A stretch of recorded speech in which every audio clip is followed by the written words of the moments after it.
Welcome back to Novel Explanation. Before we dive in, if you're new here, we bring you full story explanations, audiobook style, one part at a time. Let's get into it. Chapter 1851 Records. Chapter 1851 Records 2. Though Damien still was not truly in the heavenly world, time resumed when he left the land of nothingness. The first stages of the war against the Dark God had begun. The Dark God himself wasn't aware of the disturbance of several years that had only just ended. Even his senses could not detect that Damien had finished for less than a single instant and returned. Of course, he sensed when Damien was taken away by the Apiron records, but that didn't frighten him. No, those records. He wanted to get his hands on those records, so it was better for him if Damien went and met them. When he finally killed that man, he could steal his existence and find a method to reach them. Everything worked out, didn't it? While Damien was in the counter side of the world, the battle of generals began in full force between his clone and the Dark God. Immediately upon his return, the dimensional cracks that plagued the land became active, spitting countless troops into the heavenly world. Damien and his people were ready. He overlooked the entire situation, waiting for the moment when he could provide backline support to his people. Hestia was the one who truly stood at the head of everything. In these years, she'd graduated from immaturity. She found her talents and thrived in an environment that she loved. She understood how people depended on her and wanted to show them that she was worthy of their support. As such, she became a commander who was fated to go down in history. Her tactics were mainly provided to those without as much raw power. Those troops who were raised from the common populace of the world simply didn't have enough time to reach a level where they were suited for this kind of large-scale combat. Still, in the face of their enemies, they remained calm. Hestia had earned herself a nickname in the 10 years that Damien didn't experience. After all, she was now the true eyes of God, a person who could see through anything and everything. From the most common people to the supreme gods of the world, everyone was willing to listen to her advice on the battlefield. The reward system that Damien set in place was working well. 3 days passed after he was taken by the records, and somehow, people were already finding ways to redeem their points. On top of that, Damien personally selected a troop out of the world's people and put them together, calling them to the palace. They were given specialized training in a realm of his creation and given the opportunity to instantly rank up without needing to spend points. They became targets of jealousy from many, but their presence was necessary. Not only was their power on the battlefield crucial for the world's defense, but they were also proof that the listed rewards were truly attainable. Some of those people that Damien chose were commoners. Their friends and family knew that they were mortals before they left, but they'd returned as supreme gods who were able to save everyone from disaster. The efforts were going well, all things considered. There were definitely many deaths, but the people were resolved to save the world. Rather than being depressed at the loss of their comrades, they celebrated their deaths like warriors, promising to join them after taking down the enemies that killed them. The heavenly world's atmosphere had changed immensely compared to when Damien first arrived. It was not split between forces. There were no conflicts between the people. It didn't matter if they were good or evil. At the end of the day, they all shared the same world. What was the point of robbing and killing if there was nobody to rob and kill? What was the purpose of aiming for world domination if there wasn't a world left to take? No matter how big, small, or twisted their reasoning, everyone found a way to justify fighting for the world's sake. Plus, those rewards were just too tempting. The war enveloping the world was fated to continue for a while, but deep in their hearts, everyone could feel it. Their turn to attack would come soon. Hope was far too prevalent for them to think otherwise. Yes, they were going against what seemed like an impossible foe, but did that matter? Regardless of the Dark God's power, they had a miracle on their side too. A miracle named Damien Void, the World Walker. He symbolized a lot to Damien. More than just being the proof of an absolute that the author of the records of the absolute saw. He was someone who presented the struggles and benefits that came with that position. In essence, he humanized the absolute, making it clearer to Damien what it truly meant to become one. His story was interesting. In some cases, he was similar to Damien, but he was also very different. For instance, from start to finish, the World Walker never had a connection to life. He was a wanderer without the need for companions or relationships. He never truly met anyone that he spoke to for extensive periods of time, let alone someone who could sit him down and help him understand his more human aspects. When he reached the void, he was happy. He was happy to be able to explore to his heart's content and see the cultures that were otherwise barred from him. Unfortunately, he did not have an anchor. He fell prey to those stray emotions because there was nothing keeping him grounded. The people in Damien's life were there because he always held on to them, even when it seemed counterproductive to stay with them. He refused to leave anyone he cared about behind. The World Walker's story was, to some degree, validating his efforts. But the most important part by a large margin was the fact that Damien now knew how the system was created. It isn't something I can't do. Well, if he wanted it to be like the records, then it absolutely wasn't something he could do. But what if he wanted to do something similar on a personal level? A system that the mist and the owl can use as a medium to incorporate themselves into my power. A system that would be the vessel for his power as both a supreme and an absolute. I can make that easily. Damien's meeting with the system was a reward for his own accomplishments, so he wouldn't be able to get more out of it than he was promised. Still, he made use of that reward to gain everything he could have possibly needed. The World Walker didn't have much trouble putting the two concepts together. Is it because his personality was already close to the void? When Damien finished viewing the records, the system kicked him out of its space. He contemplated the process he saw the World Walker undergo, tried to apply it to himself, but there was one more thing he needed to do before he could start focusing on the world around him. The system gave him his reward already, but the cosmos had an inviolable tradition. In that moment when Damien's feet once again touched upon solid ground, an entity appeared before him. A non-living entity with only a single word on its surface. Void.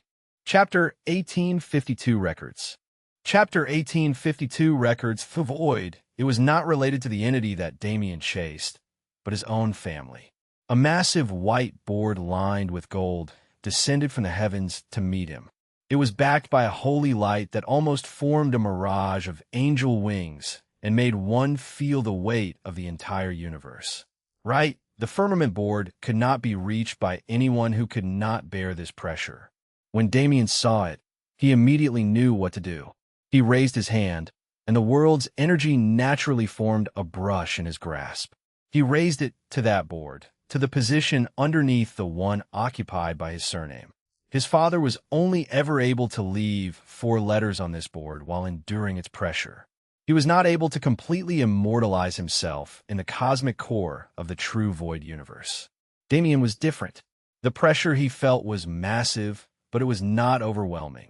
This board represented the entirety of the cosmos, but that was merely existence, wasn't it? He had surpassed the bounds of existence alone, so he showed no fear in its presence. He raised that brush with a delicate hand, pressing it against the surface of the board. It shook, receiving his touch. An electrical current was shared with him through it, another form of pressure that tested his worth. Damien accepted it without a fight. He was at that level now, where every form of energy was beneath him. With slow strokes, he etched himself into the world. The name Damien Void was placed onto that board 1 letter at a time, becoming an eternal part of its existence. Damien felt a massive aura covering him. It was not from the board this time, but a product of his own body's interaction with this cosmos. He and it were eternally bound from this moment forth. It would become his greatest strength, and he its greatest legend. The board understood quickly that it was late. Damien's unexpected growth made this interaction shorter and easier than it was meant to be. But even that was fate. Even that was contributing to the great legend of this cosmos. Dante received his physique around this time. The mystical ability to remain immortal through reincarnation was truly only possible to attain through equally mystical means. Damien didn't receive anything like that. Instead, in that moment when the firmament board returned to its position beyond perception, he felt a sense of wholeness in his body. He was complete. It was that kind of feeling. He remembered this sensation well. The last time he felt it was back in the human domain. Still, both that moment and this one were defining for him. This is a mark of completion. My foundation has been completely built. With the 2 crowns and the firmament board's blessing, Damien could finally take up that task. He could merge existence and non-existence, reaching that final point. Easy, right? With his support system so developed, it would be easy for Damien to reach the next level, right? That was a very, very wrong assumption. Plans had been made among the highest authorities of the world. The moment to take the fight to the Dark God had been decided. Damien had some time before then. He was planning to use that time to completely surpass the Dark God so that everything could be solved swiftly, but that was nothing more than a pipe dream. How could it be so easy to do something impossible? The World Walker's method simply couldn't be replicated. His body naturally merged the two. Like Damien, he seemed to be someone with an intrinsic connection to the void. However, the World Walker's connection was something more primal. It ate his personality and ate his ambitions, turning his everything void. Damien had a close connection to the void, but the void itself regulated that connection so that he would always maintain his individuality. Did it learn from the World Walker's story? Regardless of the reason, it was true that it wouldn't give him its loyalty so easily. Damien sighed. I want to talk to someone about it, but who can help me? This was a path that nobody else had walked, right? He was now at a point where, in this world, there was no one other than him. This is a path I must walk without anyone by my side. They help me purely by being present. That is enough. How could he burden anyone else with his thoughts? To contemplate existence and non-existence, these forces with such grandiosity that just listening to his explanations would destroy the minds of most, was to accept that nobody and nothing could ever be at the same level. It was inevitable. No, even the fact that the Dark God exists is lucky for me. It was a selfish thought, but that didn't affect its veracity. If not for the Dark God, then what would Damien possibly be doing with this amount of power? He never took the time to truly think about the scale of what he could do, but if he wanted to, then with just a thought, I could turn this entire cosmos into ash. Nobody knew what it meant to be a true supreme, and nobody could be allowed to know. My first step is already decided.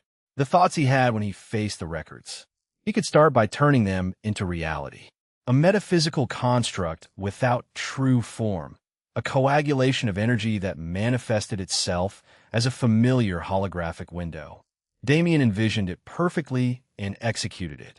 His energy moved, and for the first time, the owl and the mist met eyes. Their presences entwined. They did not truly become one, but they mirrored the force of the void merely by standing next to each other. The two of them became the so-called system that would manage Damien's power from now on. Those two entities were practically apostles of their concepts. Though Damien could control both concepts to a great extent, they would be able to better manifest his will. Besides, when the 2 crowns became one atop his head, the mist and the owl became a part of his power. The system window that Damien created was not blue like the color of pure mana. It was a murky gray color, a sign that the 2 concepts within were not wholly merged. Nevertheless, the window existed for but a moment before disappearing. Its physical manifestation was only necessary for communication between him and the concepts. It was a way to give them more physical presence so they could expand their dominion. What really mattered was the counterside that Damien created. In a way, existence and non-existence could be considered his own shadow. A system that is meant to evolve me until I reach the void. The void evolution system? No, that's stupid. It's just the sum of its parts. It's not even a real thing. With strange and completely unnecessary thoughts filling his mind, Damien put away his subtle worries and troubles. Conquering the void, perhaps it didn't come easily, but he was confident in achieving it eventually. There was no need for him to rush. Chapter 1853 Prelude. Chapter 1853 Prelude, and they're so friendly with each other. Not just the mist and the owl, but existence and non-existence. As the two stayed in his body together, they got along quite well. The void didn't even have to show its presence to quell them. It was likely because Damien raised them in tandem. Existence helped with his comprehension of non-existence, and vice versa. They were not strangers, but allies who had been side by side for some time. They were friendly. They were so friendly. But why won't the two of you just merge? Damien sighed to himself.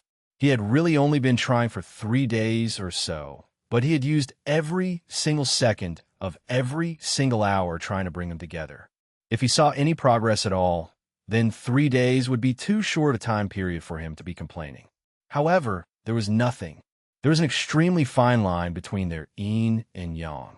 It was a line made up of empty space that contained neither existence, non-existence, or the void. Of course, if the void came into play here, it could easily put these forces together. The only problem was that this was the final step to reach the void. It naturally wasn't going to lend its aid. That tiny space that was imperceptible to the eye was the root of Damien's problems. Let alone getting the two forces to merge. He couldn't even convince them to cross that line and interact. In a real-world application, it works something like this. Damien could use existence alone flawlessly. He could use non-existence alone flawlessly. When he tried to wield them both together, he encountered issues. He could barely maintain existence in his right hand and non-existence in his left. To do so, he could only separate their flows so their paths didn't intersect at any point between where their force was mobilized in his palms. If they were truly willing to cross that line, he would be able to wield them side by side, just as flawlessly. But that was the next step. From where he was, that was the only step separating him from the end goal. No matter how much he wanted it to be accomplished, he could do nothing but continue in his practice and hope that they eventually found their balance. There was time. It wasn't much time, but if he couldn't do it before the deadline, then the best way for him to improve would be through battle. His fight with the Dark God would be the logical next step regardless.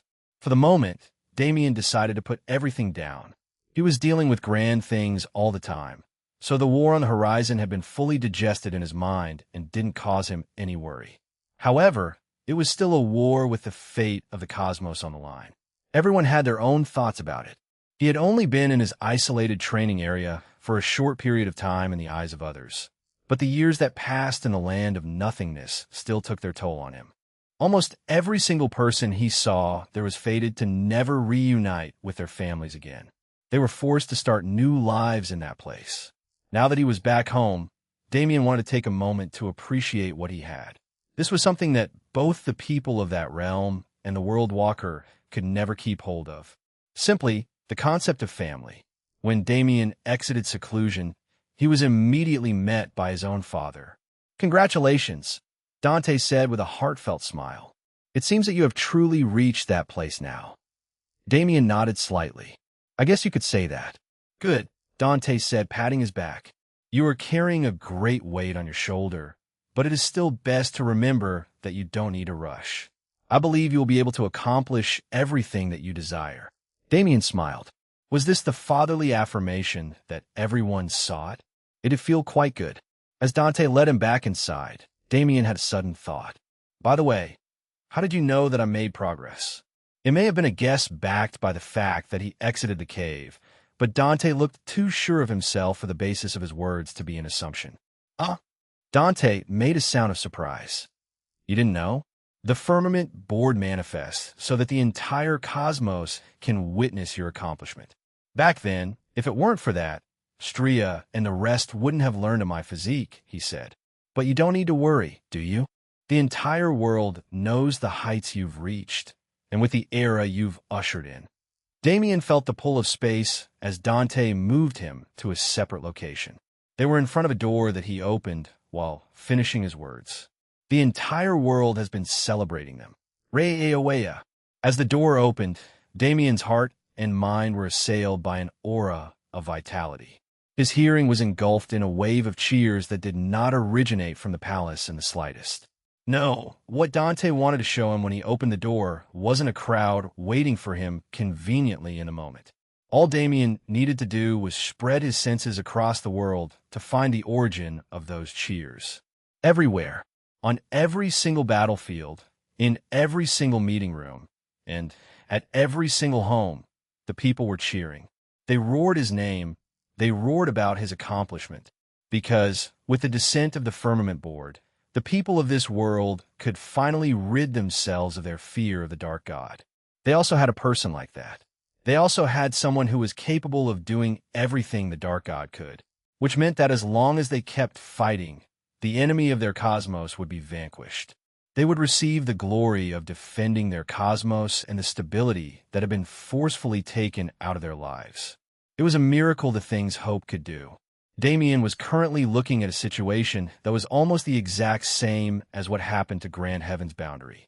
A great plot that spanned countless eons was unraveling, forcing the people to fight back for the sake of their survival. What was the difference? In Grand Heaven's Boundary, the Nox were a force that people knew to fear. While many were willing to risk themselves for their homes, there was a larger number that chose to give up. They fled, hid, or betrayed their people. Even amongst the highest echelon of society, there were so many traitors that even Damien was tempted to give up on the universe. The people of the heavenly world weren't the same. They knew to fear the foreign races, but they also knew to fight them. Their true threat had only been revealed at the end, and by that point, Void Palace had built up so much worldwide patriotism that it was received with cries of war, not fear. Everything that went wrong last time went right this time. And as a reward for his efforts in making that possible, Damien received these cheers, a pure cry of vitality and hope that came from the people. It was surreal, truly. Chapter 1854 Prelude. Chapter 1854 Prelude 2. Their cheers could be considered the world's gift to him. Damien cherished that moment when he heard them, taking it all in and digesting it fully. Right? If the rest of the cosmos had that much hope, then there was no need for him to be worried either. Hope wasn't a power. It couldn't magically change situations and give people the strength to do the impossible. Still, it was special in its own way. The will to fight present in all living beings was displayed at its greatest when those beings were desperate for survival. Was this his doing? Most of what Damien did was in the shadows. He gained some recognition, sure, but nobody truly knew that he was the one making changes to the world. He never sought acknowledgement from the people he saved and empowered, but that didn't mean he didn't appreciate it when it was shown. I guess they made sure that my deeds became public knowledge. The culprits were obviously the members of his one family. He smiled wryly and shook his head. How could anyone give this up? With idle thoughts in his head, Damien followed his father into another room and sat down with him for some small conversation. They spent a decent amount of time together before Damien left. After all, he still had a lot of people he wanted to see. His mother and aunt, his siblings, his wives, his friends, his mentors. This cosmos was filled with people whose fates intersected with his. As Damien stood above the clouds, looking down at existence from a new perspective, he couldn't help but emphasize just how much those fate lines were. Perhaps in this world, only Rose could understand his current emotions. Come to think of it, she's been seeing stuff like this since we were young. If she wanted to, couldn't she also do something incredible? Rose's interest wasn't in training, so it couldn't be helped. Her potential was definitely something he still needed to keep in mind. With how eager she is for children, maybe it wasn't a good idea to meet her now. If she finds out I thought that, even as a joke, I'm dead. In the end, the only people who could truly control Damien were his wives. But he had been spending a great deal of time with them recently. He was, of course, going to visit them, but there was a stop he wanted to make first. Those bastards, I should properly catch up with them. Long Chun and Su Run, those two men who chased only the sword even at this stage in their lives. They were treading a completely different path than him, but it never seemed to matter. No matter how much time passed, or how much their lives changed, their bond was as solid as it was when they were younger. There were only two of them, sure, but the two of them were true friends that he'd never be able to replace. It was just a shame that he didn't get time to meet them more often. While Damien took a break, the rest of the world continued to move. There wasn't much that needed to be said about the never-changing chaotic war situation, but a few important events happened. The most significant of them all had to do with none other than Aurelian. Roughly 3 days after the war began, Aurelian completed its preparations. The hidden realm that housed all dragonkin and dragons finally left the shadows. Their land was superimposed upon the western region, and finally, dragonkind returned to the world. The entire kingdom changed immensely since August took control. Zenith, the current dragon emperor, gave him teachings with genuine care, ensuring that he grew into a great emperor. And from the position that he aimed for, August did everything he promised to do. He brought the entirety of dragonkind back to their roots. From those roots, they evolved by using Qinglong's ideas as a basis and improving upon them. The current dragon kingdom didn't have anything like a class system, nor did it have anything like a common population. There were clans everywhere and small groupings of dragons, sure, but they all had access to strength. Even the most common dragon could now stand on the same pedestal as the previous holy clan geniuses. As for the holy clans themselves, well, it was safe to say that they were repenting. The holy dragons were gone, and as the population grew, the influence of the sheer power of the holy clans had decreased. Now, even if they were freed from their slavery, they'd be no more than normal. They were forced to accept their positions and become August's personal army. He utilized them mostly as civil servants. They quite literally served the people in whatever way possible. Their hands got dirty, they got on their hands and knees and did things they'd never experienced in their privileged lives, and for the most part, their hatred grew further and further. But it wasn't as if all of them were the same. Liqua didn't need to be mentioned. Even August rarely visited that realm, because its insanity-inducing environment was doing horrible things to them. Nevertheless, the new Aurelian came to the aid of the forces that already existed in the world. In this period of time, August managed to pull the Ignis clan and the Ether clan to his side. The Noct clan seemed more easy to convince than he originally thought as well. Really, the Aurora clan and the Aureate clan were the only ones who continued to be problematic. Liqua didn't need to be mentioned. Even August rarely visited that realm, because its insanity-inducing environment was doing horrible things to them. Nevertheless, the new Aurelian came to the aid of the forces that already existed in the world. With the dragons joining the battlefield, the heavenly world forces started to gain an advantage that was impossible for them before.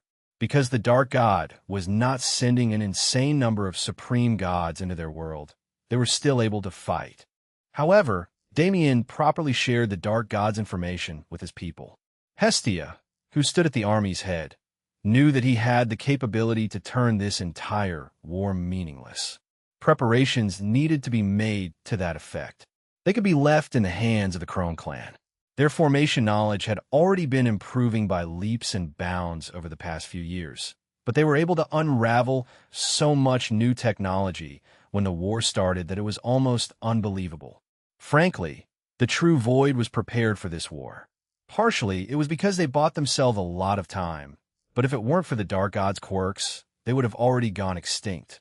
He was the one who created this relatively even playing field because he wanted to see them properly struggle before they died.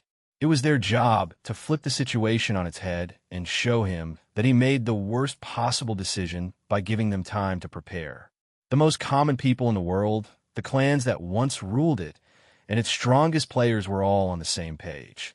The period of time remaining before the pot boiled over could only be called some days, and the eruption that would occur when those days passed. It would be quite a sight to witness indeed.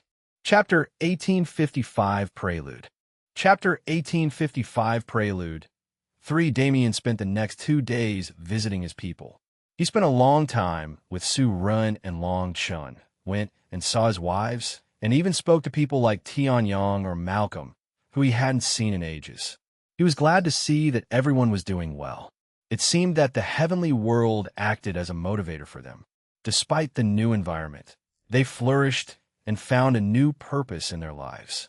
It was surprising for someone like Malcolm to even be out of the sanctuary, but the things he'd accomplished after Damien left Apeiron couldn't be underestimated. When a human domain came together, he started working closely with some of its strongest people and learned how to become more than he was at the time. As the human domain connected to the rest of the universe, he excelled even further. But Malcolm didn't reach the heights of his potential until the heavenly world. He was one of the people who'd somehow managed to become gods in such a short period of time. His tenacity and desire for growth couldn't be underestimated. By now, he didn't stand a chance against Damien. They were in two completely different leagues that barely had a chance to interact. However, the relationship between them didn't change. Malcolm was Damien's first mentor in this life. The lessons he learned from the academy back then and the things he gained with Malcolm's support were and would always be extremely vital to Damien's journey. Even now, when Damien visited him, Malcolm treated him the same, giving him advice and wishing him well. Every meeting was meaningful in its own way, and by the end, Damien was more than satisfied. He felt like taking a break from ceaseless comprehension was a great idea, because there were many other things that he still had to do. For one, ridding himself of the Dark God's influence. When they first met, the Dark God toyed with Damien like he was nothing. He set a deadline, displayed his power, and severed the connection between Damien and his most valuable asset, the sanctuary. Since then, Damien had lost a lot. Not only did he not have his most certain escape method, but he could no longer access the people left in that realm. Lynn, Schwer, and even Zara were in the sanctuary and hadn't left yet. Their reasons were different, but it didn't change the fact that Damien had family there who he hadn't seen in a very long time. Plus, wasn't he just thinking about Earth? He wanted to visit and see how his homeworld was doing. The Dark God's severance was effective, but not definite. Now that Damien was at the same level, he could easily undo it. After all, he already knew the universe's coordinates. He would never forget the specific position of his very own creation. All Damien had to do was reach through the void, using existence and non-existence as his guides and protective detail.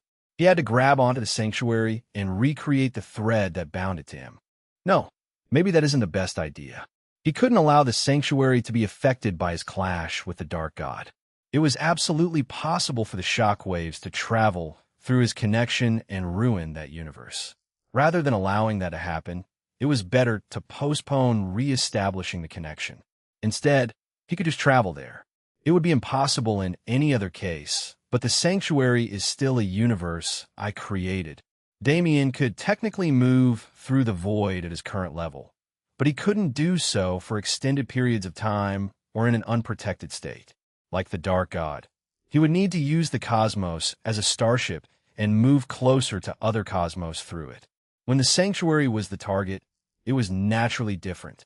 He could create a temporary connection and turn his body into the pure essence of existence to travel through it. It was like teleportation. More specifically, it was like turning into light and moving beyond infinity. It sounded extremely complex. It sounded like something that should have been impossible. But Damien was now being synonymous with the impossible.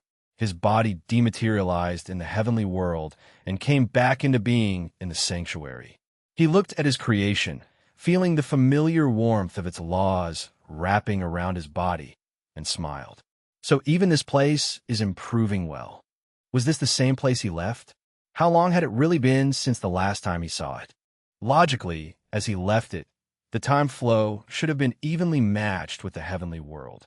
The heavenly world had experienced multiple time dilations in recent times, so time here should have flowed at an even slower rate. How did they manage to get so much done? The sanctuary could be considered more spread out than the heavenly world. Because it had the concept of outer space, the many societies all lived disconnected from each other by nature. It seemed that Lynn had something to say about that, because this clearly was not a disconnected society. As expected, this kind of environment is the best. He loved the starry sky. It was his greatest dream when he was young, the place where most of his battles occurred, and the single greatest contributor to the development of his spatial law. Starships were everywhere, transporting goods and people between planets. Some worlds were even connected physically through cosmic megastructures unlike anything Damien had ever seen before. As expected, this kind of environment is the best. He loved the starry sky. It was his greatest dream when he was young, the place where most of his battles occurred, and the single greatest contributor to the development of his spatial law. A society built while embracing space was truly the best. However, he didn't just come here to marvel at the overall structure of the universe. Damien didn't move, but space extended around him like a rubber band being pulled back until Earth arrived before him. He could hear its world core happily greeting him in his mind, and as he returned those greetings, he sent his senses into the world. It definitely wasn't the one he left behind. Their skyscrapers existed in the skies now on huge floating platforms built above the natural landscape. The vegetation had become too thick for the surface to be populated properly, so humanity innovated. They were doing well. Hunters and adventurers were able to grow on the surface and experience what it meant to be a practitioner, while society could continue to thrive in the air, giving a sense of normalcy to anyone who desired it. Earth. Damien didn't know why it was so important. When he was young, he didn't put much value into this world at all, thinking better of the other places he visited after falling into the first dungeon. But as he grew older, the world grew in meaning. His route became a vital factor because this world was one of the only physical locations that had a profound impact on his legend. He didn't even have a particular reason to visit. Just when he was reaching a point where his legend would transcend all things and become engraved in the eternal timeline, he wanted to see it. And after he properly appreciated it, he definitely had a few more stops to make and just a few more people to see. Chapter 1856 Prelude. Chapter 1856 Prelude, for Damien only went and saw Lynn for a little. No matter how much time it had been, nothing would change in how they interacted. Originally, she was his mother's apostle, but once Claire's soul healed and she left for the heavenly world, Lynn dedicated herself to doing the same for Damien. She acted faithfully as his apostle and never overstepped her bounds. That continued even now, when she was practically the sanctuary's ruler. Zara and Schwerer took up more time, along with the people around them. Naturally, Schwerer wasn't very happy about his absence. For someone who was also family, she was kept separated from the rest for an unreasonably long time. Of course, Schwerer had met the rest of her family members. Rose and the rest of his wives were able to take people in and out of the sanctuary, so that meeting was always fated to happen. However, the heavenly world was like a vacation destination for her. As Damien and the rest didn't want her getting involved with the Great War, she was forced to spend most of her time in this universe, away from it all. She complained a lot, but Damien agreed with everyone else. Schwerer spent most of her life peacefully. Even when she fought, it was rare for her to find her life on the line. She wasn't ready for war. She overcame her childhood trauma long ago. She was an adult now, and technically the same age as Hestia, but their situations were different, so the way they were treated was also different. It wasn't that she didn't have a chance. Schwerer had good people around her who supported her dreams, so they obviously weren't going to hold her back without reason. So they tested her to see if she was ready for war. Naturally, she failed. Who could ever be ready for war except those who'd experienced it? Schwerer had no choice but to accept that she wasn't going to be able to leave the sanctuary. She just complained because she could.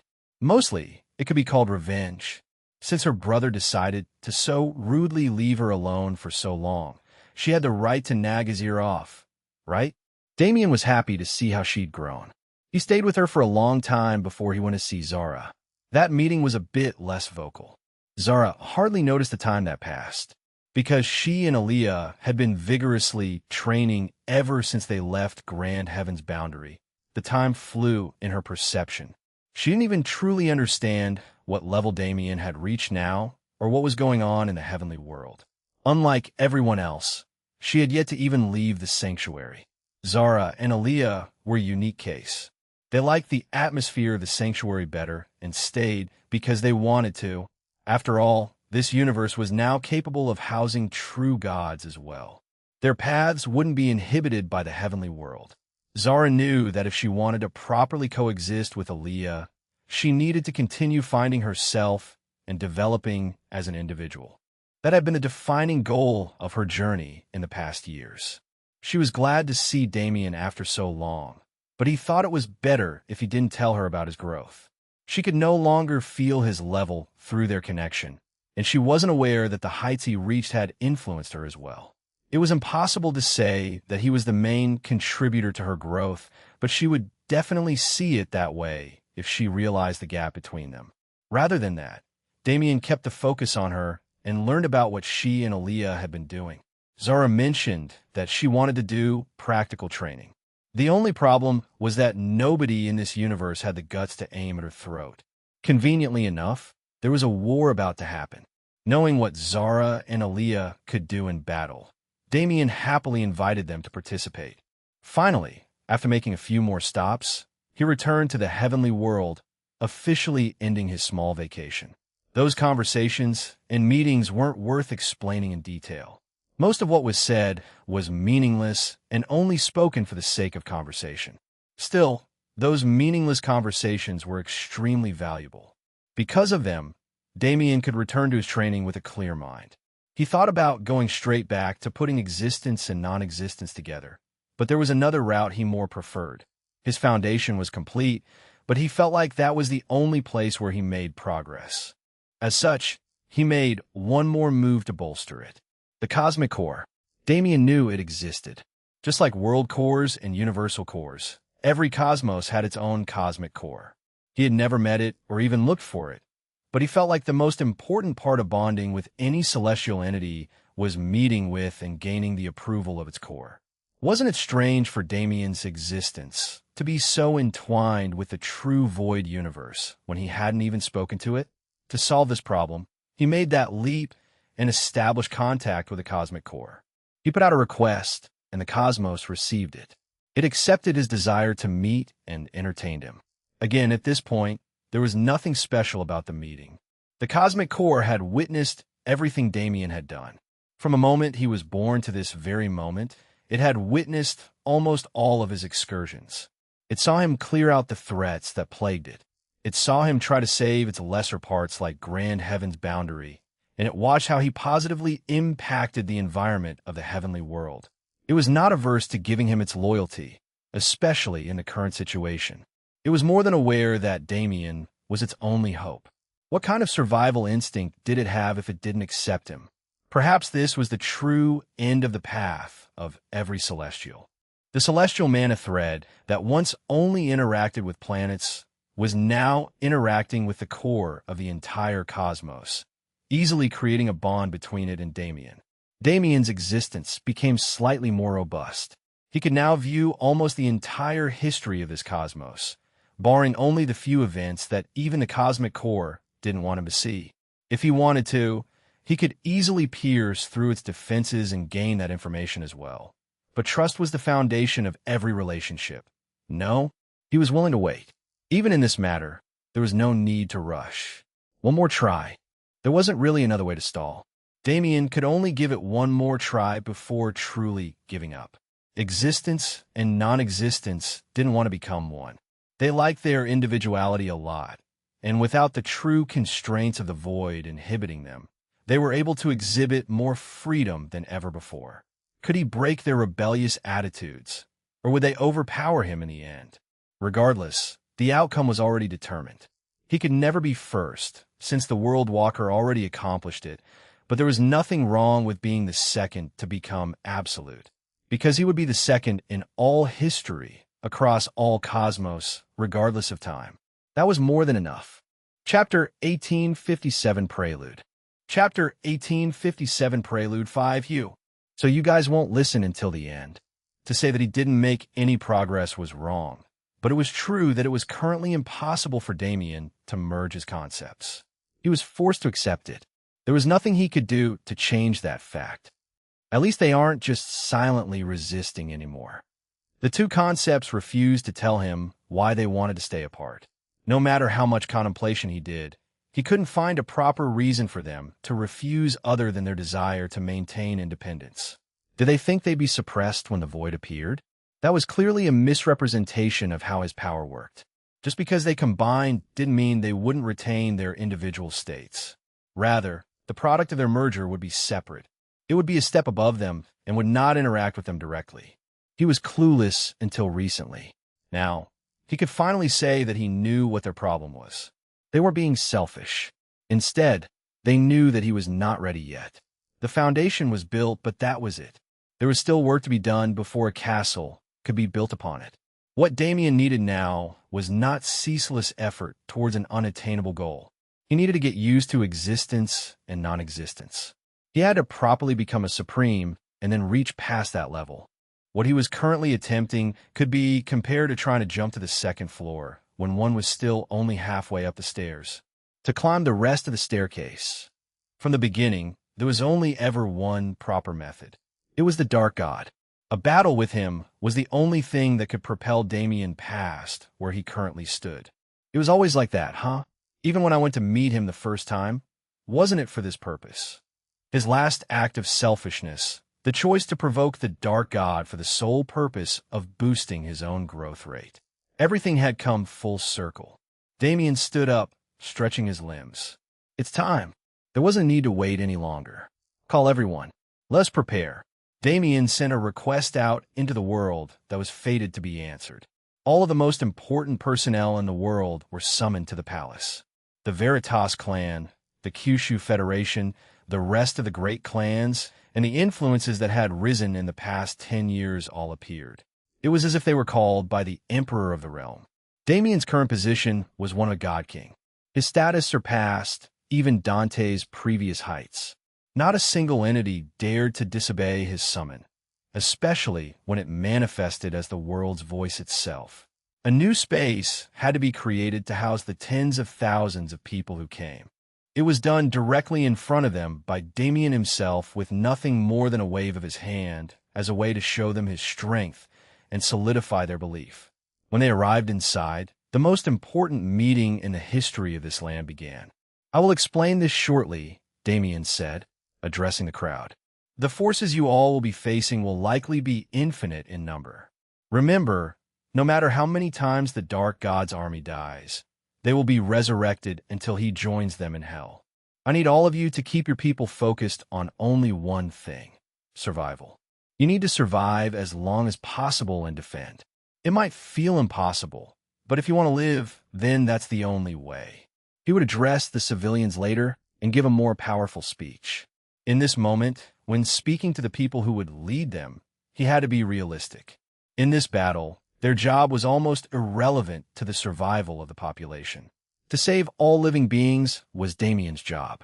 They were fighting against the infinite forces of the Dark God in order to prevent them from moving through the dimensional cracks and destroying the entirety of the heavenly world. Their job was to protect the non-living. I know almost everything there is to know about the forces he has under his control, and it is to inform you about one critical truth. There is something about the sacred abyss that these people did not know that was a vital population. Damien manifested his own memory into reality to show them. The common population of this world is innocent. They are nothing more than prisoners of the Dark God, likely even more pitiable than our own people. And among them, there are forces that will come to our aid. The Gehenna tribe had been prepared for this war from the moment Damien left them. He couldn't have them accidentally targeted by his own people. I will make sure that the people who are fighting with us are clearly delineated from our enemies. Other than them, try to ignore anyone who isn't being immediately hostile. Also, if possible, attempt to take the battle into the starry sky and out of the world that we appear on. That place can potentially become our territory in the future, so it is better to keep it in good condition. Damien continued to talk about the Gehenna tribe, the history of the Sacred Abyss universe, and the characteristics of both the foreign nobles and foreign vanguard. The people listened intently. Even if they knew all of the information, they kept their ears on his words in case he mentioned something new. After all, most of what he said was uniquely his own knowledge. It was attained by visiting the Sacred Abyss. Other than him and his group, there weren't many who had done so and survived. On top of the fundamental war conversation, Damien brought up the World Walker and made the nature of the system public knowledge. It was a system created with no other intentions but to help them grow. The World Walker deserved to be appreciated by the people. Now that Damien knew his name, he wouldn't allow his legend to fade so easily. The meeting went on for 6 hours in total. From information, the topic switched to strategy, and the presentation turned into a conversation. Everyone was included, and everyone was able to properly understand the roles their influences would take in the oncoming conflict. Finally, when they left, they were given 3 days to return to their own territories and arrange their troops. When all preparations were made in full, the entire force of the heavenly world gathered together. Damien stood before them as their leader for the very first time. It was a daunting task, but he was ready for it. He closed his eyes for a moment before opening them and saying his first words. The wait was finally over. The war was no longer on the horizon. No, it was right in front of them, and they were going to face them head-on. Chapter 1858 Prelude. Chapter 1858 Prelude 6. It was the first time the world had faced Damien like this. Most of them didn't even know his face. To them, he was more of a spiritual entity attached to the stories of heroes. His act of appearing in front of them signaled more than Damien himself expected. They were mostly prepared when their leaders brought them together and told them to prepare to fight for their lives. But his image set it all in stone. Quintillions of existences watched him, whether in person surrounding Void Palace or on screens throughout the world. They all had their eyes trained on a single man as he stood up to speak. This is my first time greeting everyone like this. Maybe I should start things off with a joke. Damien spoke with a smile. He knew that the line wouldn't hit when the atmosphere was this dim, but it was still important. He wanted to humanize himself in their eyes, because if they saw him as one of their own, his words would resonate deeper. He definitely got a few laughs. When the whole world was watching, his choice to start with humor in such a grim situation definitely touched at least a few circles. But the people weren't here for his jokes. He was their representative, the hero of their cosmos. They needed to see that side of him as well. You are all aware of what we face. They are not new enemies, nor are they enemies that we have never defeated. Our current enemies are nothing more than puppets created from the ashes of those we have slain. However, their leader is a vile man. He is a man that thirsts for our land. He is a man who wants nothing more than to see us suffering. There is nothing but greed in his eyes. In that sense, he is no better than a pig. The citizens didn't have any fear when they fought in the heavenly world. This was their home territory, so they always felt like they had the advantage no matter what happened. 1435. Since when have we, the proud denizens of the true void universe, allowed pigs to best us? Damien's eyes changed. Something in his aura radiated majesty, and though he was not using any sort of techniques or technology to boost his voice, every single person could clearly hear his voice. He was no longer using his own mouth to communicate. No, his voice had become one with the world itself. You will see it for yourselves soon, he continued. The citizens didn't have any fear when they fought in the heavenly world. This was their home territory, so they always felt like they had the advantage no matter what happened. Now, as they've been informed that the time had come to step on enemy soil for the first time, the fear they lacked naturally caught up to them. It plagued their hearts, making them wonder if they'd really be okay. Damien's job was to provide them security, even if it was false. The sacred abyss is nothing, he said. That cosmos does not have life. It is a land of death and misery. The people in that land are forced to struggle and survive without the same security that we have. They are the true captives of the Dark God. Our mission this time is not just to defeat the enemy, but also to save people. Think about your homes. Think about your families. Think about everything this world has to offer. We are fighting to save it and to allow others to see its beauty. We are fighting to purge evil. Remember, no matter what happens in the battle ahead, each and every one of you will attain glory. You may not be written by name in the history books. Most historians will only bother to name the most important figures in a conflict. However, those names do not matter, because even the people who will go down in history will remember the rest of you as the true heroes. You will be the hidden heroes of this world, its true protectors. Multiple different methods, all meant to give the army's purpose, were deployed.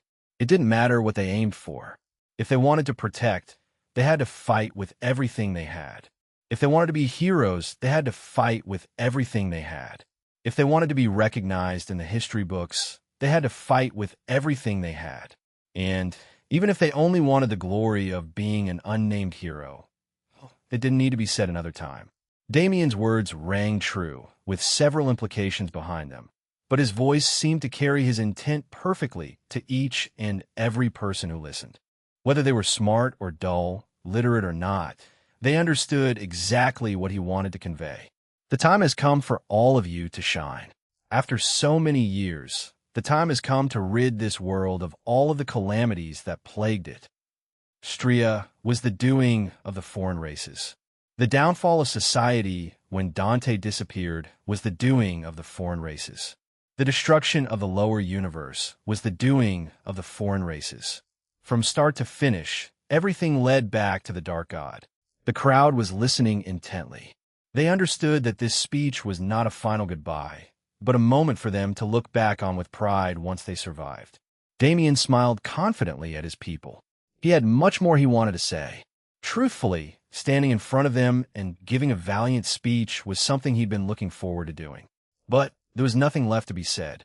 The eyes of those people all said the same thing. Their hearts were fueled by the same fire. If Damien said any more, he would just be holding them back from what they truly wanted. And that was war. These foreign race scum. He began. He swept his arm through the air. No matter where they were, the screens in the world suddenly switched to a different picture at the same time. They showed scenes of dimensional cracks, surrounded by foreign territories crawling with enemies. They're nothing in front of us. Those words resounded through the fabric of space and time. A mysterious wave of energy spread through the land, and in a single instant, all of it was gone. The dimensional cracks, the foreign territory, and the foreign races. All of them disappeared from the world at once. And at the very same time, everyone concentrated on points nearby as their senses alerted them to rampant mana fluctuations. As if the heavens themselves were preparing them to assemble, new dimensional cracks opened. They were an aquamarine blue color and had a much warmer aura than those of the foreign races. Now, everyone, make them kneel and slaughter without mercy. Damien's shout shook their souls. The spirit of battle he had been building within their minds and bodies boiled forth as they felt the sheer power and fighting intent in his words. He held his arm out, his eyes locked with those of the Dark God beyond the veil. Finally, he gave the command that everyone had been waiting for. Charge! Rea Awea. The war cry of the true Void people forced the very fabric of reality to tremble before their might. As one, they charged through the dimensional cracks. There was no more time to waste, no more time to hesitate. At this very moment, the final battle for the fate of everything had begun, and it would not end until only one side remained. Chapter 1859 war 1. Chapter 1859 War 1. The people of the heavenly world had some leeway in preparing for the Great War, but it was different for their allies on the inside. Talia was surprised to suddenly receive a message from Damien. He had not contacted her since he left the Sacred Abyss last time, and she had become so used to her duties managing the territory that she'd forgotten to wait for him to say something. So, when that first message came, she was met with some hollow surprise, as she wasn't actually that excited to receive it. However, that feeling only lasted until she saw its content. In 3 days, there will be war. Prepare to rebel against everything you know. That was when the surprise came. The Gehenna tribe never once thought about antagonizing the Dark God. They knew better than anyone that such thoughts would only get them killed. However, that didn't mean they didn't wish for it. The Dark God and his nobles were the reason for their and many others' suffering. They obviously wanted him gone, and it seemed that the time had come for everything to be flipped on its head. The enemy that the Dark God provoked this time was not willing to stand down and take his beating. No, they were headed by a mystical entity and were coming here to exact their revenge. As he said, we must prepare. Talia was very different from her last appearance. With the help of the people Damien left her, she grew into a true leader and her tribe was able to thrive. Rather than mulling over the decision or taking it emotionally, she immediately went into work mode. It didn't matter how she felt. The Great War would happen whether the Gehenna tribe was participating or not. This was an opportunity for them to shine and show their worth. It was an opportunity for them to get revenge for the many transgressions they'd faced at the enemy's hands. And it was an opportunity for them to see greater horizons. The sacred abyss would thrive if the dark god was removed from the equation. She had no qualms with helping the person who wanted to make that happen. Her people were the same. When she got the message, the first thing she did was contact her tribesmen and inform them of the matter. They had made immense progress. From a dwindling tribe that was getting smaller with the passing of time, they ballooned into an entity that could not be ignored. The warriors had become incredibly powerful. They couldn't be called gods yet, but they were definitely on par with the divine. Even the common tribe members who used to stay in the village found themselves learning as many skills as possible to help with the current environment they were in. The people of the True Void territory were welcoming as well. Talia didn't treat them like the other nobles. As she was originally one of them and only achieved this seat through luck, she learned to rule in a way that supported the common populace. Though they were not aware of it, as it was never shared with them, the people of this territory were practically already people of the True Void. Talia was both a lord and a saintess. She governed two different entities, and in this moment, she wondered how many of those people would be involved in this war, and how many would be lost. Still, it's inevitable. It would be nice if war was something that could be avoided. But since when was that possible? The Dark God could not be allowed to continue destroying this cosmos, because the moment he could no longer uphold its structure, it would collapse.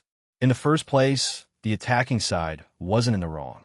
They were attacking because they had no other choice. It was the Sacred Abyss' own ruler who was so hell-bent on attacking other cosmos and incurring these kinds of losses and tragedies. He had to be stopped.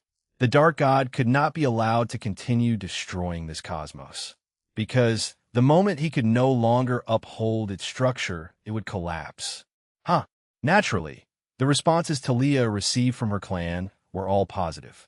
None of them were averse to entering the war from the start, and when they heard that Damien was going to be confronting the Dark God, they became even more excited. That man was the savior of their tribe, and the person who gave them a better future. His position was no weaker than the saintess in their hearts. I guess there's no point in delaying.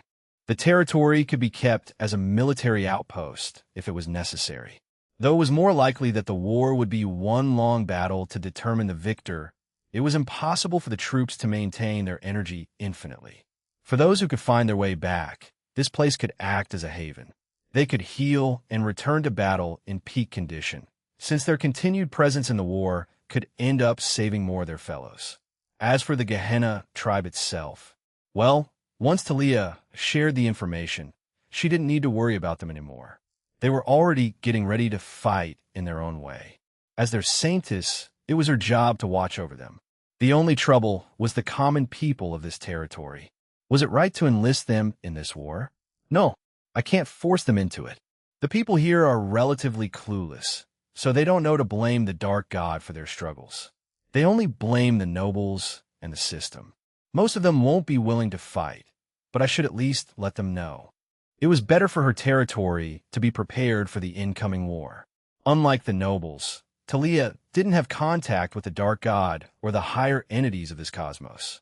She was relatively isolated, and though she'd been invited to join their ranks a few times, they never bothered about her refusal. In a sense, the True Void territory was an independent entity from the rest of the Sacred Abyss. While that was good for the overall state of the territory, it meant that Talia was out of the loop about many things. The other nobles probably knew that this moment would come from a long time ago. She couldn't stand them. How could she, when her opinion of them was based on the man that led to the previous saintess' death? Moreover, they didn't try to fix that reputation. Even the nobles that she'd come in contact with speak of the devil. She only just got the news and plotted her next move, but he was already here. The person who had been keeping watch on the True Void territory for the foreign races, and a person that Talia had come to abhor. A person who was not lecherous, yet had such a disgusting gaze that it made him seem like a pervert. He was also originally a member of the enemy's side. Perhaps that was why the nobles put him in charge of menial tasks like this. Right, the person visiting Talia wasn't unfamiliar at all. In the flesh, as a member of a new race, was the Dark God's former favorite dog in the heavenly world. Malevolon Stria. Chapter 1860 war 2. Chapter 1860 War 2. Talia, have you been well? It was a cordial attitude coming from an extremely disrespectful person. He appeared without notice in her office, evading all detection to meet with her. Naturally, she wasn't happy to see him. Why are you here? She sneered. She couldn't maintain open hostility to the nobles because she had to keep her territory in mind, but Malevolon was different. She had a justified reason to dislike him, and she wasn't the only one either. Most of the nobles hated him and only tolerated him because he served the Dark God. Even if she decided to kill him here, nobody would object. It was just a shame that he would inevitably be resurrected. He smiled at her. It was an expression impossible to see from him in the heavenly world. He only started doing it when he came to this cosmos, but he wasn't good at it. Still, what could someone like Talia do against him? He was demeaned and discriminated against by the nobles, but he didn't care because they wouldn't be able to do the same once he grew stronger than him. He was able to do whatever he wanted to the world and its people. He was able to almost see the dream he had when submitting himself to the Dark God. As such, he didn't care if he looked disgusting when he smiled. He was going to do it anyway. "I have come to advise you," he said, nodding his head. "It seems that you have contact with people you should not keep in your circle. Your seniors hope that you won't make any rash decisions in the coming days." "I don't know what you're talking about. Who have I been communicating with?" "You know that this territory has been isolated from everywhere else." Talia's eyes narrowed. She frowned as if she was being questioned for no reason, hiding any traces of worry or doubt in her face. "I just received word." How did they already know? It was impossible for there to be leaks in her staff or tribe. If so, then it could only mean that they'd planted other means of spying on her activities in her usual workplaces without her knowledge. It was dangerous, but it didn't look like Malevolon had come today to kill her. "I don't know what you're talking about. Who have I been communicating with?" "You know that this territory has been isolated from everywhere else." Malevolon shook his head. "It is fine if you wish to take that stance. Regardless, if you choose the wrong side, then you will die. Remember that your clan will not be spared either. You see, I personally would love it if you remained the ruler of this place that reminds me of my homeland, but it would truly be a shame if you left us no other choice, right?" His tone was as if he knew everything. It almost made Talia question herself before she was reminded of who he was. "You do not need to concern yourself with my affairs." She left it at that, and Malevolon accepted. "Indeed, I do not. Prepare yourself well. Nobody will stop you. However, keep my words in mind as you decide what you wish to do." Malevolon disappeared when he finished giving his warning. This time, at least, he didn't have any other plans. TCH. Talia's eyes widened as she observed the surroundings. Stupid. She sensed the devices immediately. Tiny recording modules that transmitted her every word and action to the people who wanted to know what she was up to. Was there any point in adding more when the room already contained 5? No, but as if he wanted her to see it after he left, Malevolon left an extra one where he stood. She only made contact with Damien this one time, and since the war was on the horizon, it seemed that the nobles believed her allegiance could be changed. If he contacted her more frequently, or if the staff he left behind ever showed signs of betrayal. "I've been lucky." Talia gritted her teeth.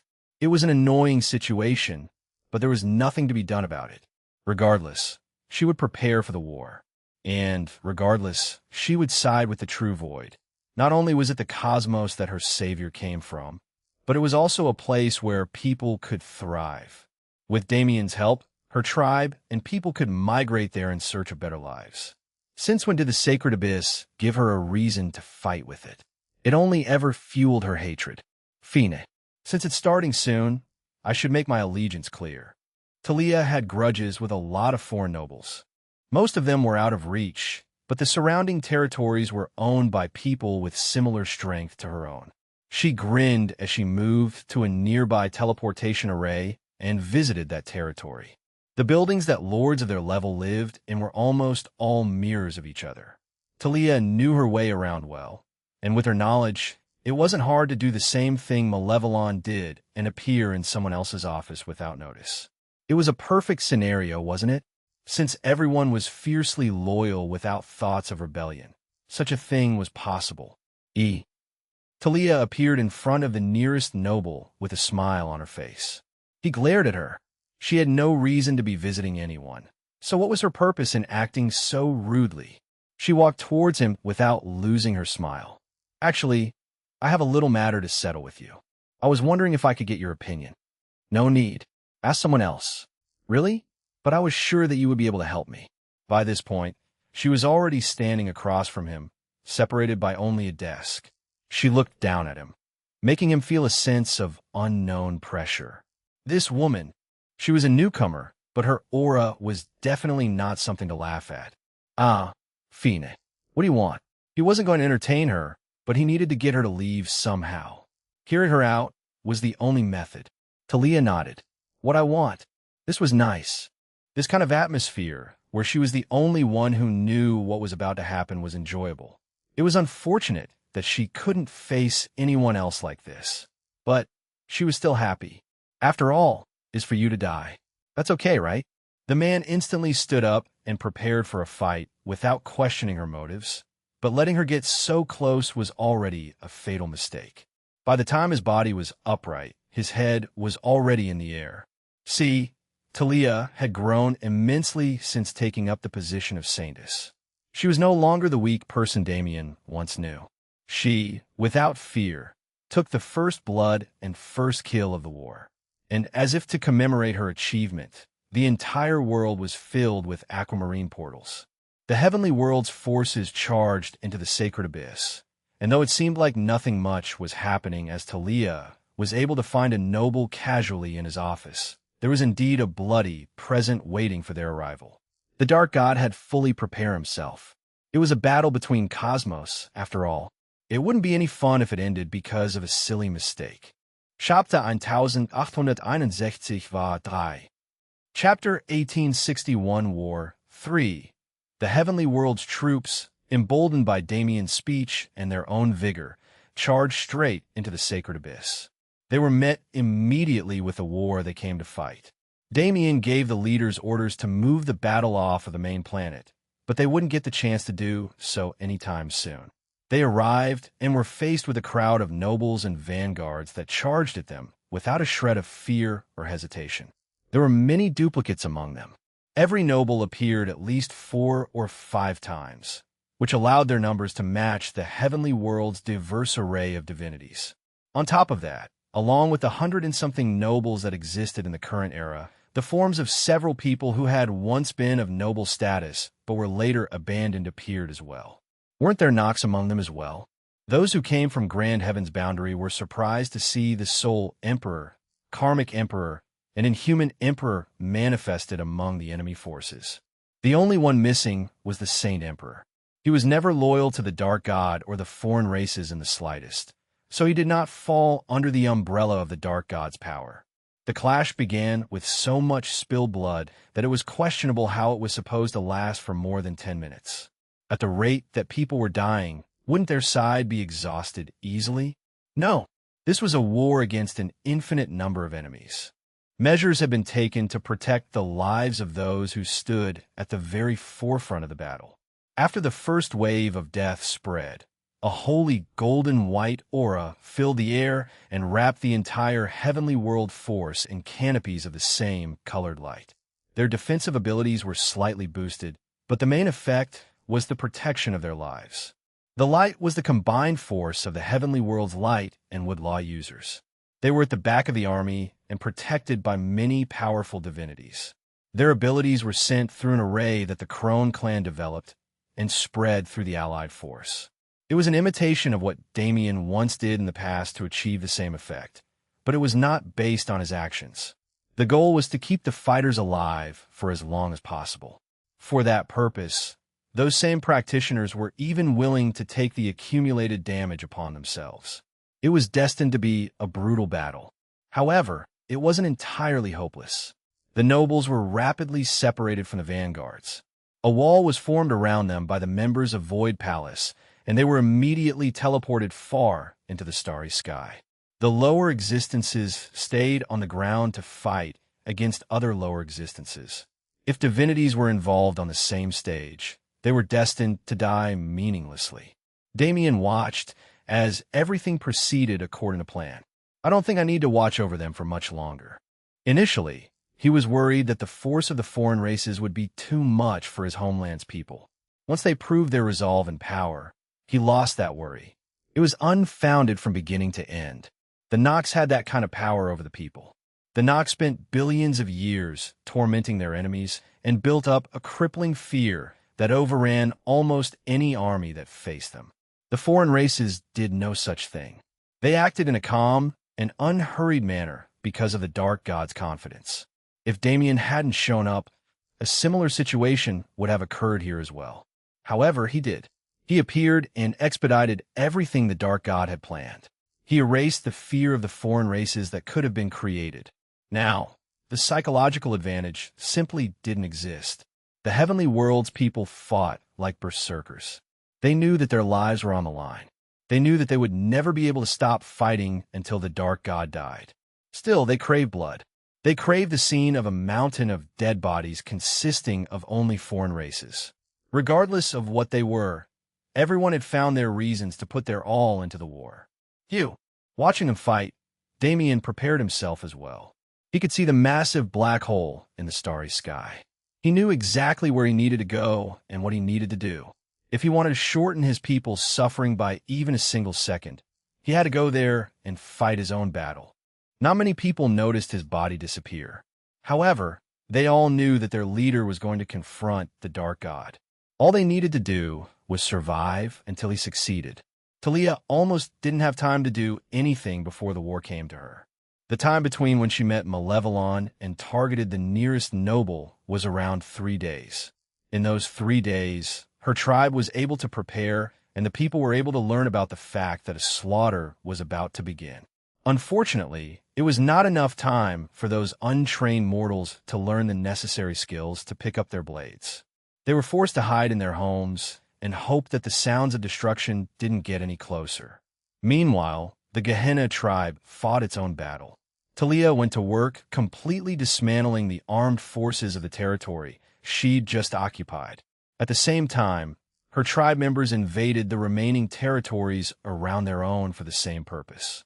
Damien didn't order the Gehenna tribe to join the front lines.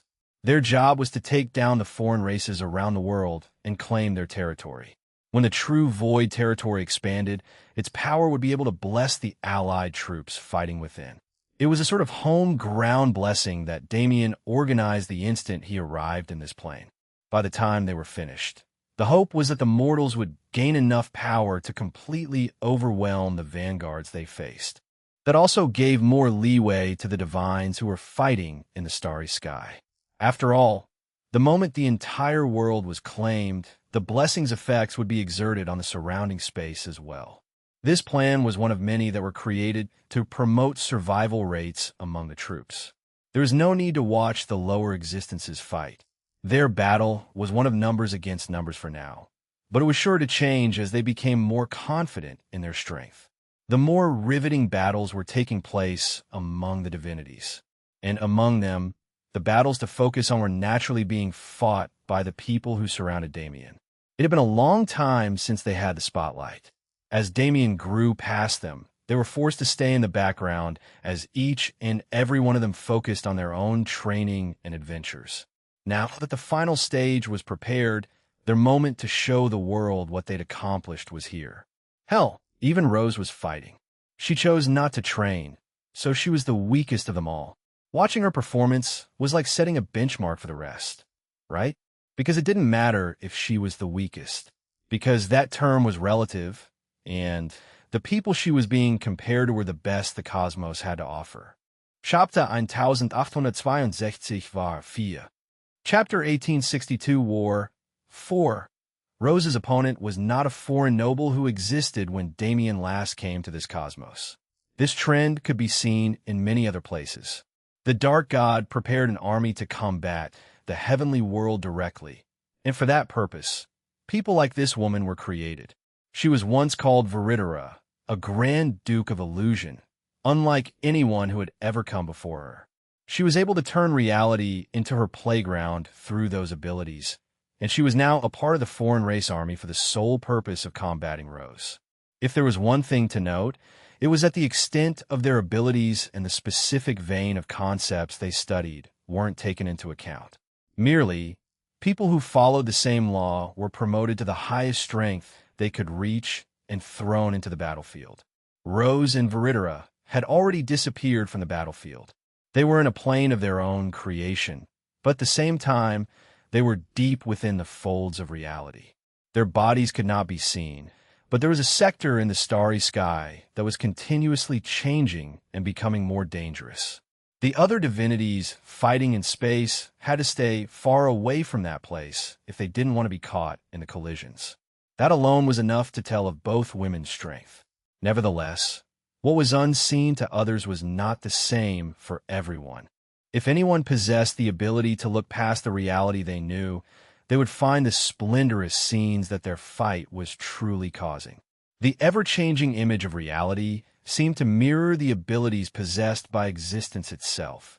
Rose and Veritera stood far away from each other and never made attempts to close the distance. They had formed domains around them, manifestations of their control over illusion and reality. If they entered the enemy's territory, they would be slaughtered without mercy. The goal of this battle was to overthrow the enemy's territory with one's own and swallow them. Only when that happened could a winner be declared. They were relatively even from the beginning. Rose sat on a throne of sorts. It was the same illusory throne that she used when she was young, but its meaning was entirely different. From this throne, she controlled reality itself. The fate strings seen by her eyes were turned into the strings that weaved into the fabric of reality, and when she pulled on them or twisted them, she could directly influence the world. The throne was a defensive position, but it gave her ample room to attack as well. She was not sitting in a dark space or surrounded by winds or swords. Instead, she was surrounded by the golden light of fate itself. Her territory almost felt holy, but if one mentioned that opinion to Veritera, she would absolutely take the opportunity to call that person an idiot. This was nothing like a holy land. The territory she faced was one of pure death. Reality was folded into several layers, creating something like a 16-dimensional prism. It continued to expand and add more dimensions to its body, growing into an unbelievable monster. However, Veritera was never someone to be doubted. The Dark God had something of a superiority complex when it came to women. He hardly ever resurrected them and gave them power because he felt that they were lowly. For a woman to gain any sort of position in his army, she needed to be worth more than his prejudice. Veritera was exactly that kind of person. She also followed the path of controlling reality, as did any illusion user who pursued their power to the end. However, unlike Rose, who displayed her abilities by folding and manipulating reality into a cage, she learned how to manipulate it in a way similar to non-existence. She altered singular concepts and changed their meanings so that existing became a lethal condition. Her domain, while not nearly as bright, contained a deep purple color and an ominous fog. At the point where it came into contact with Rose's power, flashes of white light sparked with such ferocity that they tore through reality and destroyed the starry sky of the sacred abyss. At first, Rose didn't plan to fight in this war. She wanted to stay at home and enjoy peace until it ended. After all, she had absolute confidence that Damien would succeed. However, everything changed after his visit. He supported her. He acted like he knew that she was going to stay home and essentially treated their meeting as a goodbye. "I will be back." Something about that irked her. It had nothing to do with Damien, but the fact that she was being expected to sit the battle out annoyed her beyond belief. Perhaps it was because she always wanted to fight by his side and support him. It felt like he no longer expected that from her and was prepared to love her unconditionally regardless. Wasn't that insulting? Since when did she become so unreliable? Obviously, Damien didn't feel that way at all. She knew it as well, but it didn't matter. Since that was how her mind decided to perceive it, she was provoked. She ended up here only because she wanted to prove to herself that ceasing her training in favor of being a housewife was her own choice. It was not a decision made because she had no other choice, but something she did willingly. Once she proved that to herself, she would be able to peacefully live her normal life, always aware of the fact that she could do anything else if she really put her mind to it. Viridera was a difficult opponent, as Rose hadn't fought a real opponent in quite some time, spending most of her training in simulations or her own hidden realms. This was an experience that could be considered beyond her level. Nevertheless, she hadn't lost her edge. The name, Rose Adelaire, used to strike fear into any enemy. Her cruel methods and sadistic fighting style completely contrasted the reputation she had among her allies. The people of the heavenly world didn't know. They weren't aware of what Rose was capable of in a fight. At most, they believed in her knowledge, leadership, and stealth. Yet here she was controlling a power that was only different from existence in name, fighting against someone whose power had the same relationship with non-existence. Damien would have been extremely proud of her if he had been here to witness it, but that was beside the point. Those two domains were clashing quite fiercely, but there was a problem. Rose's growth rate was too fast. The technique that gave her the ability to fold the dimensions of the impossible prison she was creating wasn't anything Viridera could replicate. In terms of raw speed, her domain was growing larger at a much slower rate. Rose's eyes were trained on her opponent the entire time. She refused to defeat only a single Grand Duke in this battle. She wasn't satisfied with showcasing the power of an ordinary supreme god. It didn't matter if it was a miracle for her to reach that level, when she only ascended to divinity after coming to the heavenly world, but what did that matter? Her sisters were going to show performances that she couldn't match.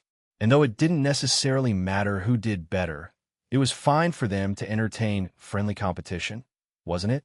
It had been some time since they last gathered, so they didn't quite know what level the others had reached. This was the perfect time for them to display their might. If they were able to get a win over their closest friends and sisters in the process, why would they ever refuse to do their best? Chapter 1863 war 5. Chapter 1863 War 5. On that note, perhaps the most competitive of the four was the best to turn one's focus to.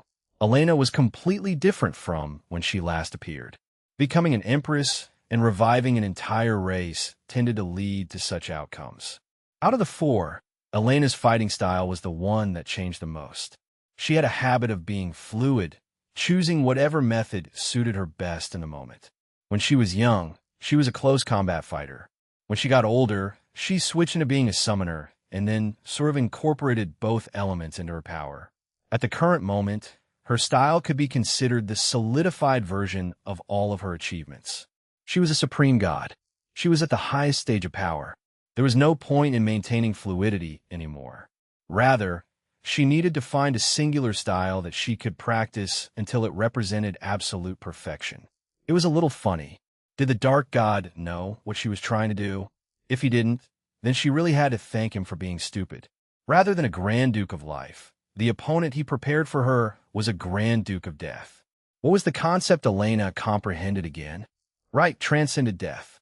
What could that possibly look like at this stage of power? Well, Elena was happy to answer that question for Regard, the Grand Duke she was facing. The heavenly god plane usually had to be used for battles of this scale, but the sacred abyss was different from the true void. Such things as methods to protect the fabric of reality didn't exist. Elena, Rose, Viridera, Regard, and all of the other divinities could easily manifest the height of their power. Regard was even more formidable than Viridera. His power of death manifested as a swarm of dark entities, much like Eris from the Noct clan. However, at the Supreme God stage, that was a completely different thing. Every entity he summoned was divine. They were manifestations of mythical beasts that did not exist in the heavenly world, each holding a different concept of death within. Under the siege of this deathly army, no one could survive. No matter their power, no matter their law, they would always fall before they reached him. When he saw Elena, He assumed that this battle was going to be the same as every other battle he'd fought since developing this power. He could tell immediately that she was a life law user, but it didn't make a difference. At the end of the day, his power of death transcended life. Or so he thought. But he never comprehended anything like transcended life. Instead of doing something beneficial like that, he continued to develop the number of troops in his army and the variety of concepts they held. It wasn't necessarily a bad decision in the long run, but when Elena was the opponent in question, transcended death was a concept that disrupted the natural law. That which was meant to maintain duality and balance was overthrown, making one side absolutely suppress the other. Frankly, it was a question of how its original owners were able to find it. If Elena didn't have the support of the Void Daughter title, she definitely wouldn't have been able to replicate their efforts and surpass them. She witnessed the parade of mythical beasts charging at her the moment she came face to face with Regard. She didn't fear it at all. Instead, she raised her hand and allowed her energy to let loose. Boom! With a huge amount of force, the whitish-green energy of life sprayed into the surroundings. Everywhere it landed, the starry sky became solid and mystical plants began to grow. They were made out of space itself, using the vitality of the surrounding stars. However, they were still elements of life. They formed a chain of connection and spread energy between themselves to create something like a domain, but Elena didn't intend to stay still. She moved forward, charging into the swarm, and her domain followed her like a security detail. Her every step caused space to bloom into different manifestations of life, until there was an army following her as well. The souls of Valhalla were no longer restricted to their forms, and were able to manifest wherever Elena's mana appeared. Like an army of wraiths who were servants of life itself, they became her arms and legs. In this case, they were sent to fight against the army that Regard prided himself on. Cosmic life forms with a strange vitality and glowing blue eyes appeared in the tens of thousands in the surroundings and instantly confronted the army. The servants of the Valkyrie race were not only empowered by Elena's strength, but also by the powerful bloodline of the people. Elena was no longer the only person representing their race. Their numbers gave them power, and in return, the souls of Valhalla were able to display even more strength. The first warning sign was when they started plowing through the parade of death. The concept of transcended death first manifested itself there. Like beasts, they opened their mouths and bit into the mythical beasts, tearing them to shreds and consuming them piece by piece. With every bit of flesh and blood they consumed, their power became stronger. Regard's army was overwhelmed from the moment Elena decided to act. It was to the point that it was hard to still consider Regard a supreme god. But he didn't notice it. Rather, he couldn't. At the same time as the decimation of his troops, Elena rushed past them at the speed of light and ignored every combat technique that Regard employed. Whether he liked it or not, they were going to fight personally. She wasn't someone he could hold at bay with a mere army of summons. Boom! Unlike Rose, who had a lot of silent collisions, Elena's power was loud. A bright flash of light covered millions of kilometers as a sword of pure vitality manifested in her hands. Regard was originally of the mind to block it directly, but he was forced to retreat. The force of that blade, it does not siphon life but death instead. He almost gasped as it swung just inches away from his body. Even without making contact, it was able to shred away some of his deathly aura and just slightly weaken him. The wisps of murky blackness were absorbed into the sword and turned into the energy of vitality. In that moment, Regard realized what he was up against. He was not her mortal enemy. No, it was the complete opposite. The person in front of him refused the existence of death. Her very presence was the antithesis of it. In her own way, completely disregarding existence and non-existence, Elena had become an immortal entity. Death was afraid of her. Even Regard's own law was shivering in fear after feeling the sharpness of her blade. If he wanted to fight her and win, then he needed more than just luck or skill.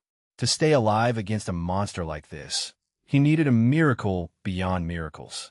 And as someone who once lived in the sacred abyss, he was certain that he would never be granted one. Still, he didn't feel a strong hatred towards Elena. Rather, he just wanted answers from the Dark God. Just why? Why did he have to summon them to fight against such a monstrous enemy? Chapter 1864 war U6. Chapter 1864 War 6. The concept of space was frozen. The concept of time was the same. In these billions of kilometers of the starry sky that had been sectioned off, only two beings had the power to move. The beings of the sacred abyss were usually associated with powers of darkness and Een. This was only because of the Dark God's own preferences and thoughts. In reality, this cosmos had just as many paths as the true void despite the difference in energy and power system. At the end of the day, all energies came from the same origin and all paths led to the same place. The Crone clan came up with a method to make mana freely usable in the sacred abyss, so that problem no longer existed. Ryue was the epitome of everything the Dark God appreciated. She was the embodiment of Een, so anything he usually used would be irrelevant against her. It didn't hurt him to create a soldier worthy of facing her, but his goal was to make a person who could surpass her. His goal in handpicking the troops that would face Damien's closest people was to destroy Damien's mentality. He wasn't taking it lightly. What Ryue faced was an embodiment of Yang. The man, named Marion, was the direct opposite of Ryue's power. Unlike Elena, she didn't spend a large portion of her life learning how to surpass Yang. Her power was too diverse for her to have that option. So, it could be said that their fight was more fair. Though, the opposite could be said as well. Boom, boom, boom, boom. The clash was between blue and red, black and white. One would be hard-pressed to find out what actual laws were being used, but it was certain that Een and Yang were going toe-to-toe. This was already against natural order, but wasn't everything that happened in this war the same? These two forces that were always supposed to exist in harmony were now directly opposed. The result was pure chaos. Space and time were stopped by Ryue's power. However, her abilities could hardly affect Marion. His abilities were the same for her. Unlike life and death, which had the possibility of surpassing each other if taken to proper heights, Een and Yang were the representation of absolute duality. No matter what anyone wanted, those two laws would refuse to cooperate. They would never be able to harm each other. So, how were Ryue and Marion supposed to fight? Well, every single collision of theirs gave birth to chaos. Though they could do no damage to each other, the action of Een and Yang had to have a reaction. The energy of pure chaos filled the air and affected both of the fighters. They were unable to control the rampant energy that was a combination of what both of them possessed, but it affected them severely. Ryue felt the chaotic energy entering her body and interfering with her power. As Marion was subjected to the same feeling, they both understood how this battle was going to progress. It was a matter of attrition. They could not defeat each other, but one of them would absolutely be defeated. Whoever lasted longer against the chaos would be the final winner. But it wasn't as if they were going to sit still. They continuously increased the amount of chaotic energy in the surroundings to kill themselves faster. It was a self-destructive battle with the only goal of forcing the other person into hell. She was forced to fight with monsters that even Damien hadn't seen directly as she adventured through the lands. They both knew how important their presence on the battlefield was. Een and Yang were too powerful. If they were allowed to meet the other divinities, they would instantly overwhelm most of them. Ryue had been searching for a long time to find her emotions. Because she wanted to live a good life when everything was over, she needed them. She couldn't give them up forever, as she originally decided to. In that search, she discovered everything but the feeling she wished for. She was forced to fight with monsters that even Damien hadn't seen directly as she adventured through the lands. What did it mean to search for emotions? Even Ryue didn't know. She followed the winds and walked the path of a wanderer, living a day at a time. Through those experiences, she was able to learn a lot about emotion and the way that people felt it, but she was never able to find her own again. To fight against the heavens and steal them back had been her goal for a long time. For that purpose, the path she pursued was bordering on existence. And as Damien planted a seed in her body, she would be able to challenge that level as long as she was able to reach it naturally. She was confident that her current achievements were greater than anything Marianne had done. Perhaps their combat power was matched, but she would absolutely be able to last longer in the chaos than he could. Boom! Boom! Boom! The explosions were of a black and red color, the same as the energy of the spiritual god of chaos that Damien faced. The black energy that Ryue released was a mixture of death and destruction manifested as a massive ice storm that overran the entire area. Marianne was surrounded by a sea of fire in the blizzard that could not be extinguished. They were like mages, refusing to approach each other but constantly on the attack. Between them was a cloud of chaotic energy, and that was where their attacks were truly manifested. Ryue's fighting style was already the most chaotic of them all. She had the most mana, so she was prone to throwing out as many skills as possible in a short period of time to overwhelm her opponent. It was the kind of strategy that could be easily countered if one knew about it. But since when was she someone who relied on arrogance? She was always prepared for a situation where she needed to rely on skill, which was precisely what made her the most dangerous of the four.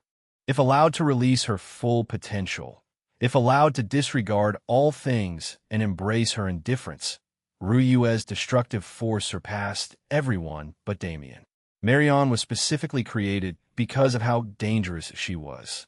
In a certain sense, Ryue was the only one of Damien's associates, aside from Dante, who the Dark God took a special interest in corralling and defeating. Her battle was going to last longer than the rest. In terms of kills alone, she would never be able to match her sisters in this battle. However, her overall impact would definitely be in contention for the greatest. Even Marianne could tell. If he didn't accomplish what he had been created for, then the efforts of the Dark God's army would become meaningless. Still, he had supreme confidence, not because of his own abilities, but because of the Lord he followed. Even if he lost here, he would be able to return and fight against Ryue over and over again until she lost. That was the same confidence possessed by Veritera, by Regard, by Marianne, and by every other being who was conscious of the Dark God's existence. It could be perceived positively or negatively, but the facts remained the same. In the end, everything came back to Damien. But it was not yet time to see what he was up to. Chapter 1865 war 7. Chapter 1865 War 7. The next target of focus was naturally Iris.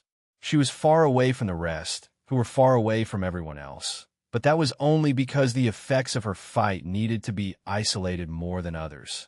After all, regardless of who was stronger or weaker, the law she studied was above everyone else. Creation, when used with destructive intentions, created more wide-ranged chaos than any other element aside from its own twin. And that was exactly what she fought, wasn't it? There was a clear pattern in how the enemies born to face these four wives of Damien were chosen. It wasn't hard to guess that she was standing against a Grand Duke of Destruction. Yusun was his name. He existed in a bygone era like the rest, but he could be considered unique in that he was someone who served the Dark God willingly long ago. The rest of the resurrected Grand Dukes had their loyalty forged through torture and fear tactics after they were subjugated.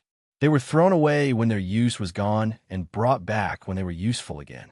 Yusun willingly followed the Dark God. He didn't need to be instilled with loyalty, and yet he was also eventually thrown away. If the rest could be considered fighting only because they had to, he was fighting because he wanted to prove his use to the Dark God. He didn't want to be thrown away again. Because of that, he was taking this battle much more seriously than the rest. With destruction as his law, he became a true beast. The red and black energy that was different from chaos only in its aura spewed out into the atmosphere, causing space to shatter into pieces. A massive gash leading to the chaotic void was opened around Iris, forcing her into that space. She was forced to react defensively. Filling in that empty space with new energy, she left herself open to attacks. Boom! Boom! Boom! Yusin's fighting style was similar and different. In a way, it was the version of Iris' fighting style that would have arisen if she was born with a destruction affinity instead. Why? As people who had no contact and learned from entirely different disciplines, how did they end up at the same point? It could be called a coincidence, but it surely wasn't. This phenomenon was seen in many of the other battles taking place in the vicinity. All of these experts chased different goals using different methods, but as long as they sought strength, they'd find themselves in the same position. The meaning of that position only changed based on their perception. Creation and destruction were inherently similar because they were direct opposites. When reaching the peak of those two laws, there were really only a handful of paths one could pick. Since there weren't many users of these elements, their styles were never directly compared in such a way. Now that the two of them had come to face each other, they realized that their weaknesses were bared to their opponent from the beginning. Whatever weaknesses destruction had were filled by creation and vice versa. Though Yusin seemed to be on the offensive with his continuous attacks, this offense was merely another defense. If he gave Iris the chance to take the momentum he was carrying, then he would be exposed almost immediately. As such, he targeted the weaknesses of creation that he inferred through his knowledge of destruction. Firstly, it did not have as much attack power. It could be skillfully used to create deadly moves, but its raw strength as an energy was lacking. Iris was forced on the defensive because of this. Her surroundings were filled with constructs of her creation that acted as barriers to keep Yusin out, but that was within his expectations. The second weakness of creation was based on the same glaring aspect. Creation was a tame element. For every ounce of destruction's ruthlessness, it was forced to be more docile. Perhaps Iris could throw up shields, but her absolute defense could never beat his absolute offense. As long as he shattered her law, he would be able to break through. That was his thought process, but Iris' mind moved along the same lines. The inverse of everything he thought was his own weakness. Destruction was too chaotic and hostile. It could output a lot of energy and suppress creation, but it could only do so like a raging fire. Creation had a maneuverability that destruction did not possess because of its refusal to be tamed. Even at the highest level, users of destruction had to sometimes bend to their law's will and go wild. Precise control could turn creation into a jet of water that cut through destruction's flames. Iris was just waiting for the right moment.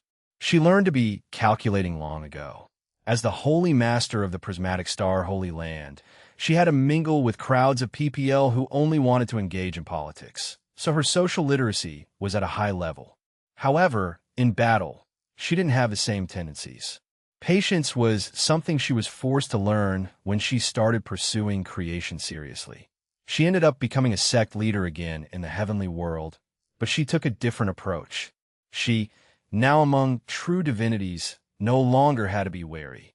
She did not have the same power as she did in Grand Heaven's boundary, but that was a benefit to her. She could now confidently lead without her eyes standing in the way. From that position, and from the experience of building a sect from the ground up instead of inheriting it, she was able to master creation almost passively. Still, that passive progression only came because she was endlessly learning.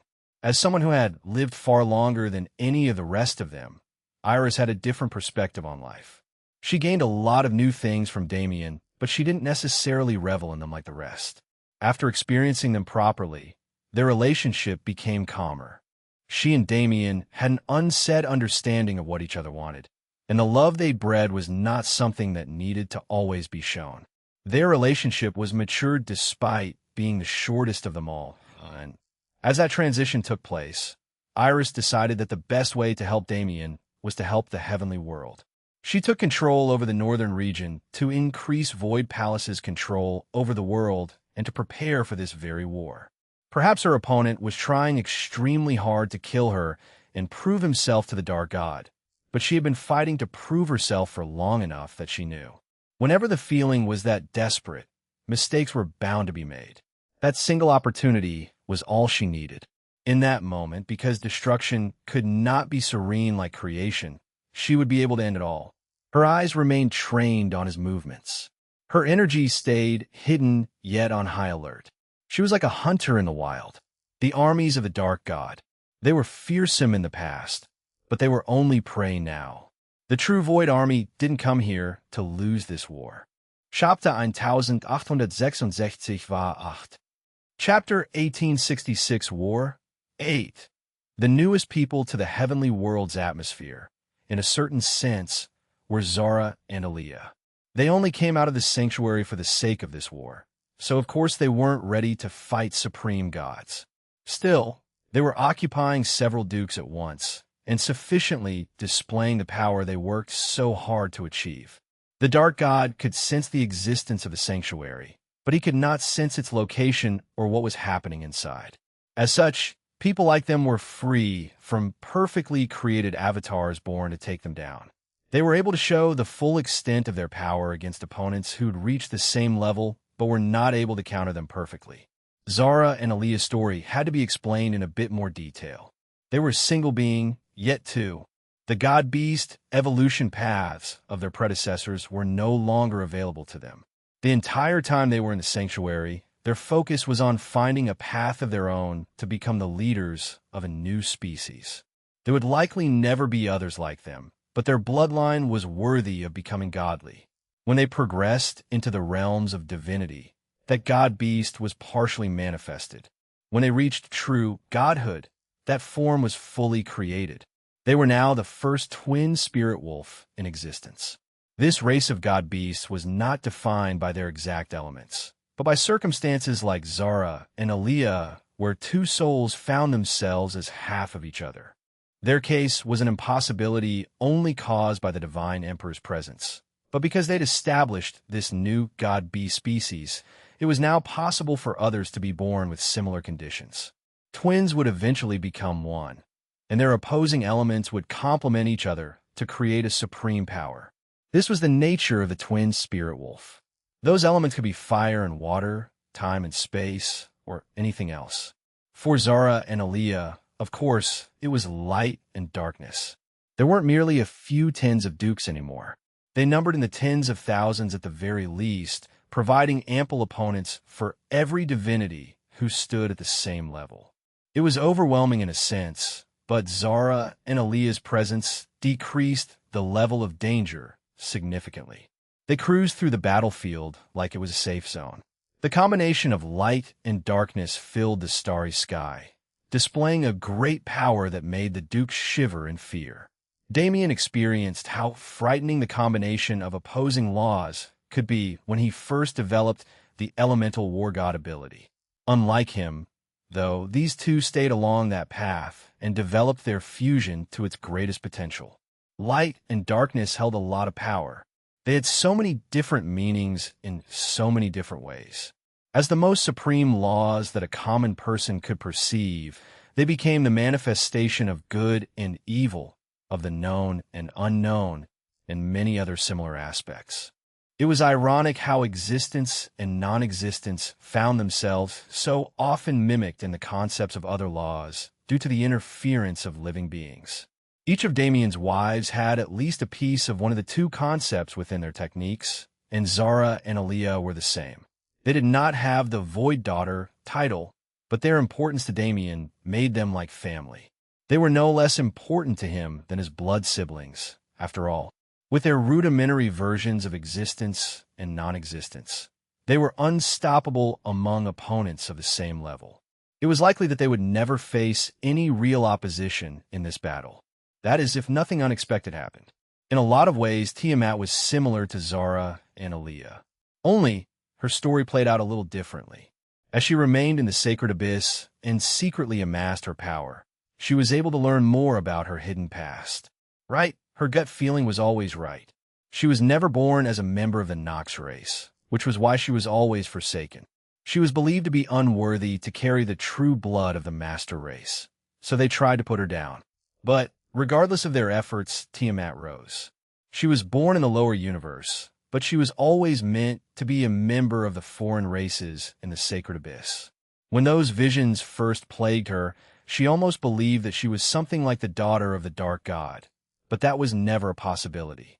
The dark god could not make direct contact with a person of lower status than him. Even if he artificially initiated a pregnancy in a woman, the baby born would have nothing to do with him. It would be the product of the mother's genes alone, like the reproduction process of some single-celled organism. Tiamat could never be related to that man, which was truly a relief. Nevertheless, the circumstances behind her birth were not normal. She was the product of research. She was born naturally to a mother and father, but they did everything possible to turn their own bodies into vessels for the power meant to flow into her. In that aspect, rather than parents, they were just tools. They died immediately upon her birth. She, as a being that had barely been conceived, was transported to the lower universe where the dark god's direct interference wasn't present. As for why, wasn't that obvious? She was a disaster project, meant to bring an end to the dark god's reign. She was the final effort of a dying civilization that disappeared during ancient times. Even back then, there were no more than a few of them left, and they were kept alive only as toys. The efforts they made outside of the dark god's perception were only possible because they received outside help. Still, they succeeded, and Tiamat was successfully created. She was housing an untapped potential that was only awakened when she was cleansed by the energy of the sacred abyss. Tiamat's role in this battle was more important than she made it seem with her actions of patiently watching from a hidden place on the sidelines. Actually, she was the key to ending the war. Not for Damien, but for everyone else. Tiamat's main power was the same as it had been. Her goals and personality were the same too. Only one thing had changed. Within the fabric of this cosmos, there was a weapon created by a portion of her soul. The second it attacked, it would all end. The infinite resurrection that made the dark god's army so terrifying would be canceled. That infinite resurrection was what all of them were relying on. However, Tiamat needed to wait for the right moment. While the dark god was so conscious of the battlefield, she could not expose her presence.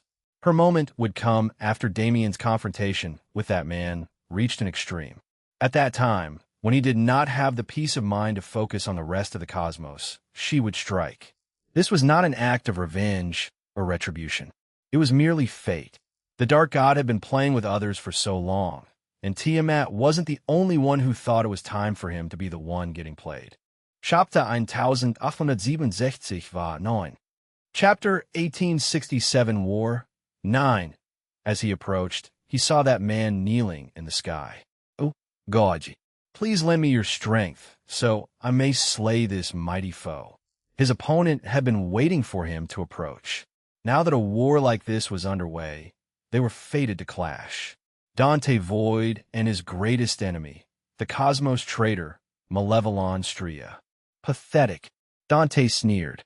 This kind of ritual obviously had meaning since power was flowing into Malevolon's body, but it was clearly done at this very moment to mock him. Even Malevolon knew that he was never strong enough to directly face Dante. In the first place, he and his people were only able to catch him after breaking the cosmic laws and infiltrating the lower universe, where they seized him before he could grow into his full strength. Otherwise, how could someone like Malevolon possibly challenge a man who partially controlled existence? Malevolon was stronger now, but he was still not certain about fighting Dante. He didn't know what level the man had reached, but his aura radiated much more powerfully than ever before. Dante's fight with Damien helped him a lot.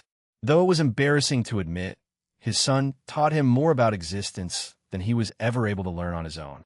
Damien kick-started his father's path.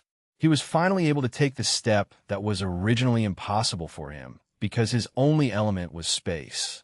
Malevolon would have been killed in an instant if he was fighting on his own, but his current form was nothing more than a puppet of the dark god. The energy that surrounded him was not his own. It belonged to another entity.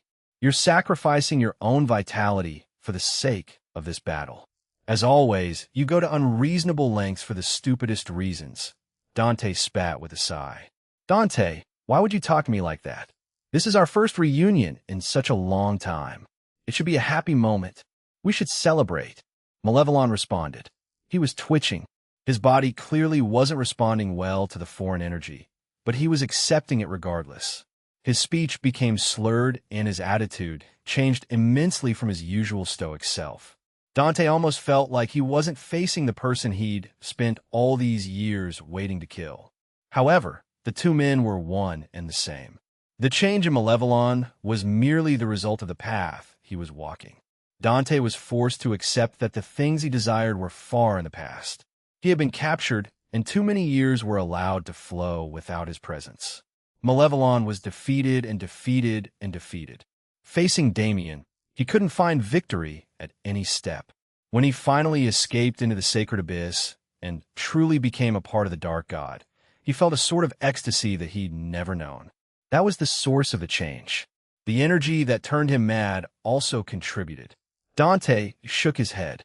Engaging in conversation with this version of Malevolon would amount to nothing. It was best to just kill him and end the lifelong debt that was plaguing his mind. Dante raised his arm to attack, but as if he was waiting for that moment, Malevolon did the same. Boom! Two types of energy clashed between them, throwing both of their bodies back. Dante's was a special kind of existence. Meanwhile, Malevolon used a chaotic energy that seemed to be mocking non-existence. Still, the sheer power of the Dark God's energy filled the gap and allowed Malevolon to clash directly with his foe. Perhaps this is for the best, Dante thought as he observed the clash. It felt like he was fighting Malevolon and the Dark God at the same time. He had no qualms with settling his grudges all at once. Dante's eyes changed when he viewed the battle through that lens. He was a bit passive during the first collision with his spirit dampened, but he gained it all back in an instant. Boom! Boom! Boom! Boom! From a slow start, they rapidly moved into a fast-paced battle. Dante's base law was space. The way he controlled existence mimicked that of his spatial laws. The starry sky itself became his weapon. On one hand, it turned physical and attacked Malevolon with a huge aura of deadly spatial mana. On the other hand, the concept itself came alive and started to constrict around the enemy, forcing him to bear the brunt of any force Dante decided to employ. This collision wasn't actually that important in the grand scheme of things. Malevolon didn't matter much, and while Dante was extremely powerful, he was only participating in this singular battle.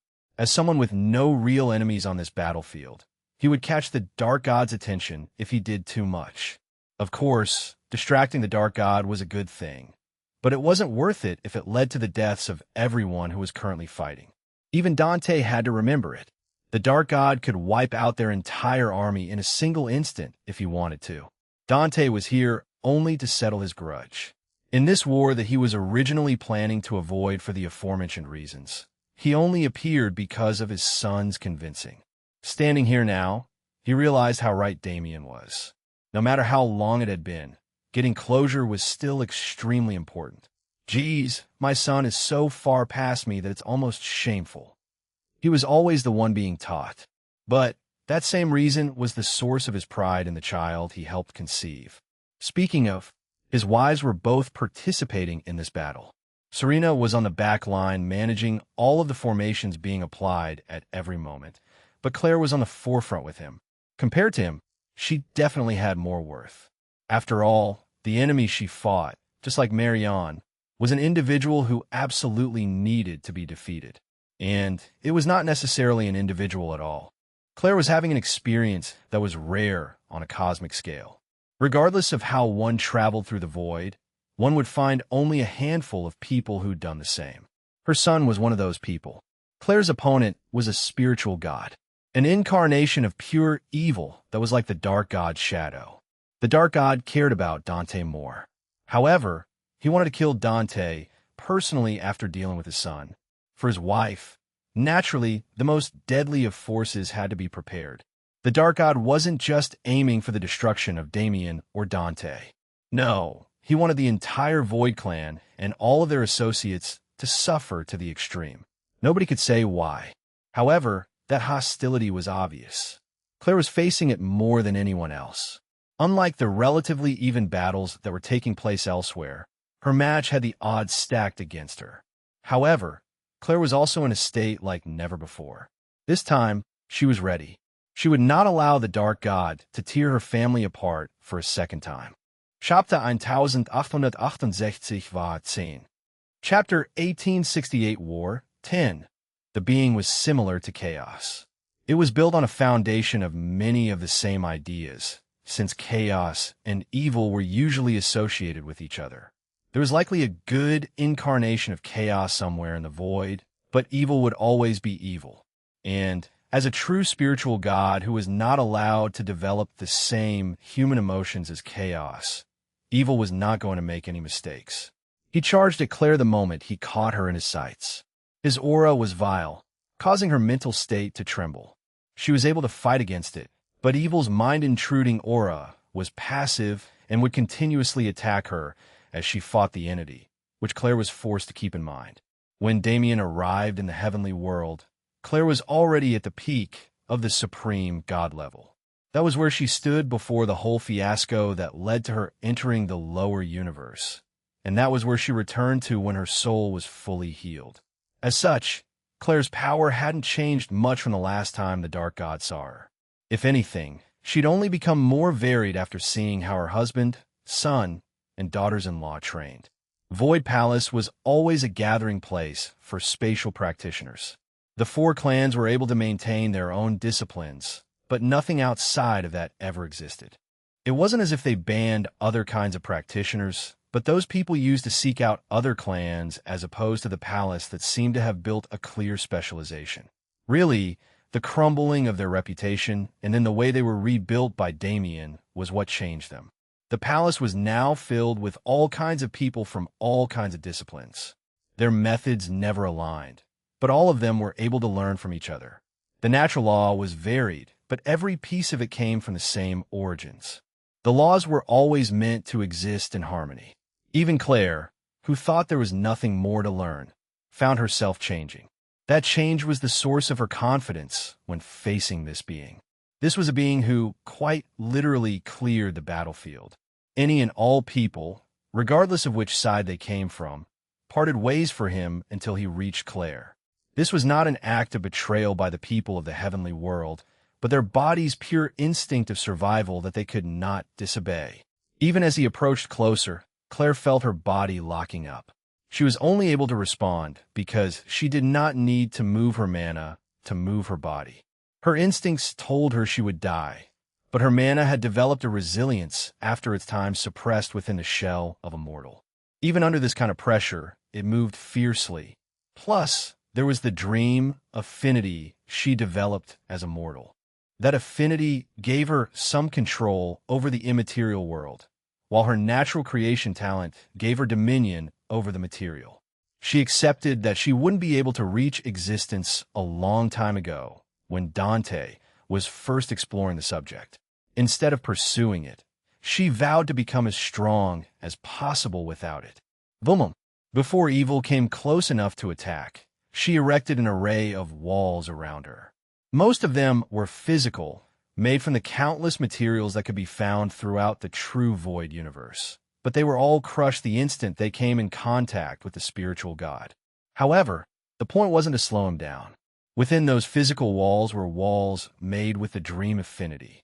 They could not affect the mentality of a being without mentality, but they were able to contain some of his aura in a dream dimension, which gave Claire a renewed ability to move. Boom! Boom! Boom! Boom! Multiple small black holes appeared and charged at the enemy. They warped his movement path and confused the space around him, making it more difficult for him to reach her. Stars immediately appeared all across the starry sky. Their energy depleted rapidly as beams of pure heat were released from their cores and targeted at evil. Boom! Unexpectedly, it was indeed Claire who kept the initiative. Evil didn't take any damage. Like the black hole she summoned, his body was able to take energy in and contain it in an eternal prison.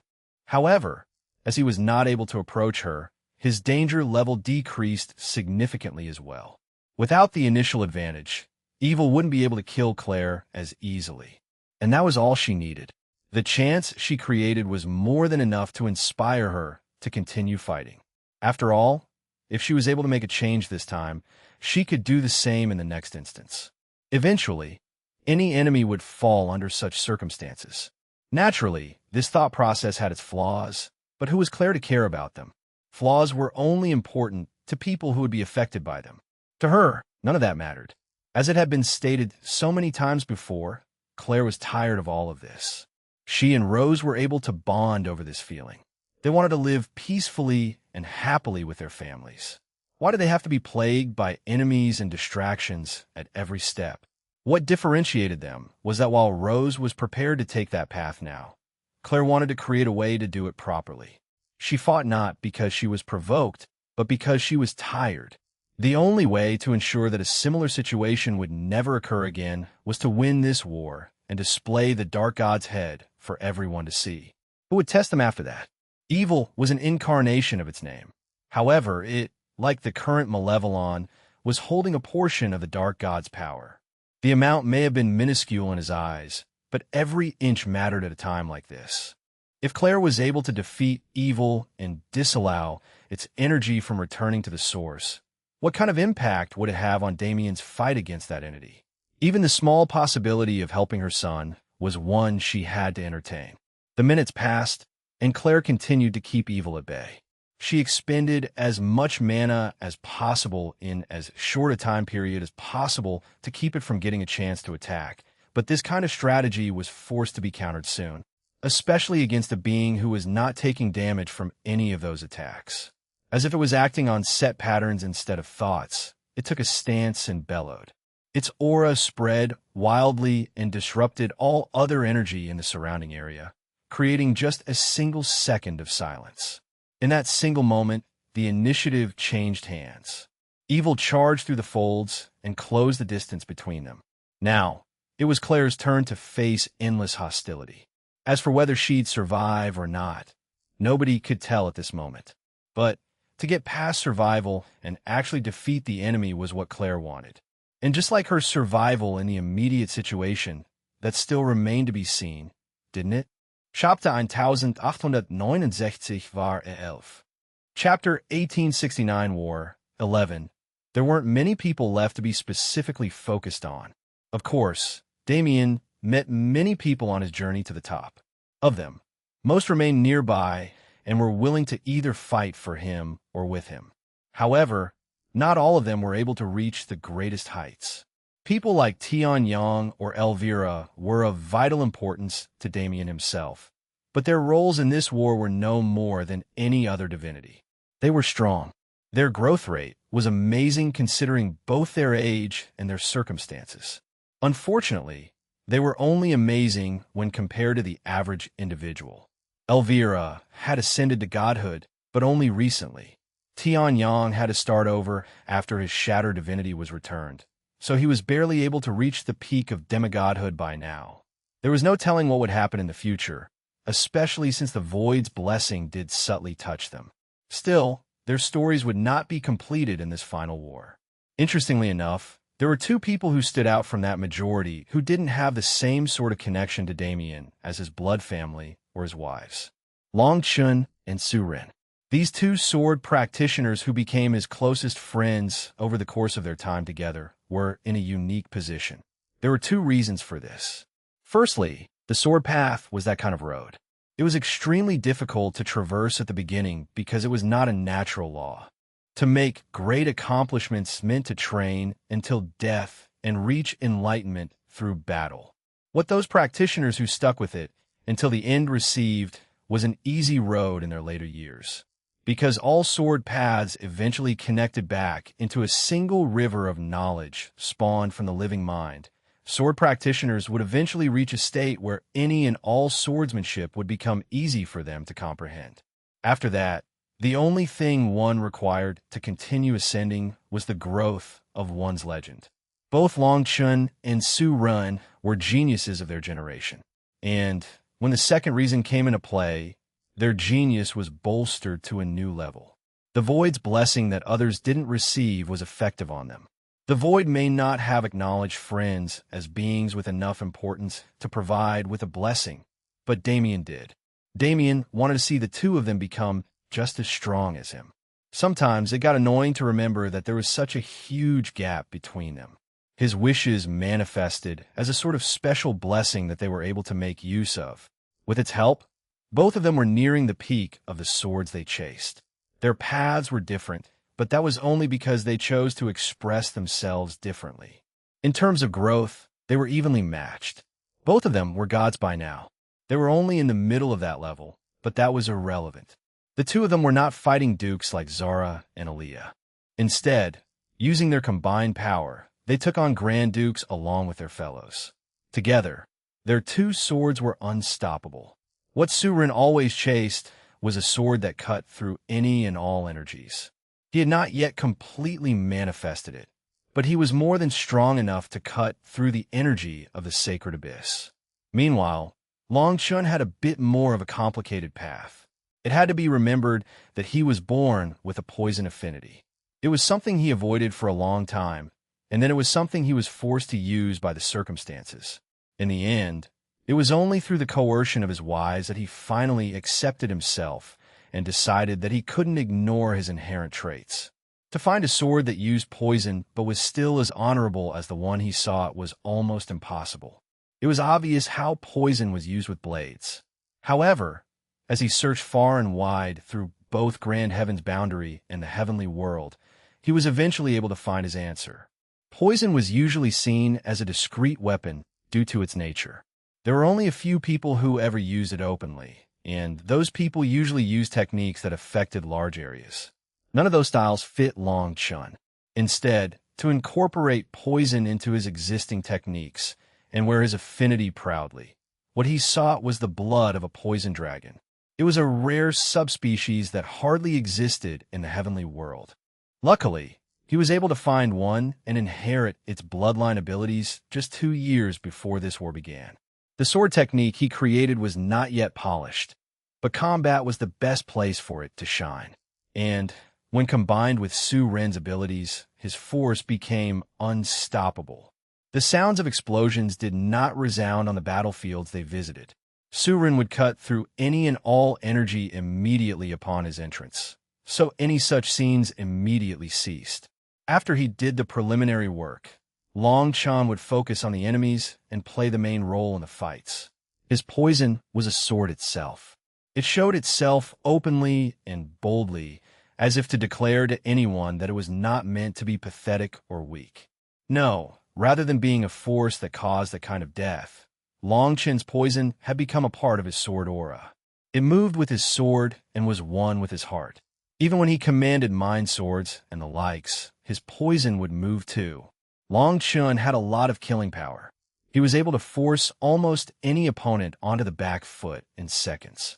From there, he pressured them and pressured them and pressured them. His swordsmanship was strong and direct. All of his attacks were telegraphed. However, even if one knew where they were coming from, they were impossible to avoid. With such techniques, he was even able to push Grand Dukes. Killing them, on the other hand, was a different story. To truly break a Grand Duke's defense was only possible with supreme god-level power. The only way to circumvent this law was it not to eradicate that defense entirely? Long Chun's sword was sharp enough to cut through the flesh of a supreme god. Behind him, he had a force that could take care of the energy. The moment he saw an opportunity, Su Ren would appear and strike, throwing the enemy off balance and slicing their energy apart. Long Chun could completely capitalize on that opportunity and kill them. This strategy worked like a charm. On such a chaotic and expansive battlefield, it was impossible for the enemies to learn from the deaths of their allies. As such, ironically, the Long Chun-Su Ren duo had a much greater impact on the overall war situation than any of Damien's wives. Speaking of Damien, it was curious how the war could progress without any signs of his fight with the Dark God, was it not? The Dark God existed in the folds of the sacred Abyss Universe's space. Even if the two of them moved to a different plane, at least the initial impact would cause some sort of scene. This kind of quiet made people assume that those two great beings had not yet met. But everyone who thought that was wrong. In fact, Damien approached the Dark God only minutes after the fighting started. What happened between them? Chapter 1870 war 12. Chapter 1870 War 12. The darkness around them couldn't be compared to what others experienced in the starry sky. See, the sacred abyss did still have many stars and planets. Merely, they were all uninhabited, uninhabitable, or destroyed. The only life that existed in this cosmos was contained in a small area like animals in a zoo. The Dark God was in the very center of the cosmos, taking the place of the cosmic core. Compared to even the most spread-out divine battles, he was extremely far away. Damien naturally didn't need to travel for a long time to get there. He and the Dark God were now equal. Not only could he approach easily, but he was no longer affected by the aura of this place as well. He saw that black hole. As he came closer, it took on a more human form, or rather, a form more suitable for battle. The humanoid figure was still wrapped in a fog of blackness. It had no real features and was only a vague outline, but it was the most human the Dark God had ever been in Damien's eyes. As I expected, the Dark God was no longer using techniques to project his voice or language that made him seem superior. Though he was an inherently flawed being, it seemed that he no longer saw the use of displaying himself so mysteriously. He and Damien were the same now. They were the same, but that was the exact source of the mockery in his voice. I said upon our first meeting that you were not the one. You now have the same power as I, yet even you were not able to surpass the final boundary. Damien raised a brow. He was clearly talking about the void. Had he mentioned anything like that during their first meeting? No, but it was probably his thought process at the time. The Dark God made a lot of claims at that time. He showed Damien an existence beyond his own and even gave him a taste of non-existence. However, he only did so because he was confident after meeting Damien that he would not be able to reach the void. It was likely because there had only ever been one absolute. And from his words, it seems that he knew that person. Now wasn't the time to question it. The World Walker had done a lot in his life, so it was impossible to single out the moment when the Dark God decided that another person like him could not exist. Regardless, Damien was not of the same mind as him.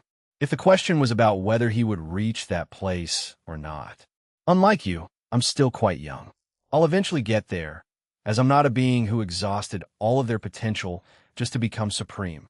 A backhanded comment was a great way to greet someone who would always just be an enemy. Yes, an enemy. Back then, didn't the Dark God say that he wasn't worthy of being called one? Damien had to wonder what that man was thinking now that he'd become an individual with the potential of killing him. However, the Dark God didn't show any signs of emotion. You are indeed an enemy worth acknowledging. However, that is the end of it.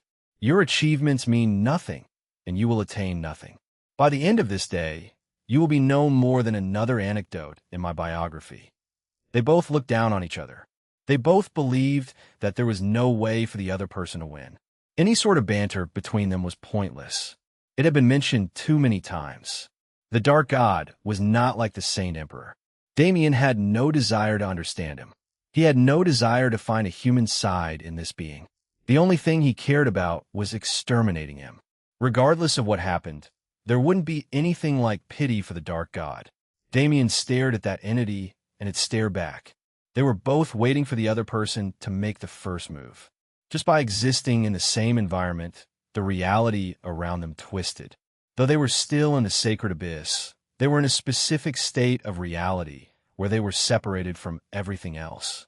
As if they stood inside of a black hole, their combined energies formed a battleground of absolute blackness reminiscent of the void, so they could display their power to the fullest. There was only a single instant separating them from a clash. As soon as that single instant passed, everything changed. The fate of two cosmos was now at stake. And in a matter of time that would be seen as nothing at all by those in reality, that fate would be decided once and for all. The war was progressing well. Many hours had passed already. The situation wasn't looking great, but it wasn't bad either. Send word to the ground troops. A new array is on standby for use.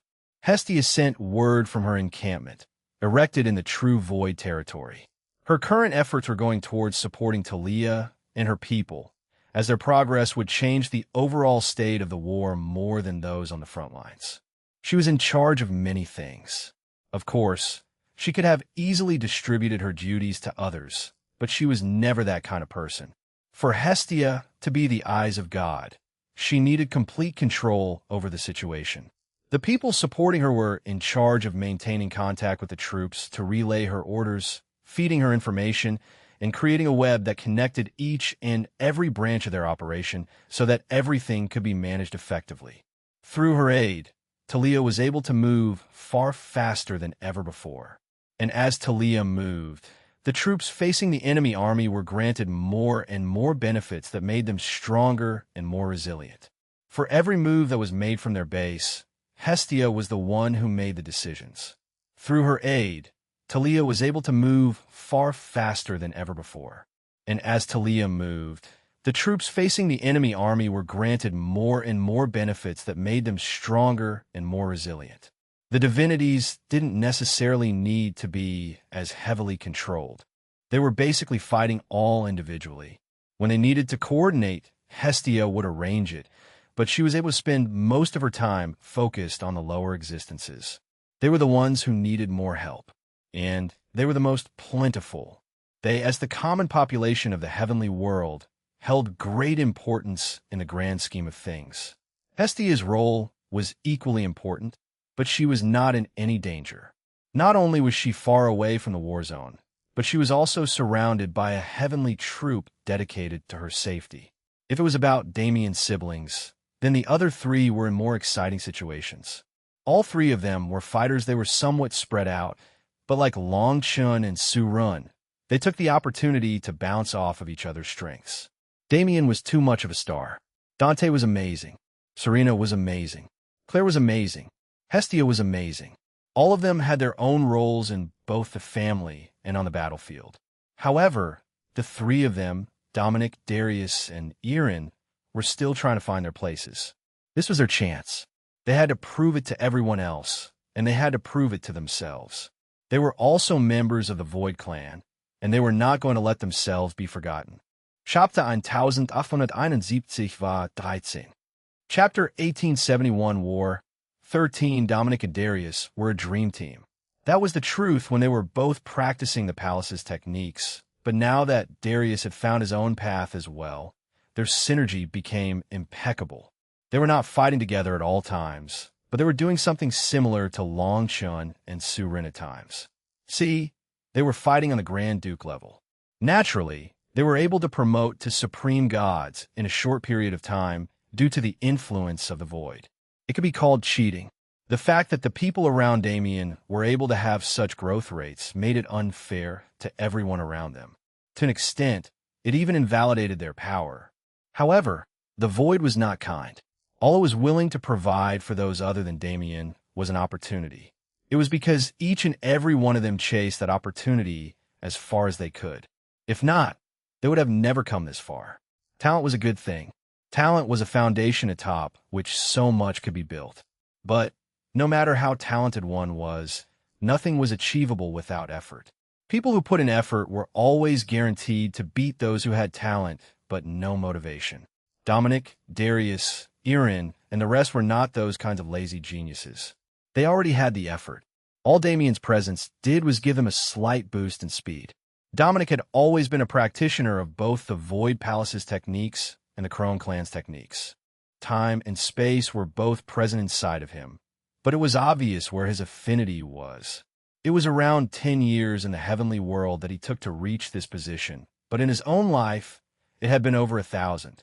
He tried his best to embrace both sides of him. He put space and time together, and as he went further and further down that path, he found himself trapped in a dilation of reality where he was forced to reach great heights if he wanted to escape. In that place, he went through a great transformation.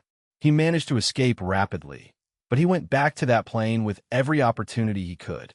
That was the perfect land for his development.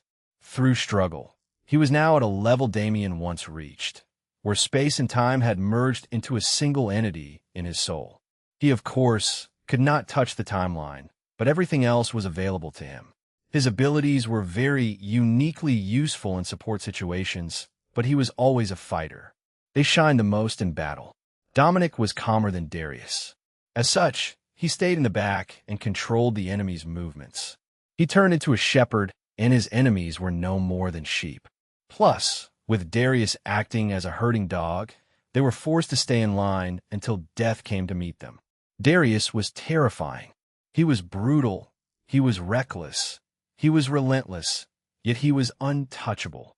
He maintained all of the qualities that made him who he was, but after refining himself, he lost the things that made him weak in battle. The recklessness he displayed now was controlled and calculated. It was all a part of his actual fighting style instead of a product of the influence of his emotions. And the flames he controlled responded well to his attitude. They were heavenly. It was obvious, but still true enough to need describing. Their light was the purest in the entire world. Their heat could sear the folds of reality and change the natural law in favor of fire. With the palace's sword art and his affinity for space also at his disposal, he had truly become an unrivaled expert. A lot of time had passed.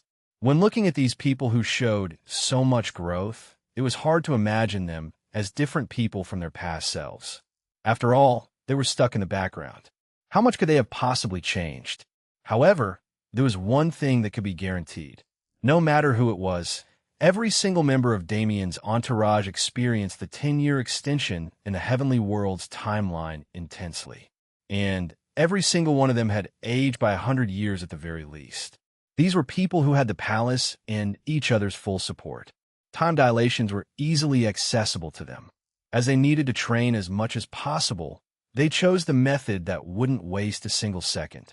When they trained for periods of time that were almost unspeakable in some cases. Dominic and Darius were still teenagers mentally when Damien first came to the Heavenly World. They were now grown men. They were commanders who would attain glory on any battlefield they graced with their presence. It was the same for Erin. Back then, she was bratty. Even she had to admit it. She was jealous, self-centered, and unable to accept her new brother simply because of her own complicated emotions. Perhaps it was the sense of disparity between their positions. No matter what anyone said, she was still the adopted child in the family. The sense of belonging she felt was always overshadowed by the reminder that she was not related to any of these people by blood. It haunted her for a long time. In fact, she wasn't even able to properly progress in her training because that feeling was clogging her heart. She was sent to the lower universe to observe Damien on orders that indicated that it was for his sake. That was a lie. Damien didn't need any help. Erin never got the chance to help him even once. Instead, Erin was sent to the lower universe to learn something from him.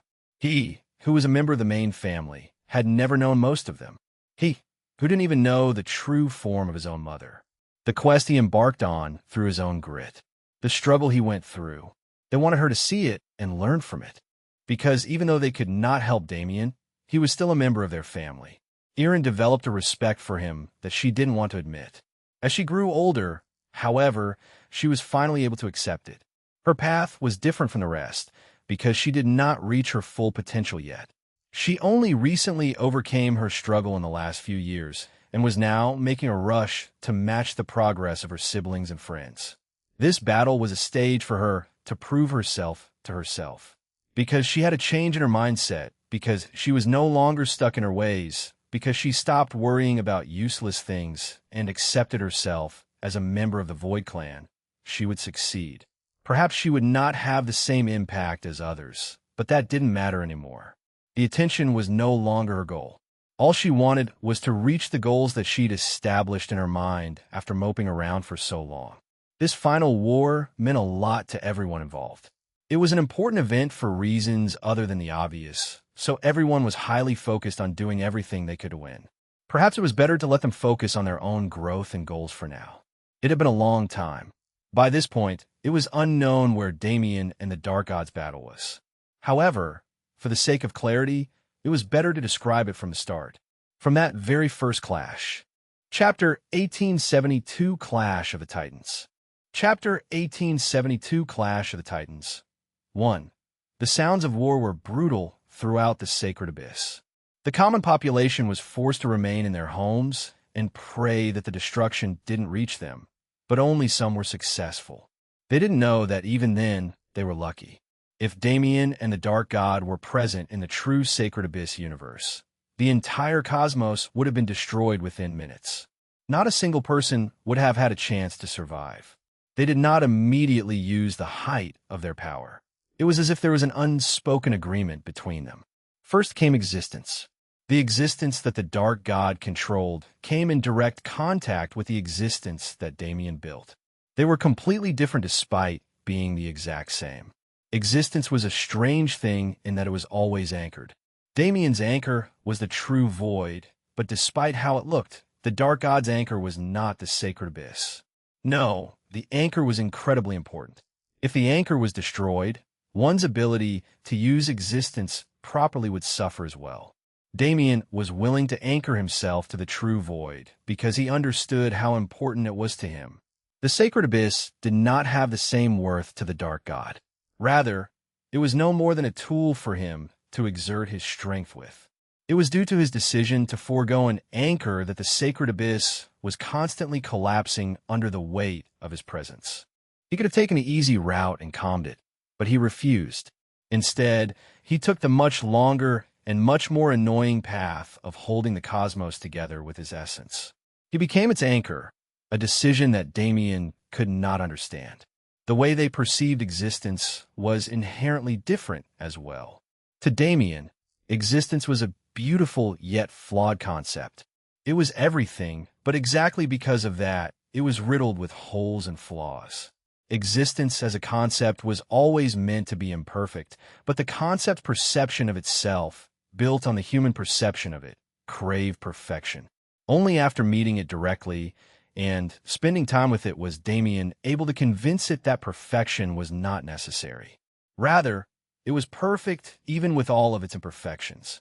This interaction created a new kind of existence based on Damien's perception and the concept's own acceptance. That was the force under his control. It was tame. Though it was able to attack, and it was willing to follow his will without any complaints, it had a sense of tameness to it that could not be removed.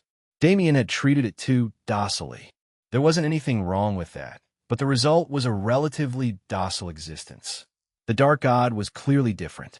He, as a person who didn't even know what docile meant, was far more forceful in all of his training. To reach this level, he did not think to become familiar with the two concepts and develop friendly relationships with them. Instead, as he sensed the concepts further, his goal was set to subjugate them. He took control by force and did not allow any sort of rebellion against his command. He didn't care if the concepts had spirituality. He did not care to understand them further than what he already knew. With his strength alone, he forced them under him. He essentially took them hostage. To say that this was the wrong path was wrong. There was no such thing as a right or wrong path. In terms of familiarity, the Dark God's many years of living made him a match for everything Damien accomplished with his hard work. And because the concepts under him were familiar with suffering, they were immediately hostile to anyone he used them against. So, what did the difference in their existence look like when manifested on the battlefield? Damien always manifested existence as a universe before. To him, the best way to show its power was by creating something with enough scale to house it all. However, after his experiences in the land of nothingness, that was no longer the case. Damien's existence was like a sharpened blade. The blade he used against the Dragon Lord was his inspiration. After trying for so long and failing to combine existence and non-existence, he instead chose to use the things he learned from each concept to change the way he used the other. Existence itself was now compressed into the form of a translucent sword. Its aura surrounded Damien and shielded him from his surroundings, while the power itself was concentrated on the blade. As his version of existence was tamer, he had to be smarter about how he used it. Compressing it like this allowed him to manifest the same kind of strength as the Dark God, because the Dark God was really, really strong. His existence was a massive storm. The way it presented itself was almost like non-existence, but it could not be denied that the force he was using was that which existed. The huge storm of black energy was terrifying. It surrounded Damien, hiding the Dark God from him, and attacked ferociously. Boom, boom, boom, boom. What attacked Damien could be called stars and lightning bolts, but those were only the physical manifestations. In reality, the dark god was striking him with the pure essence of laws. Every star contained another aspect of existence, and when they exploded on Damien's body, they forced him on the defensive. He had to rapidly understand what the dark god's attacks meant and find ways to repel them, almost reminding him of his first few times fighting in the land of nothingness. Damien's sword was swung without technique, yet it was so beautiful that it felt like an absolute sword realm. Each cut, each stab was cutting through the storm, bringing light into this dark realm. The light danced through the air, attempting to locate the dark god's body. Damien wasn't going to allow his enemy to put him in this kind of position. He had to admit that the dark god's existence was better than his, but that was irrelevant. The only reason the dark god was better was because he had millions and billions of years to learn these concepts and embolden them. He could also reach that level if he had time. The problem was that he didn't. Regardless, their fight was happening now. Time was not something allowed to Damien. Boom, boom, boom. He jumped off of the illusory ground and approached the storm with his body. Void Sword Art 4th Step, Spatial Collapse, BOM.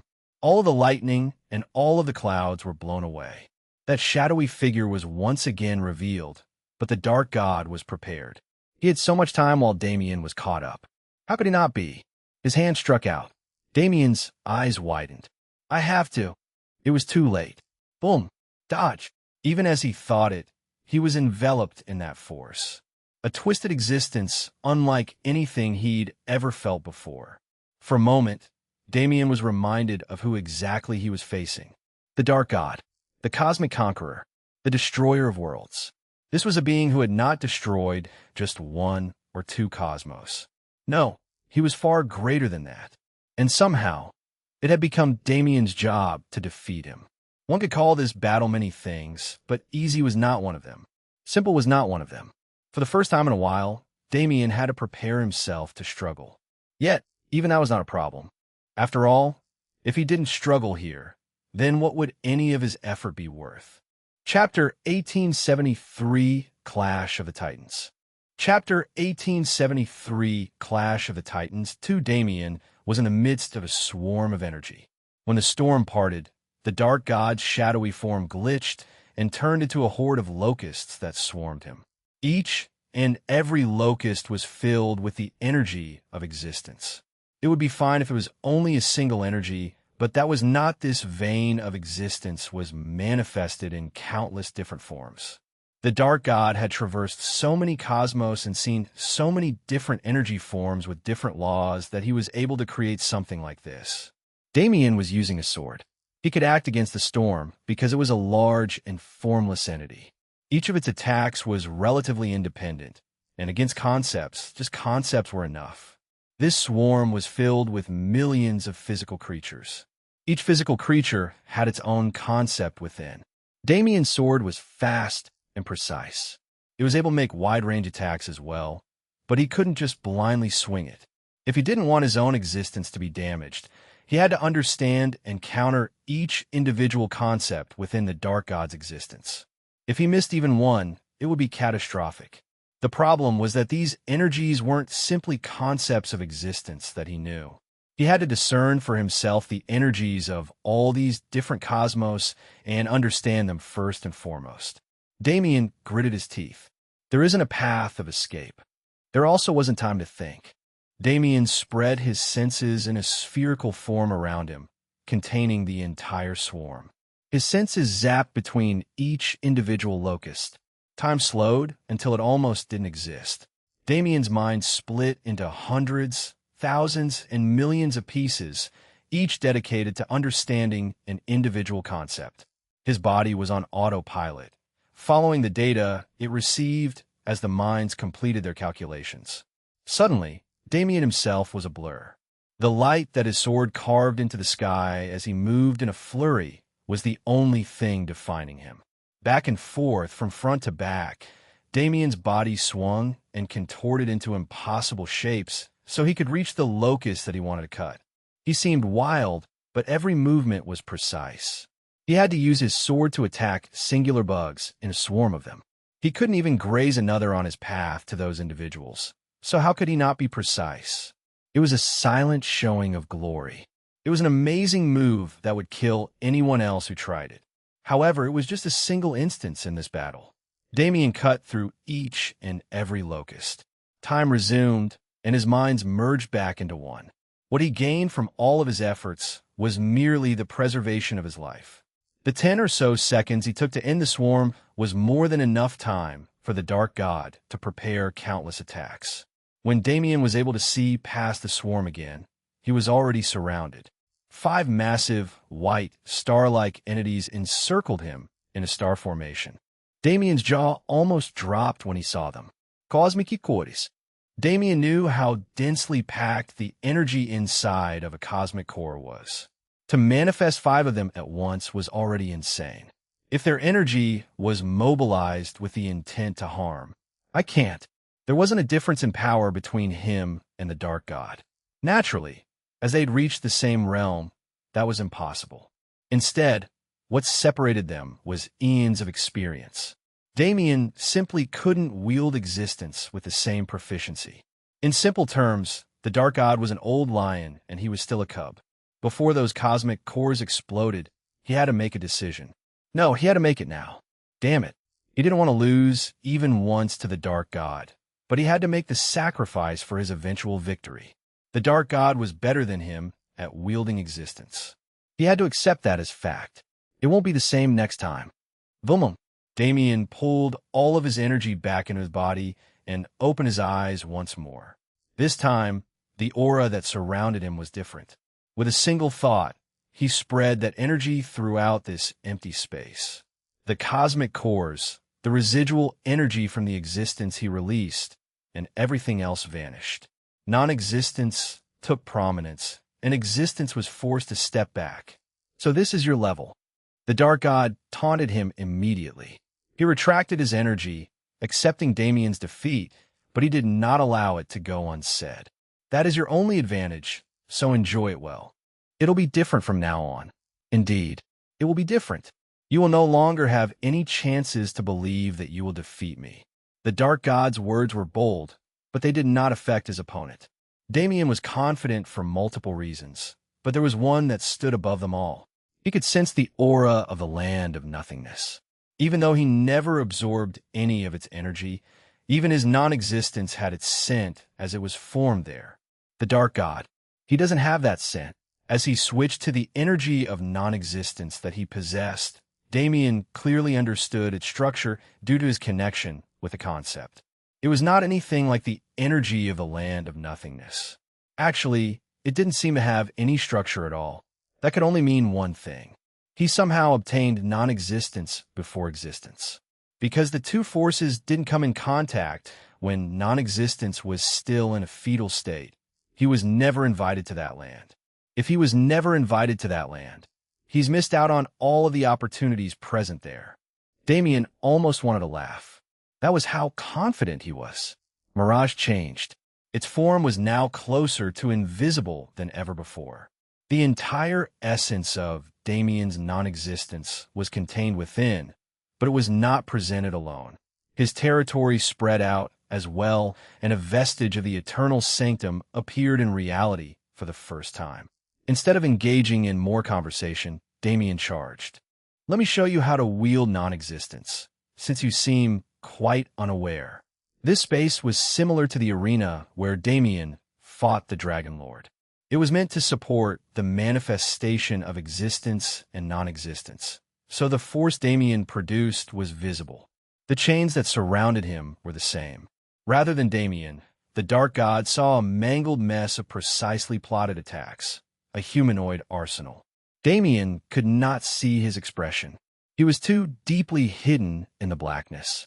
However, as he observed and prepared his own energy, he gritted his teeth.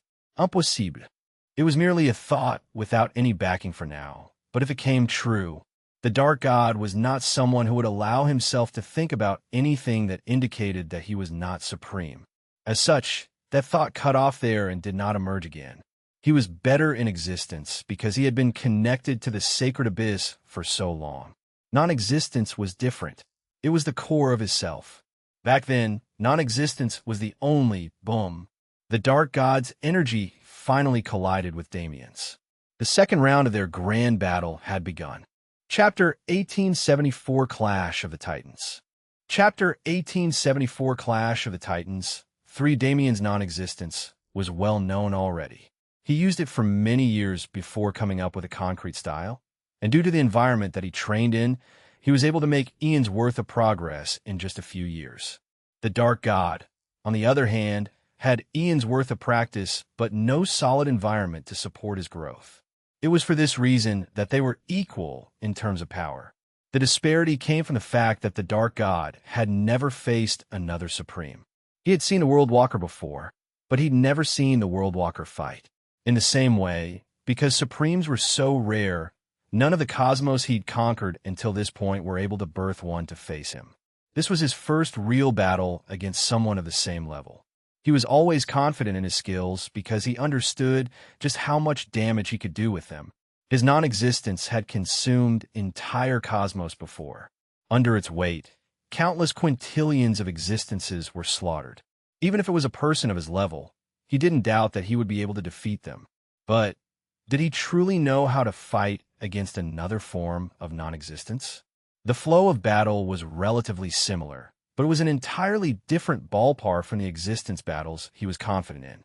He only realized this when Damien started his attack. Just like the people in the land of nothingness, Damien's attacks followed a certain pattern.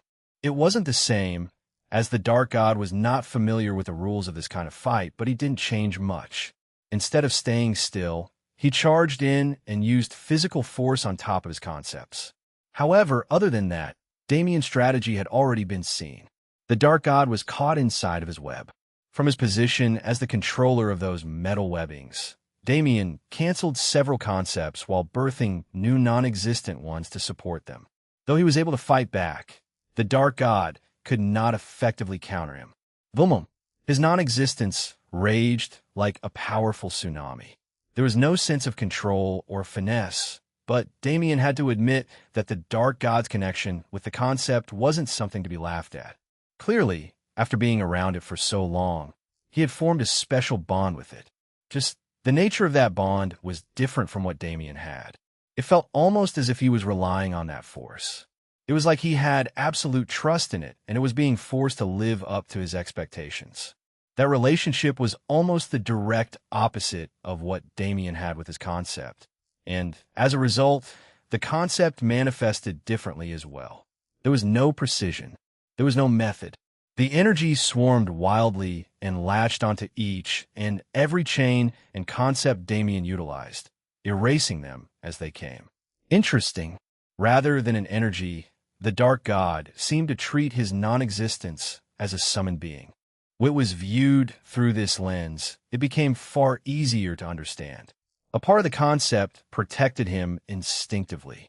Meanwhile, the rest lashed out and attacked anything that was targeting him. The Dark God himself was like an observer in the battle between Damien and his non-existence. It is true, from that position as an onlooker, he was able to entertain the thoughts that he pushed away before. It is not unfamiliar. He had seen it before, but at that time, he thought it was just the accomplishment of the individual in question. Damien's style was different, but this refined sense of non-existence that couldn't exist without some sort of guidance, and the strange aura of the energy that felt like that of the person he had in mind gave way to an unquestionable realization. Both Damien and that person experienced something that he was not privy to. There had to be something. He refused to believe otherwise. How could this man who is not even 200 years old control non-existence better than him?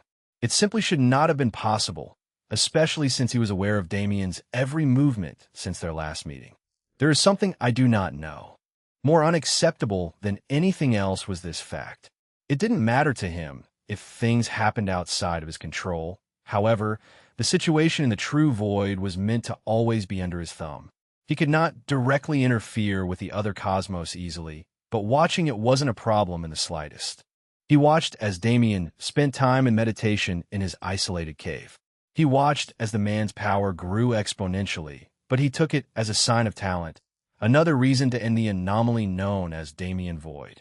This new information told him that rather than talent, Damien attained some kind of opportunity elsewhere. And he did so while making a fool of him.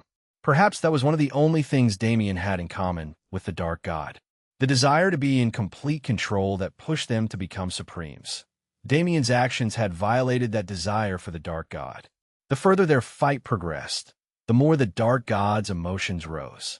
Damien was truly a master. His every movement trapped the Dark God's non-existence and took away its power. Despite being at the same level, it was powerless. Was this what Damien felt during the last round? No, this was to another degree. This was far more pronounced of a gap than what existed between the two of them in terms of existence. The Dark God could feel the air around him, constricting as any and all concepts were banished. He was forced to focus on protecting himself and his own mind, as it didn't slip his perception that Damien was trying to find a way in. If there was one thing he could never allow, it was the invasion of his mind. I will not lose. The situation was like this, but he refused to lay down his arms and cancel Damien's attacks with existence. Damien made that move earlier, and he mocked the man for being defeated. If he was forced to do the same, then it would be too much of a blow to his ego. Though it didn't seem like it to people who didn't know, the Dark God did have emotions. He wasn't dull and unfeeling. No, he was actually someone who valued his emotions more than most. However, the actual feelings that he held and the weight he gave them were not normal. Damien would learn more about that as the battle continued. For now, they only touched upon the supreme concepts they controlled, but this fight was fated to be more than that. Because when supremes clashed, the outcome wasn't like any other battle. In the process, well, it was enough to say that expecting an ordinary battle was just plain stupid. The twists and turns to come were fated to be unexpected to the both of them. It truly made one wonder how they'd react when those moments finally came. Chapter 1875 Clash of the Titans. Chapter 1875 Clash of the Titans, for Damien knew that he was going to dominate. The odds were tipped too far in his favor, so there was no chance of the Dark God winning in this stage of their fight.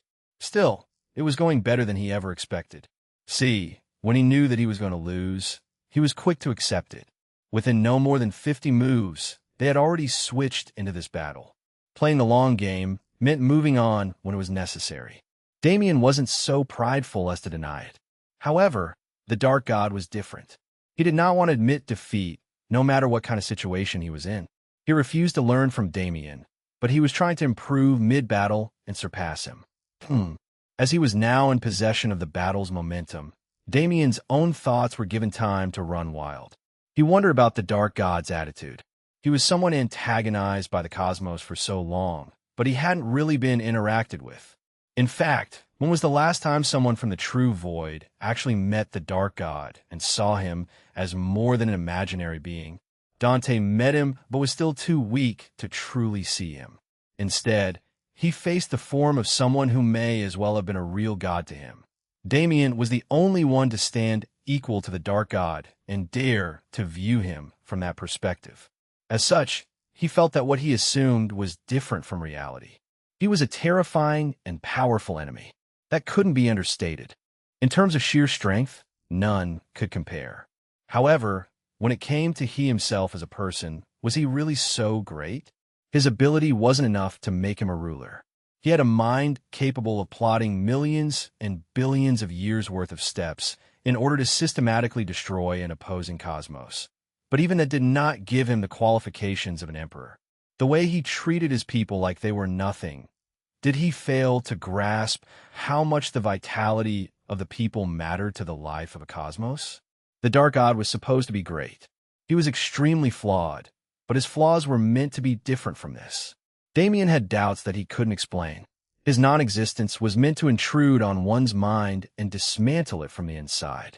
Meanwhile, the chains would attack physically and entrap the enemy until they had no choice left but to die. He couldn't make it into the Dark God's mind as he was focusing most of his defensive efforts there, but the information he received was more than enough for a preliminary estimate. To him, It felt like an absolute emptiness. It was hollow, lacking everything except a few certain things. Damien didn't know what they were, but other than those 3 or 4 concepts, the Dark God did not value anything. He was a strange man. That much was certain. For him to be so unknown, even at this juncture, was unbelievable considering everything he'd done to Damien, his family, and the true Void universe. Damien said he didn't want to learn more about this man many times, but that was a lie. He wanted to know what led the Dark God to become the person he was today. Only, he had no interest in sympathizing with that story. Nevertheless, for now, he was just trying to kill. Boom! Boom! Boom! Boom! The majority of the attacks were being made with Mirage. The territory was used to pressure the enemy, but the sword was the true killer. Flashes of blackness illuminated the area impossibly. The air whirled, but it was not because of force. Rather, the lack of concepts holding up the fabric of this reality was starting to affect it. This space was made only to properly manifest their power, but it was still a product of the cosmos. When they started to go beyond its power, they would still cause serious environmental damage. The lack of concepts formed a vortex as the existing concepts of the space tried to fill in the gaps they left. They were, of course, unable to do so. However, that was better for him, wasn't it? The environment itself was acting against the Dark God, while Damien was able to maneuver through it freely. His advantages were stacking up and leaving no crumbs for his enemy. The Dark God's shadowy form was forced to constantly retreat. His energy was flaring into the world with such intensity, but it was barely able to do anything. At first, it put up a good resistance. Through pure force, it could dismantle Damien's attacks and give the Dark God some respite. But Damien's pushing was incessant. The summoned beast-like energy without a true commander couldn't keep up with his intentional and methodical attacks. The Dark God held on for many minutes. It was impressive when his weakness was considered, but in another vein of thought, it was idiotic. Even he was forced to eventually admit that he didn't have a method to overcome Damien in the short term. And when the long term was irrelevant, what was the point in considering it? His pride was floored in that moment, but what else could he do? Gritting his teeth to the point where blood was drawn, the Dark God spread the energy of existence, ridding the world of non-existence. You don't look too good. Did something happen? Damien naturally took the opportunity to mock him. I see that you're nothing more than that. Didn't your parents teach you not to talk big if you can't back it up? The Dark God practically growled in response. This means nothing, Damien Void. Do not think that this will change anything. He refused to give up a single inch. Though he conceded, he justified it in his own way. It is pointless to continue with such meaningless battles. Use the power you gained as a supreme and see the difference between us. Damien sighed. You're quite antisocial, it seems. This mysterious attitude you're trying to push is truly not working for you. He summoned those 2 forces. With existence in his right hand and non-existence in his left, he faced the Dark God proudly. I may have less experience, but you have to admit that I'm more talented. The Dark God summoned his 2 forces as well. They were in the opposite hands from the forces that Damien controlled, but they would not be confronting their antitheses. Instead, it was just a physical representation of the value the Dark God placed in each concept. Talent. It is no longer an important metric. Today, all of your talent will go to waste. Regardless of how you learn, you will never reach my level. His confidence was not unwarranted. No matter what he'd been through, Damien's experience with controlling existence and non-existence together was limited to no more than a few days. His starting point was too far behind for him to reach the Dark God. Or so he thinks. In reality, Damien had been preparing for this very moment for a long time. He knew that his starting point was not the best, but nobody should ever doubt my ability to learn. Chapter 1876 Clash of the Titans. Chapter 1876 Clash of the Titans. 5. Boom. The 2 of them instantly resumed combat. There is a clear disparity here, as there was in every stage of this fight thus far. But it was no longer nearly as one-sided. Existence and non-existence couldn't exist in the same space with either of their power. Though they could be used concurrently, they had to remain separate. This time, neither Damien nor the Dark God moved, but it definitely seemed like they were moving when one noticed how fast the atmosphere was blurring and changing. Their minds split in two. They fought in a world that had split into two different planes of existence. At a glance, it looked like this was just a combination of their previous two bouts in one, but it was very different. Damien and the Dark God were controlling existence and non-existence together. It looked like they were two separate battles only on the surface. In reality, it was one massive battlefield. The difficulty here was to accurately judge what moves needed to be made on both battlefields concurrently. The realm wouldn't be able to handle this kind of stress, so before the battlefields merged and reality itself shattered, they had to determine a winner. Boom! Boom! Boom! Boom! The storm was back, but it was no longer the same. Along with the chaotic laws of existence that it originally held stood a power of nothingness that manifested as lightning. It struck at Damien with the same intensity as the lightning he faced in the land of nothingness. Naturally, he put up a defense with non-existence immediately and planned counter. Still, while that was happening, Damien was also being assailed by existence. The law of fire itself became physical and attacked. The laws of darkness, death, and destruction did the same, molding themselves into a perfect form that was technically not allowed to exist. This kind of merger that didn't come from duality was impossible to find in nature. This attack was an example of non-existence being used to support existence, a technique far too advanced for Damien. KHH. He gritted his teeth and did his best. Luckily, existence is enough to block it. He wasn't going to arrogantly claim that he would be able to match the Dark God immediately, but that wasn't his intention.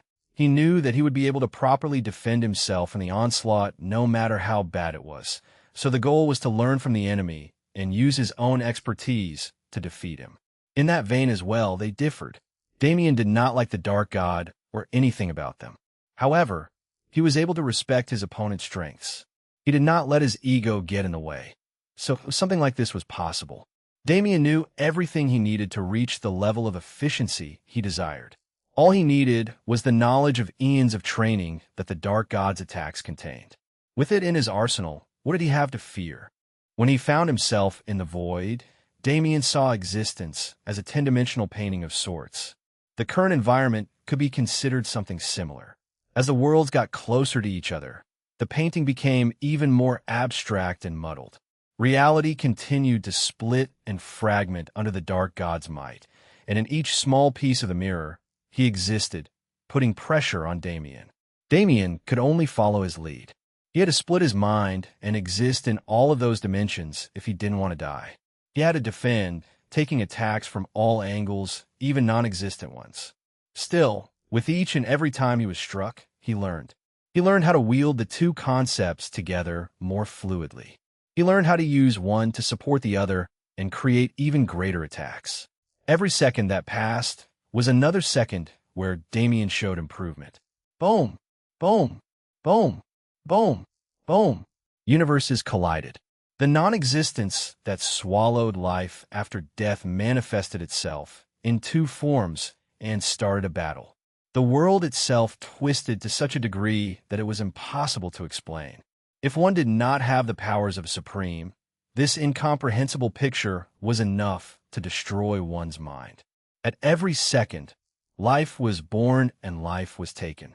In every instance, new laws were made to create the structures of new potential cosmos as the circumstances at the beginning of existence were replicated, but in each second, they were once again destroyed.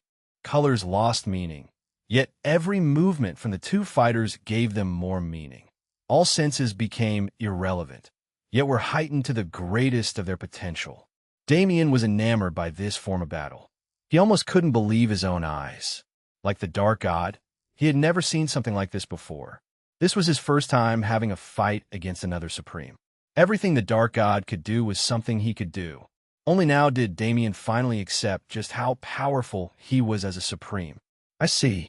So it's like this. He was like a sponge soaking up the entirety of the Dark God's waterfall of power. Damien's eyes hadn't been mentioned in some time, but he never forgot about them. The all-seeing eyes were always a power that helped him. When they became a natural part of his body, it became useless to speak about them because they were constantly working. They constituted his eyesight at all times.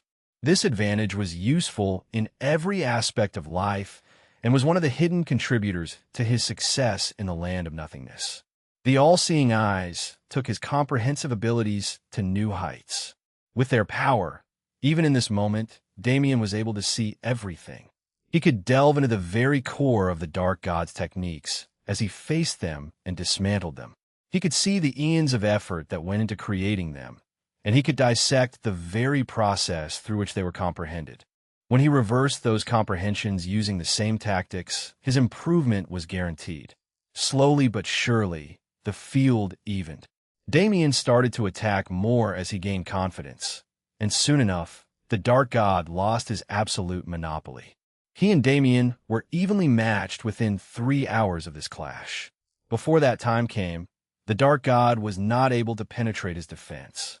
Damien was finally able to muddle the painting on his own. He formed his own image, an abstract work of countless colors that offset the Dark God's black and gray world. His techniques were so different, built on a different wealth of experience and worldview. However, it was just as powerful.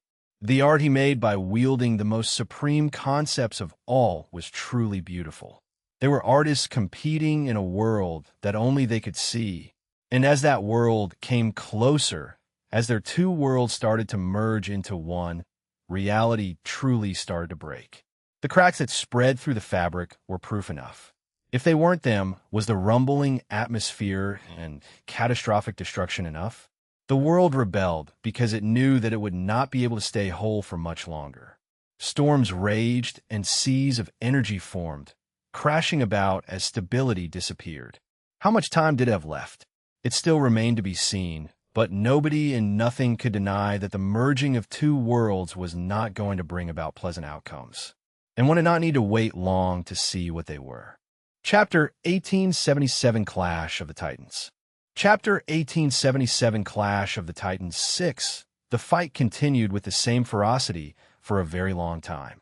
No, rather, since Damien was better equipped now, they had become even more ferocious. The original painting was no longer anything like that. Instead, it was a canvas that had been torn to shreds and rearranged in the name of art. Damien knew that the world was falling apart. He and the Dark God could both feel the fabric of reality peeling away with their every movement. Of course, they paid it no mind. When this realm broke, they would create another, then another until there was no longer a reason to create another field. This was their shared opinion as Supremes who were new to combat at their level. The planes in question at the moment were just two. There were over 15 planes of existence through which the two of them fought, but they were all illusory subplanes that branched off of the two main planes. Half of them were used for existence, and the other half for its twin. There was never a single plane where both existed, but there was indeed a border where they were forced to interact. At these borders, they touched each other with both hostility and interest. They stayed close, becoming infinitely closer to the aura of the void, but were separated and constantly bashing each other like they had a grudge. It didn't help that there were two faces of each present.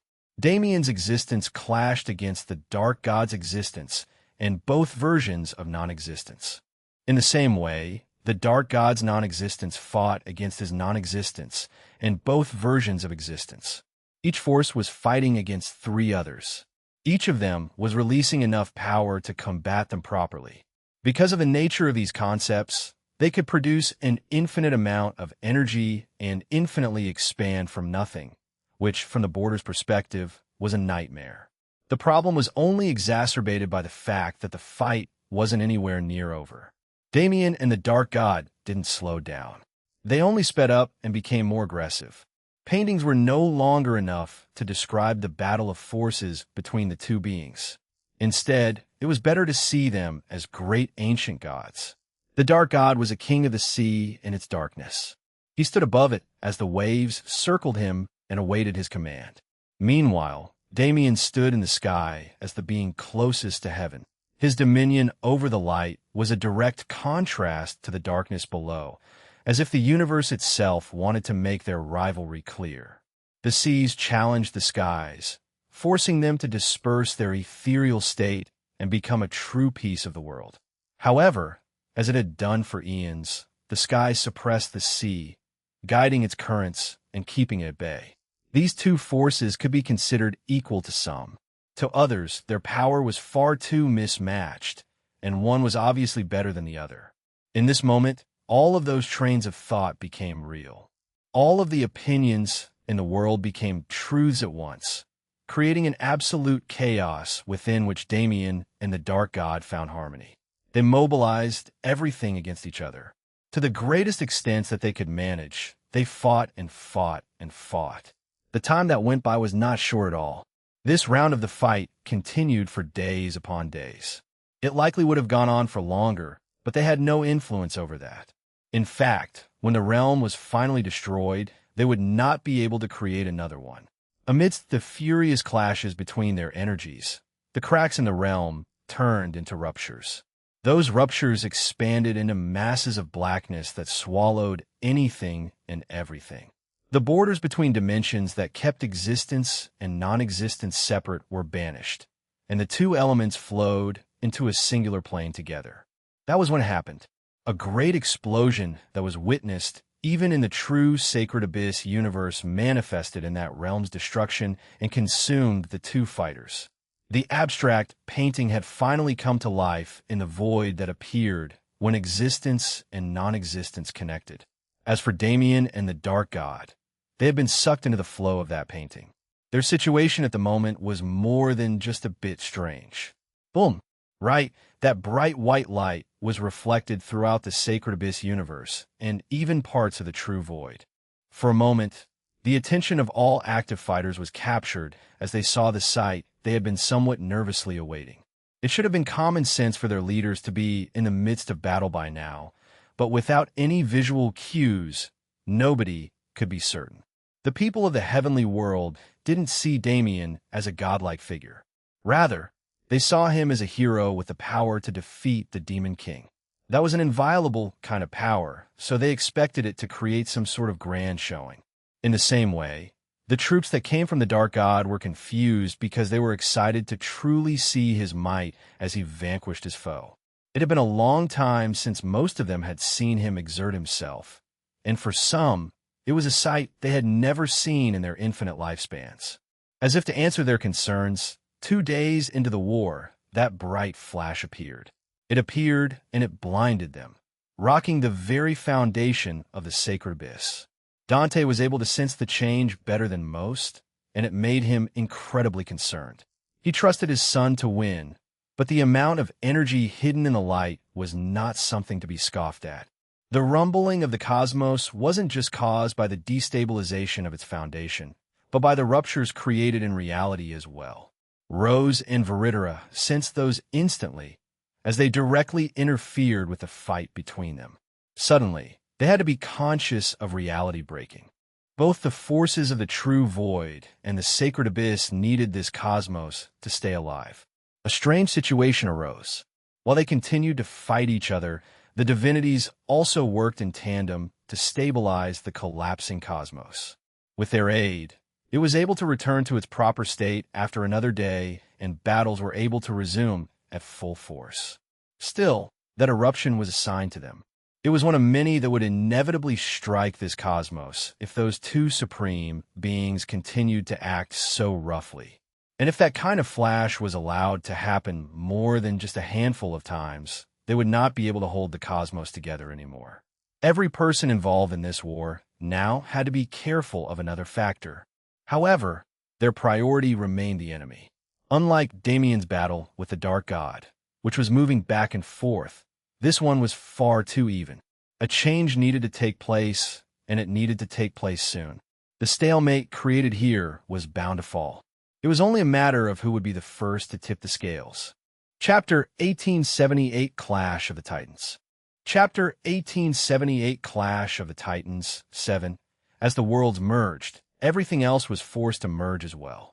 There was no longer a plane to hold Damien and the Dark God, and the cosmos knew that there was absolutely no way it could allow their power to exist in its folds. So what happened to them? Damien was expecting himself to appear in a different place, but he didn't know where. When his eyes were greeted with a new environment, however, he recognized it instantly. This is Earth.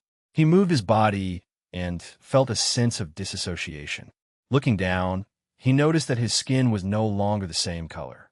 It was a far paler white, and his body itself was lanky rather than built. In the middle of the city, it wasn't hard to find somewhere to see what he looked like. This appearance, Gene, his first enemy in this life. Why had he appeared as this person? The city was filled with people as always, but none of them seemed to notice his presence. He was not ethereal, but they all subconsciously walked around him as if his existence was meaningless. It took a moment for Damien to understand the situation, but it wasn't hard to grasp. This space is manifested from my memories. When reality itself broke, the only safe places to contain two Supremes were their own mindscapes.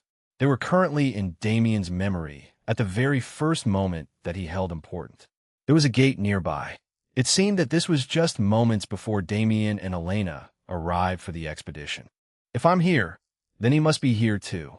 And if he was in a different form, the Dark God had likely also become someone in this world.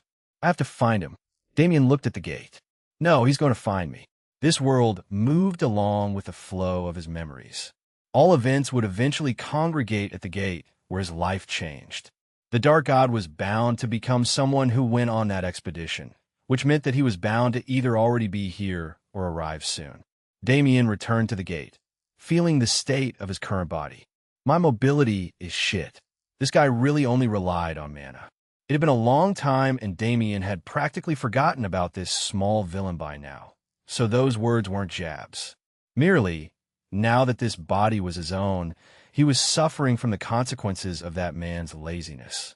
Really, how difficult. The mana in his body was not the pure and rich energy that he usually possessed. It was the mana of a being who only recently learned of its existence, and mana that could only ever be familiar with a single element. A wonder. Damien thought he had some time to take interest in the environment, but he was wrong. It became clear why he was even given these few minutes to begin with. A certain bus arrived at its station. Two people got out, and when Damien turned his attention there, the only thing he saw was his old self. Boom! An explosion of light blinded his vision in the next moment. Without hesitation, he used the mana in his body and retreated into a nearby shadow to dodge the abrupt attack. I see. His eyes turned cold. Naturally, the one who attacked him was Elena. The Dark God took those minutes that it took for the bus to arrive to understand Elena's power. The instant he was given the opportunity, he located Damien and attacked. How? He wanted to know how the Dark God picked him out of the crowd, but he wasn't in a situation where he could figure it out. Boom! Boom! Boom! Though he was using Elena's power, the Dark God utilized what she had with far more skill than she could at the time. He was the same with Gene. Realistically, this was a battle that needed some time since their elements were contrasted, but Damien refused to let that happen. You need to get the hell out of her body. He didn't care if this was simulated from his memory. Someone like the Dark God was not allowed to remain in Elena's form. Instead of waiting for the light to die down, Damien flew through it and approached his enemy. He had an inherent advantage because he knew this environment better. Elena's body was naturally equipped for her infinite combat path at this time, so the way he was exerting his enemy actually caused a lot of strain. He couldn't easily learn the techniques that Elena used, so he could never properly inhabit her body. Damien, on the other hand, knew how Gene fought. The two of them hadn't met many times before the situation in the dungeon. In fact, they'd never really met at all. Still, Damien could remember each and every instance of their time in the first dungeon. Gene was not skilled at the time, so it was easy to discern what kind of path he was attempting to follow. Two daggers appeared in Damien's hands. Since this path was actually somewhat similar to a style he'd explored in the past, he was able to rapidly bring it to life. His daggers swung out, aimed for Elena's neck. A sword appeared in her hands, which she moved into a parrying position, but Damien was never planning to strike from the front. He disappeared as the world was enveloped in shadow. The darkness became his playground, and like a spatial practitioner, he moved incessantly around his opponent and attacked from all directions. The Dark God tried to let loose more and more light to destroy the darkness, but there was nothing he could do when Damien was so determined. They were no longer supremes. They were limited in power and ability. In this place, killing the Dark God was child's play. Elena continued to swing her sword. She took advantage of her speed to make distance and continue her attack, but Damien was following right behind her. He kept the pressure on the Dark God while keeping track of his mana. It was being used at an astronomical rate, but he had no doubt that it was the same for his opponent. In order to defend against this kind of onslaught, he had no choice but to expend mana as if it were nothing. Continuously, Damien attacked until there was nothing left in either of their tanks. And, with the last of his mana, he teleported into the Dark God's blind spot. Shing! 2 daggers swung out and a head flew in the air. It did not belong to Elena, but instead to a dark and faceless entity. Damien looked into the sky with a frown. This isn't the end. It was only the beginning. Beyond the borders of this world, he could feel the existence of several more. Let's not stay in my memory. It was fake, but killing Elena wasn't fun regardless. He would much rather prefer to leave his memory, so a similar situation didn't occur. He held his hand out and gripped the air. It turned material in his grasp, and as he clenched his fist, the sky shattered. Only after being surrounded by blackness for a single moment, Damien found himself in a new city. A city that existed in a very different plane from the one Damien was familiar with. Chapter 1879 Clash of the Titans. Chapter 1879 Clash of the Titans. 8. This world existed in a different setting entirely. The city was run down and medieval. The houses were not made of brick, but instead of wood and a preliminary form of cement. The streets were cobbled, not paved. There were storefronts all around, but they did not have windows. They were denoted by signs that simply explained the kinds of services they provided. Clothing-wise, the era was hard to distinguish. The only thing certain was that it was very ancient. This was the budding stage of this civilization. Damien had shaggy blonde hair in his eyes and a scrappy body once again. He was smaller than he was as Jean, but it didn't seem to be because the owner of this body was malnourished. Rather, it was an inherent condition. He was well-fed and definitely came from a good family, but his body didn't seem to grow. However, he had an unbelievable amount of untapped potential in his body. He was no more than a mortal, but with Damien's senses as an individual, he could easily understand that this child would become great if given the chance to grow. There were no mirrors in this place where glass was a rarity. He couldn't see his own face, but he felt like he should know his name. Damien wandered the city with true curiosity in his bones. This has to be his memory. If they were starting from the beginning, then this was the city that the Dark God associated with his earliest and most important memory. Was there anything that stood out about it? Damien lived in and around one of the biggest cities in the world, and this seemed to be something of the same. There were countless people. The standards weren't the same, and they looked very different, but they were definitely humans. As Damien observed them, he found himself following an unknown path through the city. He didn't know its layout, and he knew it was impossible for him to find the Dark God, so he just explored. The Dark God's form, what could it possibly be? Would he manifest as himself, or as someone else like Damien did? Still, just like his own mindscape, this world directed all of its events toward a single place. Damien was already unconsciously approaching it, when all of a sudden, he was once again attacked from the shadows. Shing! A blade tried to cut into his neck. He just barely avoided it with his mortal body and dashed out of the way. I have to run. Quite literally, he had no way to fight. He did not have access to mana or any sort of energy. His body was able to naturally circulate energy with every breath, growing stronger and stronger, but he could not yet handle it himself. If he wanted to defeat the Dark God in his own realm, then he had to depend on the benefits this body came with. His physical strength would be enough to navigate certain maneuvers soon. He just had to survive until then. Damien stayed on the main roads until then, But with the appearance of the Dark God's assassin-like attacks, he was forced to run through the backstreets. Shing! Shing! Shing! The sword slashes came every so often when Damien was least expecting them. He turned left and right through alleys and used the main streets to connect to new systems, rushing and rushing and rushing. Bang! He tried to fight back only for a short period of time. After sensing the approach, he turned around and faced the blade with his body. The Dark God was cloaked in a physical cloak this time. Damien still couldn't see his face because he made an active effort to keep it hidden. He must be himself.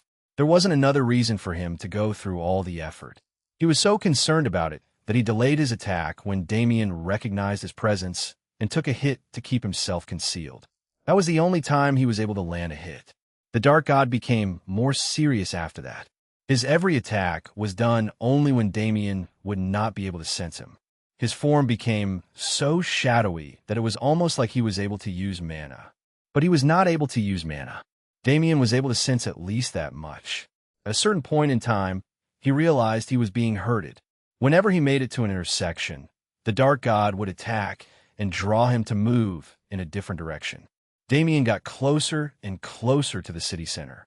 He accepted the herding because he was getting faster and stronger in the process, but he had to question the Dark God's intentions. There had to be some purpose to this.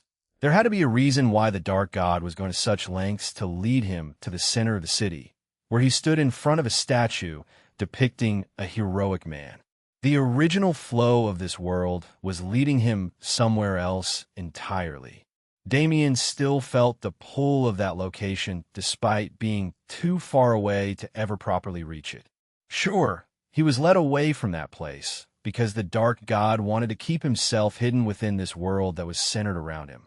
However, Damien got the feeling that it was more than that. In part, it was to hide the true location that anchored this world, but this statue also had to have meaning. He looked up at it for a second as the attacks slowed down. It wasn't too ornate. It looked like it was created by a society that didn't have many resources at hand. Still, their adoration for the man in question was unquestionable. Look at it.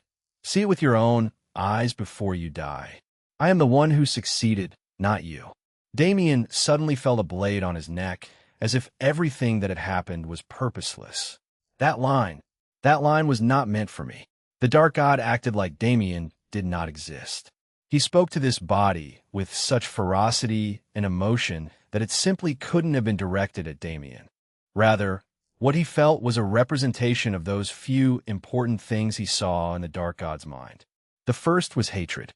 The second was the form of an individual. That individual was faceless back then, but not anymore. His consciousness remained in that body for a few moments after his head went flying. In those split seconds, he saw his appearance flash in a faraway mirror. The face he possessed, the face that was no longer hidden by the shaggy hair on his head, was one he recognized. His last thought before the world vanished was true to that recognition. Why is the World Walker? Right, the World Walker. The person who created the system. This version of him was not an absolute. This version was nothing more than a child who had yet to even take notice of his potential. That meant that the Dark God did not meet the World Walker in his later years. He did not form a grudge against the Absolute. No, the World Walker was born in the Sacred Abyss universe, on the very same planet where the Dark God spent his childhood. Chapter 1880 Clash of the Titans. Chapter 1880 Clash of the Titans. 9. Just what was the connection between them? Damien knew that the Dark God was familiar with the World Walker, but he assumed it was one of many fate lines that appeared as the World Walker walked his journey across the void. However, that city painted a different story. The fact that the Dark God was so quick to kill him, yet positioned him so that his death allowed him to imagine a situation that did not occur in reality, was suspicious. It was clear that he had a seething hatred for the World Walker, but its origin was still a mystery. Boom! Damien appeared as himself this time. He was in the first dungeon, which meant that if the battle was allowed to continue without any interference, it would take a very long time for them to determine a victor. Every time they killed each other, they left a piece of their own energy in the other person's mindscape. That energy meant nothing in small amounts, but as they continued to fight, kill and die, the amount of energy would increase until it was enough to kill indefinitely. The goal here was to win more than one lost so that in the end, one could kill the other before it was too late. If their minds were broken, their opponent was given the opportunity to do anything and everything while they were automatically recovering. Allowing another supreme so much freedom and control was practically begging for death. Damien didn't need to walk to find the Dark God. The moment he returned to was then, when he first met Zara.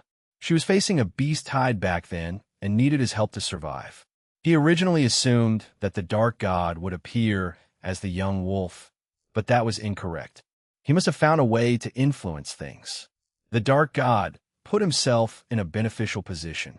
Rather than becoming a single entity that he could not understand, he split himself into many forms and took control over the entire beast tide. Of course, he was in control of the wyvern as well. All of those beasts turned to face Damien with fury in their eyes. That fury was directed at him, but it seemed to be coming from the wrong place. What is this feeling?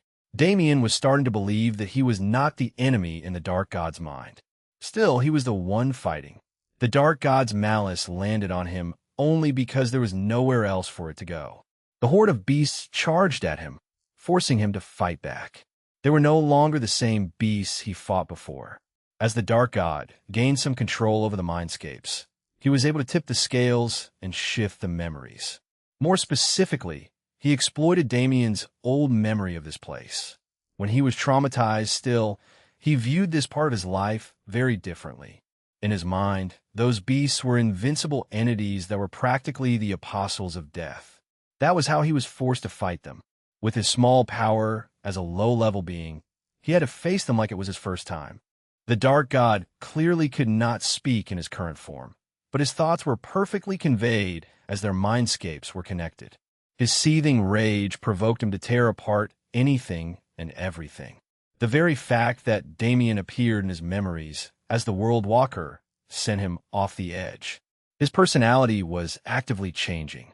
Or rather, his personality was finally coming out of the shadows. Everything that he kept hidden behind the veil of confidence and godly demeanor came to light, and Damien was the one who had the pleasure to experience it. Boom! Boom! Boom! Boom! Boom! Explosions ran rampant in the cavern as a battle erupted in full force. Damien was back to his old ways, teleporting and using the Void Sword art to maneuver through the crowd and kill as many beasts as possible. All the while, he was in his thoughts. There was an entire battle ahead to consider everything he was questioning about the Dark God. More importantly, he needed to turn the tides in his favor. At this moment, neither of us have left much of anything in each other's mindscapes. But he is gaining strength, and I'm stagnant. He also wanted to find out how to change the memories to benefit himself. He also wanted to become bigger and stronger so he could unravel everything he wanted to know and defeat his enemy. Instead of ending the battle rapidly, Damien tried to prolong it. He took the chance to focus on the mindscape itself and become familiar with its ways. The Dark God had time in the first world to learn. He had time in the second world, as he held the absolute advantage the entire time. Damien never had this time. He was forced to create it in the midst of battle just to make the same achievements. It all comes back to our concepts. At the end of the day, even this space was created through the merger of existence and non-existence. It looked like a stroll through memory lane, but it was nothing like that. These scenes were merely manifested because they were closest. They could be reached easiest, so their environments could be recreated to house the two supremes. To gain influence and change things, all he needed to do was properly use existence and non-existence. Luckily, the Dark God taught him exactly how to do that. Damien killed and killed and killed. He was used to killing mindlessly, so he didn't pay the Dark God any mind as he focused instead on the mindscapes themselves. It did not appear in their reality, but his energy was definitely in use. It surrounded the mindscape and created a cocoon, allowing Damien to influence it. That is, his eyes widened slightly. As he wrapped his energy around his own mindscape, it touched upon something else as well. He tried to stretch his power further, but that secondary space resisted fiercely. Damien grinned. That space could only be one thing. He couldn't completely cover it, but he could definitely grab onto the edge. That was enough. He placed as much energy as possible in the space between the two areas and brought them closer and closer. He forced them to bleed together. Rumble. The space shook as its structure was broken. The Dark God's power advantage disappeared along with all of the other conveniences and cons of this first dungeon clone. And as Damien cut down the last of the beasts, he jumped and shot into the hole that appeared in the sky. This battle was clearly not anywhere near its end, but this installment of it was surely getting there. This was a perfect place for him to answer all of his questions about the Dark God. In this place where the Dark God could not hide himself, he could reveal everything about that hidden entity. The Dark God's mystery was the only thing that kept him fearsome. Damien was no longer different from him. If that layer of shadows was ripped off, if the Dark God's true self was revealed to the world, then Damien would absolutely win. He had no doubt about it. Chapter 1881 Clash of the Titans. Chapter 1881 Clash of the Titans 10. Two worlds bled together and became one. Damien found himself in an older body than the last time he was in the Dark God's memories, but the internal structure told him that he was the same person. The World Walker again.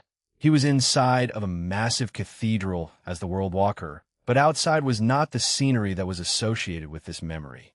Instead, they stood on the large ring that once surrounded Grand Heaven's boundary, Iron.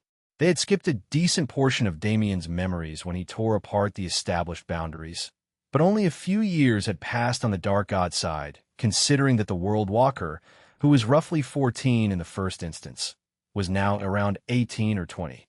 He had become familiar with his potential at this point, judging from the way his energy was moving. Good. This will help. The World Walker was someone who grew stronger just by existing.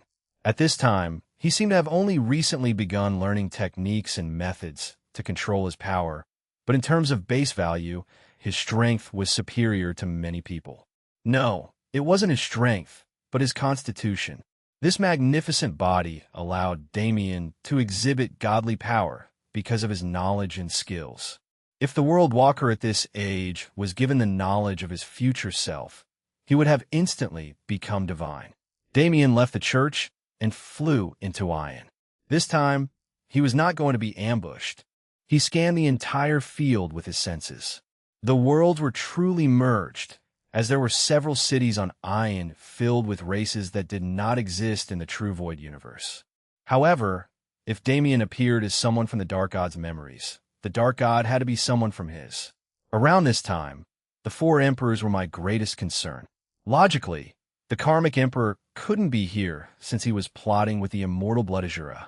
The Inhuman Emperor was off causing mayhem elsewhere. The Soul Emperor was deep in the abyss, sending world cores to the foreign races, and the Saint Emperor. He's the only one. The Saint Emperor was always following Damien's movements in some way. This place that stood on the border between Grand Heaven's boundary and the abyss was the stage where he could observe Damien the closest. Round 2, then. Damien activated the energy in the World Walker's body. Though he was not in control of it, the entire world responded to his will. He was one with nature, yet a being that existed outside of it. In front of him, nature naturally fell into submission. It was a kind of instinct. Everything that could not be seen was revealed to Damien's eyes, including the location of the one he sought. He instantly arrived there and attacked before the Dark God could respond. Boom! Boom! Boom! Boom! Still, he was in the Saint Emperor's body. He had control over all of the laws in this world and some understanding of existence itself at his command. Damien's advantages were only enough to match him. Damien once again engaged in a battle with that being who he both respected and could not justify. It was bound to be different, right? The Dark God didn't have the same motivations and ambitions as the Saint Emperor. He didn't have the same complicated character that turned this battle into something beautiful. Instead of the scene they caused when they put their all into fighting each other on the ancient battlefield, this battle seemed more regular, and it did not continue for long. As the two worlds bled more and more, becoming a singular plane, the Dark God's form continuously changed. He cycled between the different enemies and allies Damien created throughout his life, as his contribution to the environment did the same. The environment created by the Dark God's mindscape changed as well, but there was one thing that remained constant: Damien himself. Damien never left the body of the Worldwalker. He was never forced to redefine his understanding of his form in the middle of the fight. One would believe that this was enough to give him an absolute advantage, but that was incorrect. As the Dark God became Malevolonstria, the Golden Dragon Emperor, or Tianyang, he switched between different forms of the Worldwalker from when he was very young to when he was an older man. He even found himself as a baby for just a moment, but his age never crossed 30 or so. Both he and the Dark God were constantly adjusting their stances and readjusting to their levels. They shifted from being mortals with no training at all to experts who could destroy the entire realm. For a moment, they even became each other. That was the only time Damien ever felt what it was like to shift into a different person in the midst of battle. And that seemed to be the final change. The atmosphere was destroyed and reconstructed over and over again. Damien and the Dark God died and revived, each time leaving their mark on the world. The juxtaposition between the environments they formed with their minds became more severe as their influence grew, and eventually, the environments themselves were the ones fighting and threatening to devour each other. When the two of them became each other, they experienced a change that was unexpected to both of them. The bleeding environments finally closed their wounds. When they were patched and healed, they had already become a single entity. There was no longer anything like separation between the minds of the two supremes. However, it was the same outcome Damien had been aiming for. It just came at an unexpected time. The bleeding environments finally closed their wounds. When they were patched and healed, they had already become a single entity. There was no longer anything like separation between the minds of the two supremes. They could have used this moment to instantly become familiar with the other person's skills and achievements, but neither of them did so. After all, what was the point? After fighting for this long, they were already well aware of each other's fortes and flaws in battle. What mattered more was the core of what defined them. In other words, their identities. As supremes, they did not only aim to injure their opponent in a literal sense. A supreme was essentially an immortal being.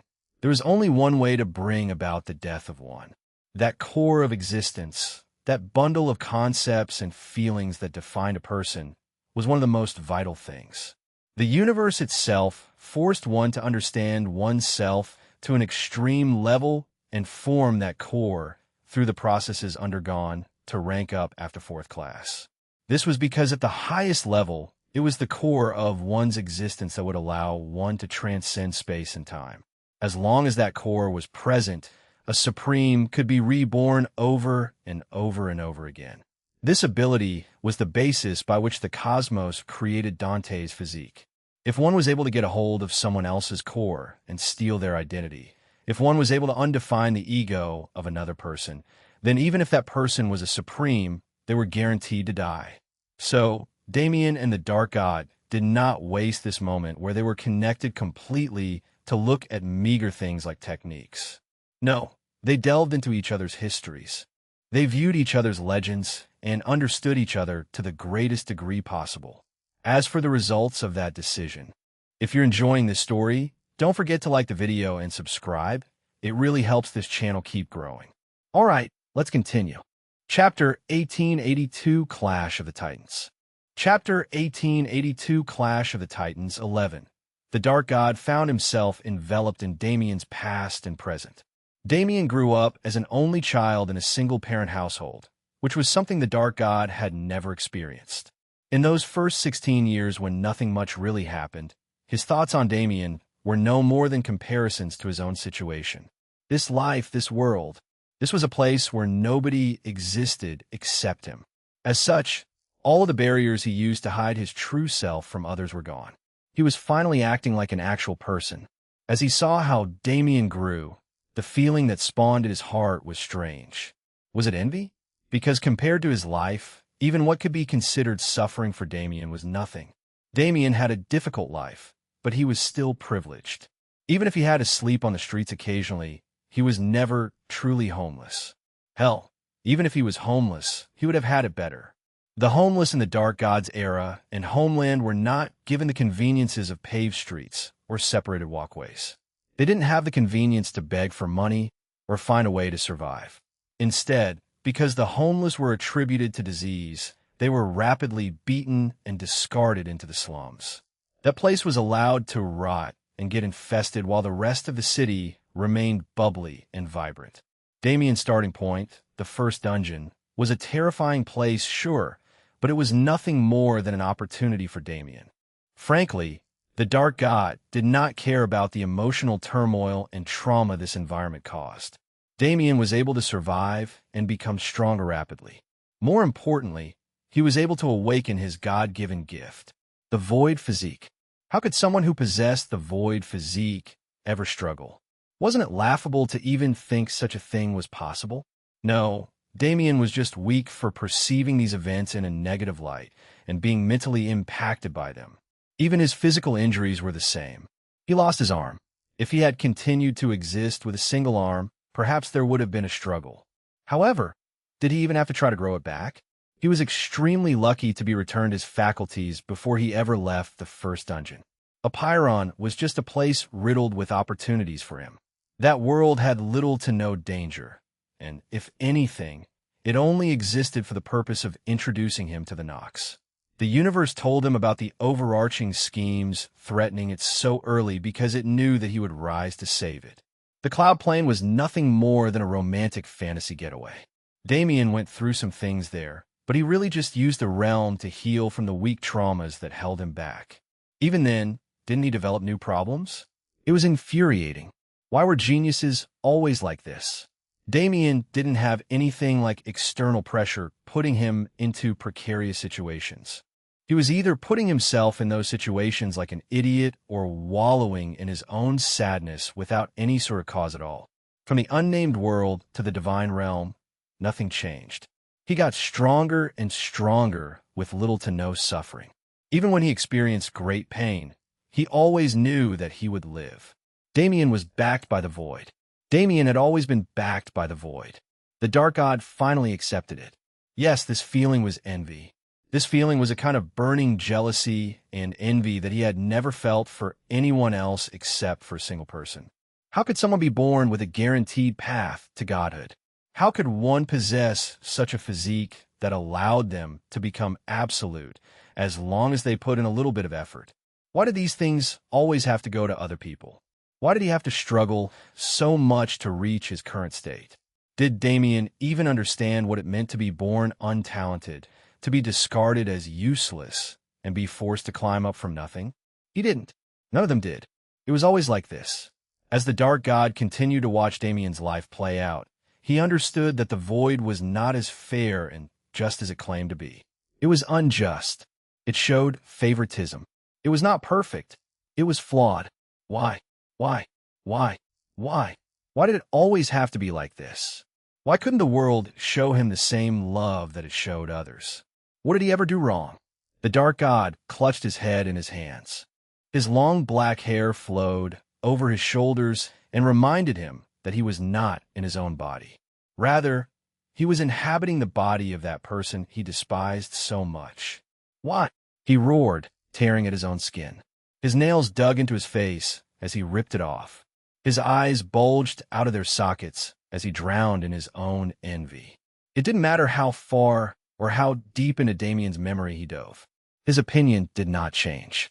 Damien was given unbelievable benefits in return for no work at all. Obviously, that was not true, but was he entirely wrong? He was not. Many of his skills were the same. His improvement would not have been so fast, and his journey would not have been so smooth if he didn't have the support of both the Void and the cosmos itself. In the first place, for transcendent regeneration to appear so early was preposterous. That was a skill that healed him perfectly even when he was in the 9 revolutions. It should not have been given to a young genius who was still becoming familiar with the system. Many of his skills were the same. His improvement would not have been so fast, and his journey would not have been so smooth if he didn't have the support of both the Void and the cosmos itself.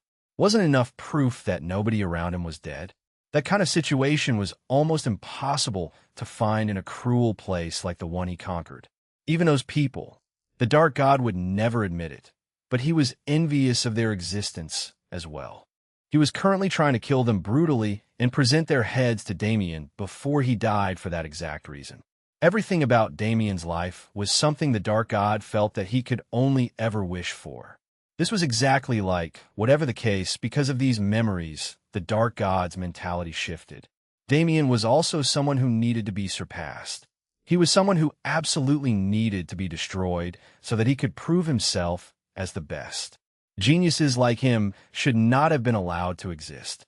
To the Dark God, nothing about this was necessarily new news except for the existence of the void physique, which he only assumed beforehand. Now that he knew it was real, he knew he needed to find a way to take it for himself. Nevertheless, this situation was his loss. No matter what he learned or gained, he was still defeated. Because at this very moment, Damien was also witnessing his past, the past he tried so hard to hide. And unlike the Dark God, once again, he was receiving far more than he should have been allowed. Nothing was ever fair or just in this world. Really. Chapter 1883 Clash of the Titans. Chapter 1883 Clash of the Titans 12. Once upon a time, in a world far, far away, two brothers were born. Their births took place only a few minutes apart. However, the way they were treated was different from birth. The elder brother was showered with love. He was found to have an extremely rare talent during his birth, and all eyes have been on him from then. The younger brother wasn't untalented, but compared to his elder brother, he was nothing special. That was the origin of the Dark God. The World Walker, the man who established the system in the true Void universe, was originally a member of his race and his blood-related older brother. The World Walker was always a mysterious man whose intentions could not be understood, and his talent far outstripped anyone else. He was loved by the people, he was loved by the heavens, he was loved by women, and he was granted everything he wished. Meanwhile, the Dark God was stuck in his shadow. The woman he loved used him as a stepping stone to reach his older brother. His talent was mediocre in comparison, and frankly, he wasn't loved by many at all. Damien was watching the story play out through his perspective, so he couldn't tell if this was entirely true. He definitely saw that the Dark God was treated poorly in comparison to the World Walker, but that was truly just in comparison. It looked like they came from a good family, so the Dark God still had both parents and a safe and secure childhood environment. Maybe he didn't turn heads everywhere he went, but his ordinary life was just fine. However, the Dark God's perception of the world was skewed from birth. Because his brother was heaven's chosen, he expected that kind of treatment for himself as well. He thought that the life of a heaven's chosen was what every person was supposed to have. So to him, his own experiences were terrible mistreatment. He had maids and servants who genuinely worried for his safety. His father and mother definitely neglected him more than they should have, but rather than their negative feelings towards him, it looked more like they were struggling with their own matters and couldn't pay attention to either of their sons very much. Damien could tell.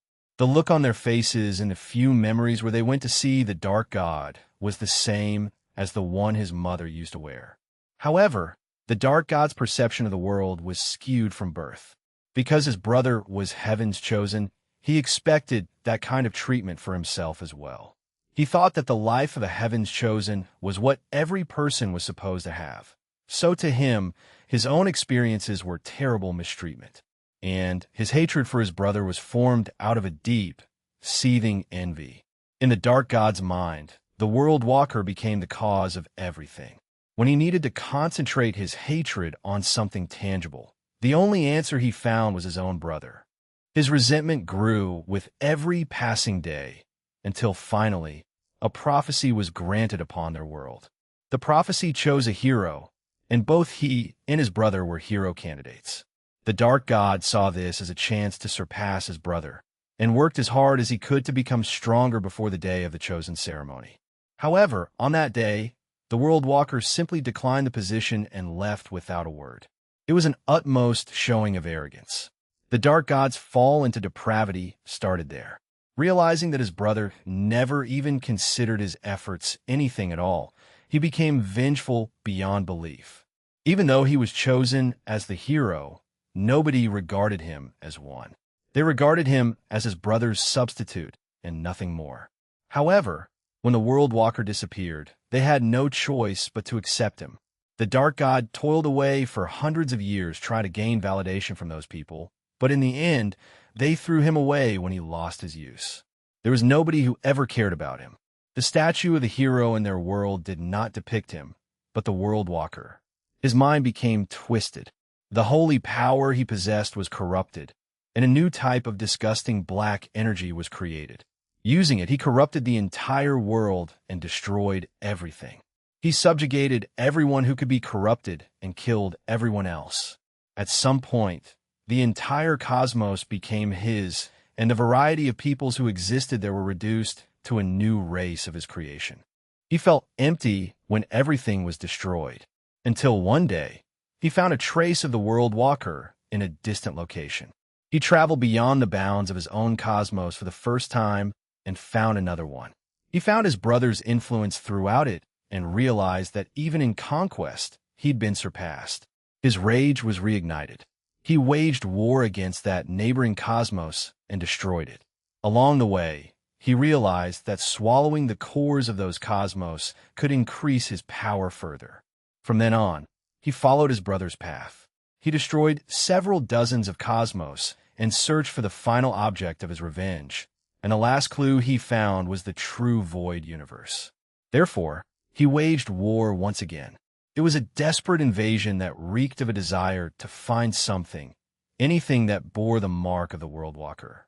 It was the work of an existence whose life was only given meaning by someone else's traces. That was how Damien perceived it, at least. To say that the Dark God's entire life story was built on delusion was wrong. After he fell into depravity, he definitely experienced real struggle. His energy was corrupted by his own darkness into something new. That something new gave him traces of non-existence, from which he later extrapolated existence as well. He did not go to the land of nothingness. He did not earn the 6 concepts of existence before gaining control over it. He consumed cosmos after cosmos and artificially raised the strength of his concepts. Any improvement he made outside of that was achieved by toying with the sacred abyss to the point where it was destabilized and he was forced to take the place of its cosmic core. In a sense, he could be praised for making it this far while walking that twisted path. However, Damien seemed to realize something from his memories. He realized a truth about the core of the Dark God's existence. Even in these memories, even as Damien watched him grow up from a baby into a monster, he remained covered in that same black veil. In his own memories, the Dark God refused to acknowledge his own face. This was a past he tried to hide not because he was embarrassed by it, but because he was trying to remove himself from it. If he reached the void, he was prepared to change every timeline in every cosmos in order to give himself a different story. His first step, the step that turned him supreme, was his action of erasing himself from his own legend. Damien had his own thoughts on the matter. He considered them as his ego took form. When they finished viewing each other's memories concurrently, they reformed their detached auras into bodies. They stood on a plane that could no longer be described. The background was a mixture of flashing colors.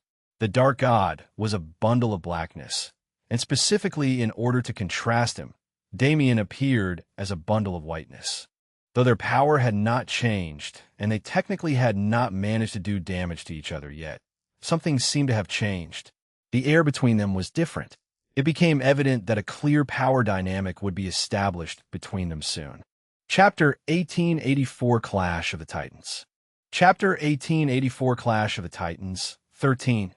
The war had continued for a week now. As it was a war, that was quite a short period of time. Usually, the individual battles that constituted a war would take place weeks or months apart, but it was different here. The battles continued constantly. Every time the heavenly world's people killed a member of the foreign race army, the dead would return no more than a day later.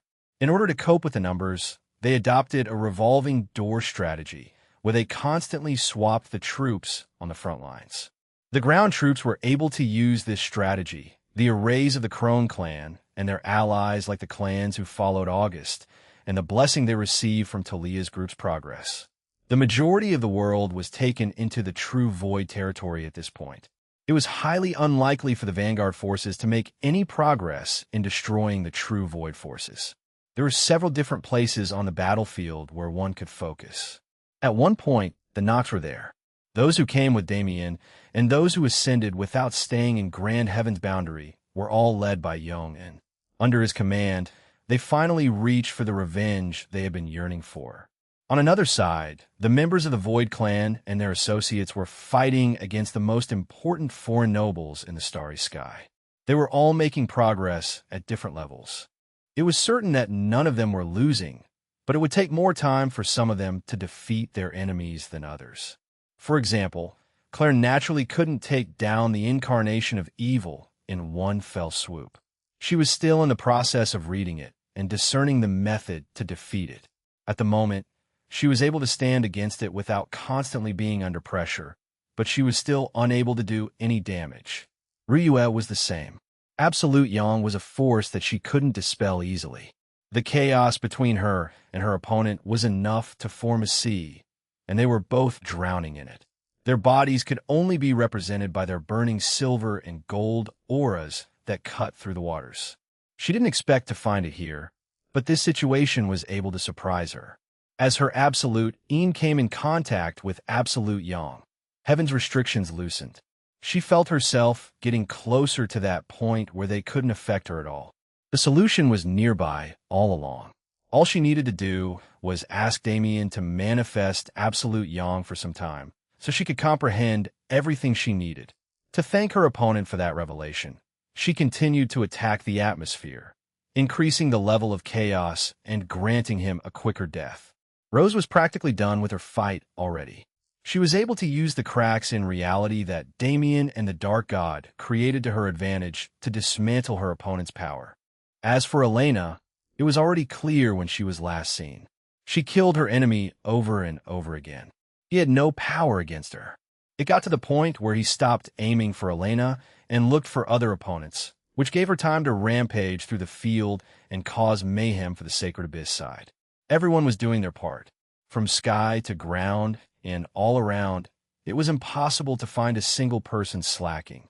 Even Tiamat, who remained hidden until this moment, was playing her role perfectly, because the time was almost here. The first flash happened some days ago, but from the way the sky was trembling with greater frequency with every passing hour, she predicted that the second would take place soon. That was her opportunity. When everyone was once again focused on the shattering reality, when reality itself was broken enough for her to intervene as she wished, she would act. In that moment, the moment she showcased the power that had been bred into her by the grudges of countless slaughtered innocents. That would be the moment when the true Void universe attained victory over the Sacred Abyss. The instant their egos reformed into tangible beings, they started fighting once more. They didn't hold a single thing back, because they could both see and feel exactly what the other person was thinking. Their battle was indeed about to explode one more time.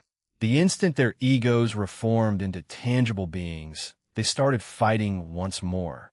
They didn't hold a single thing back, because they could both see and feel exactly what the other person was thinking. Universes were thrown around. Cosmos themselves were created within the folds of the Sacred Abyss. Their peoples, their cultures, and their structures were recklessly thrown around as they were used as attacks. With such strain being placed on the fabric of this reality, it was only natural for it to tear. Boom! That second explosion happened, but neither of them felt the effects of its aftermath. Neither of them sensed what Tiamat had done because they were no longer contained within existence. Their battle reached such a scale that it could no longer contain them. Their current environment was like a film, a tiny layer of space that separated them from the void. The backdrop was that very concept. They were mere inches away from it, but the Dark God especially was ensuring that they did not touch it. He now knew Damien's growth potential. He understood that if Damien was allowed to make contact with the void, he was highly likely to comprehend it. Damien could feel the dark god's envy clearly. As their minds were one, that burning feeling, that feeling that was as deep and wide as the greatest of oceans, was perfectly transmitted to him. For the same reason, the dark god felt the emotions Damien held towards him. The ones he expected were there. The mild nature of the emotions like hatred and whatnot was confusing, but those emotions were present. What Damien felt more strongly, however, was scorn and pity. But the dark god didn't need to read his emotions to know that. The look in Damien's eyes had changed. He was no longer seeing the same dark god he saw before. That scorn was so clearly represented. Those cold eyes that looked at him like he was nothing were incredibly familiar. Why was he using that expression? In that moment, those eyes overlapped with a pair that the dark god knew well. Those empty eyes that did not care one bit about his struggles were the same ones he saw from the World Walker. The faces of the two overlapped in his mind. His eyes bulged behind the veil of darkness as he gritted his teeth and attacked as ferociously as he possibly could. "Get out of my head!" he roared. Damien reeled back at the unexpected words. The dark god lunged at him with an arm out for his throat, but Damien quickly substituted his body with air and used an ethereal state to travel to another point in space.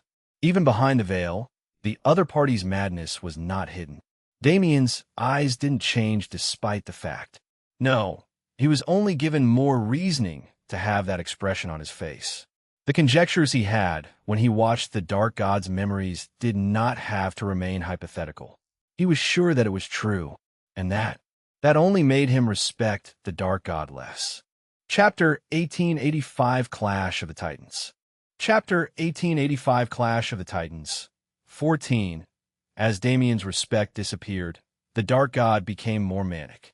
And as he became more manic, he became more powerful.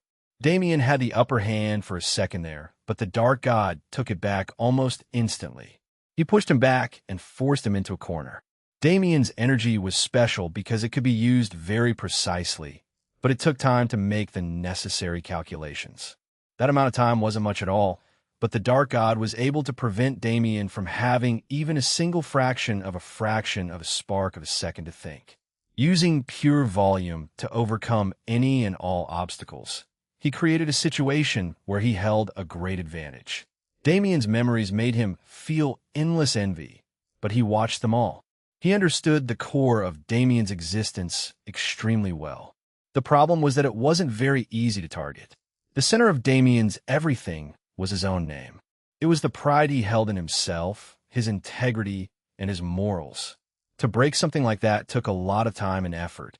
Luckily, Damien managed to rile the dark god up, and the dark god was someone who had endless power hidden within his envy. His emotions were intrinsically tied to his energy. Damien saw his history, so he knew this for a fact. When the dark god was born, he actually had holy energy. He was connected to the heavens through a strange link, which made him a prime hero candidate. If he continued on that path without looking at his brother's achievements, he would have lived happily and achieved great feats. Unfortunately, his energy was corrupted.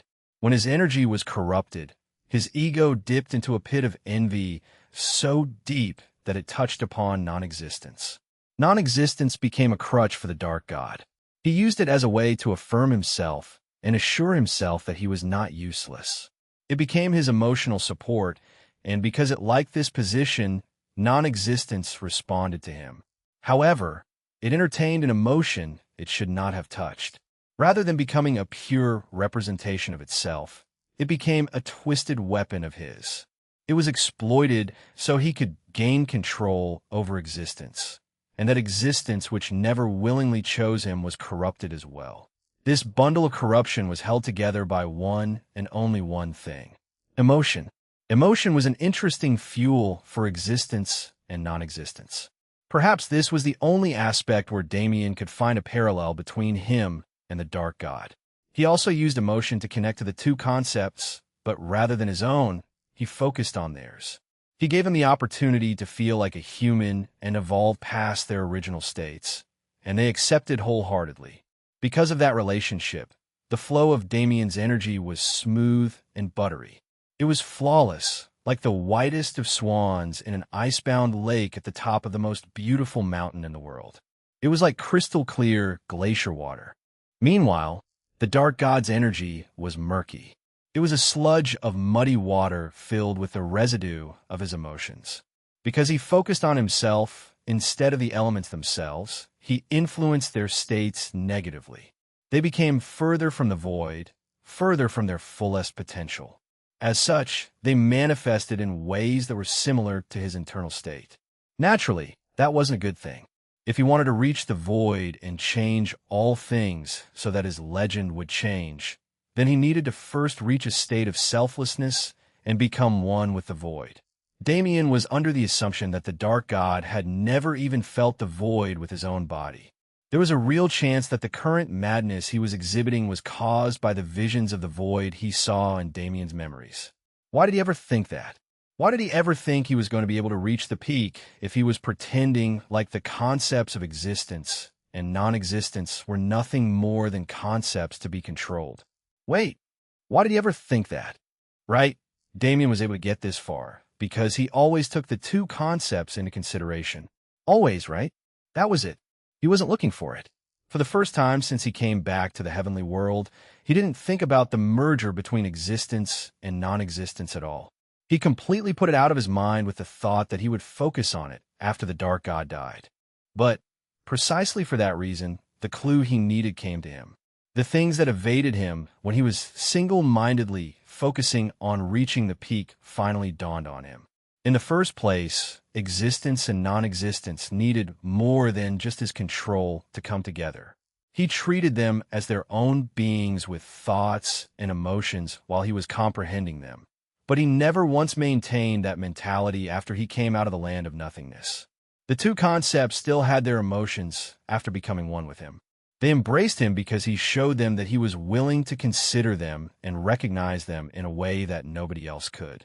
Now that he was trying to force them together like ordinary energies, what reason did they have to continue listening to him? Their refusal to bond was something of a rebellion, and he only now realized why they were rebelling at all. He understood that they needed to achieve a kind of compatibility before they could begin their merger. He was hearing their voices again, listening to their complaints. They felt themselves being heard and could see the qualitative change in the way he handled their energy. That was when they finally responded. Their energies stopped disobeying his command, and finally, he was able to accomplish the things he desired. In an instant, he returned to the attack. He used his own energy to suppress the dark god. His emotion-fueled barrage was unable to stand against his connection to existence and non-existence. The space trembled, and subtly, the void came closer. Damien split his mind into millions, billions, and used the power of each individual to compute a new concept to either add into existence or remove. His purpose was one. He was going to completely remove the dark god's energy from the world. In any other case, this would have been irrelevant, as it didn't have any real effect on their battle. However, Damien's goal was a little different. Physical attacks were meaningless. Any sort of impact taken by their bodies was made inconsequential by the fact that they would always be able to heal back to perfect condition. Still, Damien closed the distance between them. As the energy blocking his way was destroyed, as the space quaked and adjusted itself to accommodate the ongoing battle, Damien regained control. He didn't wait a second longer to make his move. Existence and non-existence combined in his hands. Their power was no longer exercised completely separately. They were starting to mingle, a sign that Damien was getting closer to that final boundary. He looked at the dark god with extreme scorn in his eyes. In the end, you are nothing more than a child trapped in his brother's shadow. With one sentence, Damien waved his hand and destroyed everything the dark god used to keep himself hidden. For the first time, his true form was revealed to the world. Chapter 1886 Clash of the Titans. Chapter 1886 Clash of the Titans, 15. Indeed, his form was that of child. He looked very similar to the World Walker when he was around 14. He had the same face, but his hair was brown instead of blonde, and he was much taller. Still, he looked like a young child, which made the expression on his face hard to fathom. That kind of malice, resentment, and envy simply couldn't exist in someone of that age. But of course, the Dark God was not 14. Damien felt it as well. When he became closer to the peak, his form changed somewhat. He became the version of himself that he saw. In essence, his mental image of himself became reality. As Damien was someone who always remained confident in his sense of self, not much changed. Rather than someone in his early 30s, he looked like someone in his mid-20s. The Dark God clearly experienced something different. Because he was so stuck in the past, because he saw nothing but his brother's traces, his body was reverted to the form he took at that time. He was unable to escape his past, both in mind and body. His eyes were black holes, pits of misery that sat front and center on his face. They were signs that he had already lost himself. It was the effect of his decision to sever his legend and his increasingly prominent envy. As he became stronger and stronger, he only came to truly understand what the World Walker was capable of. He wasn't able to celebrate his own achievements because no matter what he did, his brother had already been there or done it. His envy never quieted down for a moment. Every cosmos he conquered only gave it more fuel. In the end, he became this kind of being. Damien knew that he was nothing like the Dark God. He knew there wasn't really a grand connection between them like there was between him and the Saint Emperor. Still, he kept trying to make that comparison. Because the Saint Emperor was everything he envisioned a great villain to be, he was trying to find some similar qualities in the Dark God. He was someone who found non-existence before existence, and threw his ego into the maws of envy to use it to increase his existence level. He was someone who devoured everything he abhorred and turned the cosmos into nothing more than a playground. Even his conquest against the true void was because he sensed the World Walker's final traces there. He had caused so much damage to so many cosmos. He had to be an enemy with a complicated story or respectable motives, didn't he? He had to be someone who was entwined with the true void on an intrinsic level, someone Damien had no choice but to find understandable. He had to be what a supreme should be. But that simply wasn't true. To accept this fight, Damien had to accept something else first. Sometimes chaos did take hold. Sometimes people would do unimaginable things without any sort of reasoning. That was the kind of freedom given to all living beings. They did not exist just to enrich each other's stories. He was not the enemy the Dark God was looking for. He was not the main character in the other person's life. From beginning to end, the Dark God was looking for the World Walker. He was not fated to be here. He just happened to be the one who had the potential to rise up and stop the Dark God's madness. Perhaps he was not the enemy the Dark God was looking for, but he was the enemy he'd found. And he was not planning to let there be another. The Dark God was furious about his veil being torn off, more than anything else because Damien was now someone who confirmed his past. He needed to completely detach himself from that past if he wanted to live properly. He needed to become a new entity, but now that Damien existed in this world, it was impossible. The only way for him to erase his past was to destroy any relic of it. The previous sacred abyss no longer existed, so all physical traces and individuals who knew him at the time were dead. He was at the very end of his path, on the cusp of completely extinguishing that history. But now Damien had become the greatest obstacle he ever faced. Damien understood who he was. With the revelation of his form, he was certain and his mind would not be changed easily. That only meant one thing. Damien had to die. Everything came back to that, didn't it? There was a reason why the Dark God's attacks had become unfathomable and inescapable.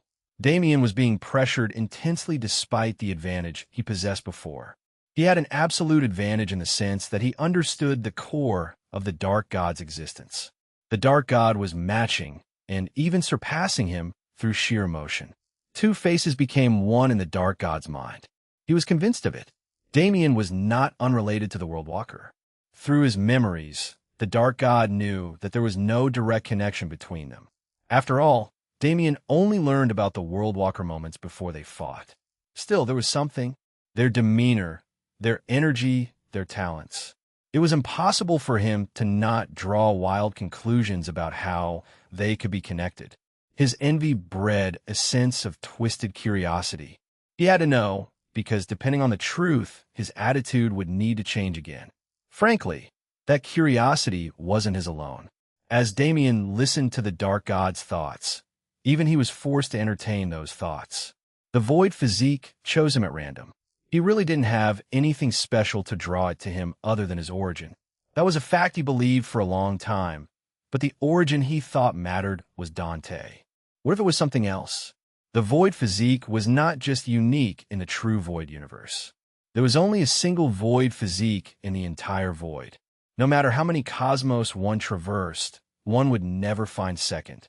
A physique with such uniqueness couldn't just pick its hosts at random. There had to be a definite reason for the void to believe that Damien was the one out of countless contenders who would be able to reach it. The thoughts of these two beings clashed and came together. As the void was their spectator on their current battlefield, wondrous things were commonplace. If they weren't so busy fighting, they would have been able to use the countless phenomena around them to heighten their comprehension and perhaps even fuse their two concepts. However, they were not able to do so for obvious reasons. They didn't realize how magical the space created by their battle truly was. The void was known to answer to those who wielded it. When the desires of two supremes came together, even it felt an obligation to show them what they wanted to see. So it did. In that moment, it froze their battle and placed them into a scene like that. A scene that showed them the hidden history of the true void universe. Chapter 1887 Clash of the Titans. Chapter 1887 Clash of the Titans 16. The void showed Damien and the Dark God a story that nobody else knew. It was a story that was never told to the world because its main character wanted it that way. Still, when these two people pleaded so earnestly, the void had no choice. For these two people especially, it was important to see. It started in the sacred abyss. It started when the World Walker returned to that world and saw it covered in mementos of his brother. No, it started when he saw his brother tearing down the singular statue of him that existed in that world. At that moment, as he saw the raw emotion in his brother's eyes and actions, as he witnessed something so powerfully deep for the first time, he first took notice of it. Still, it was at a far later time when that note became a true interest and curiosity. What the World Walker witnessed, more than anything else during his travels, was emotion. This thing called connection, the relationships between people.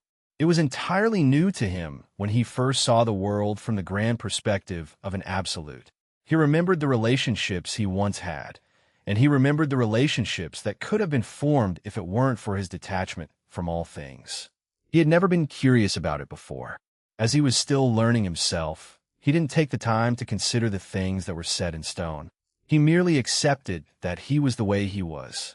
Frankly, he only accepted the value of emotion in his later years. It was the only thing that could be felt by all living beings. No matter what cosmos they came from or what culture they practiced, all people and things had emotion. Such a thing could only be possible if the concept of emotion was something the void took interest in.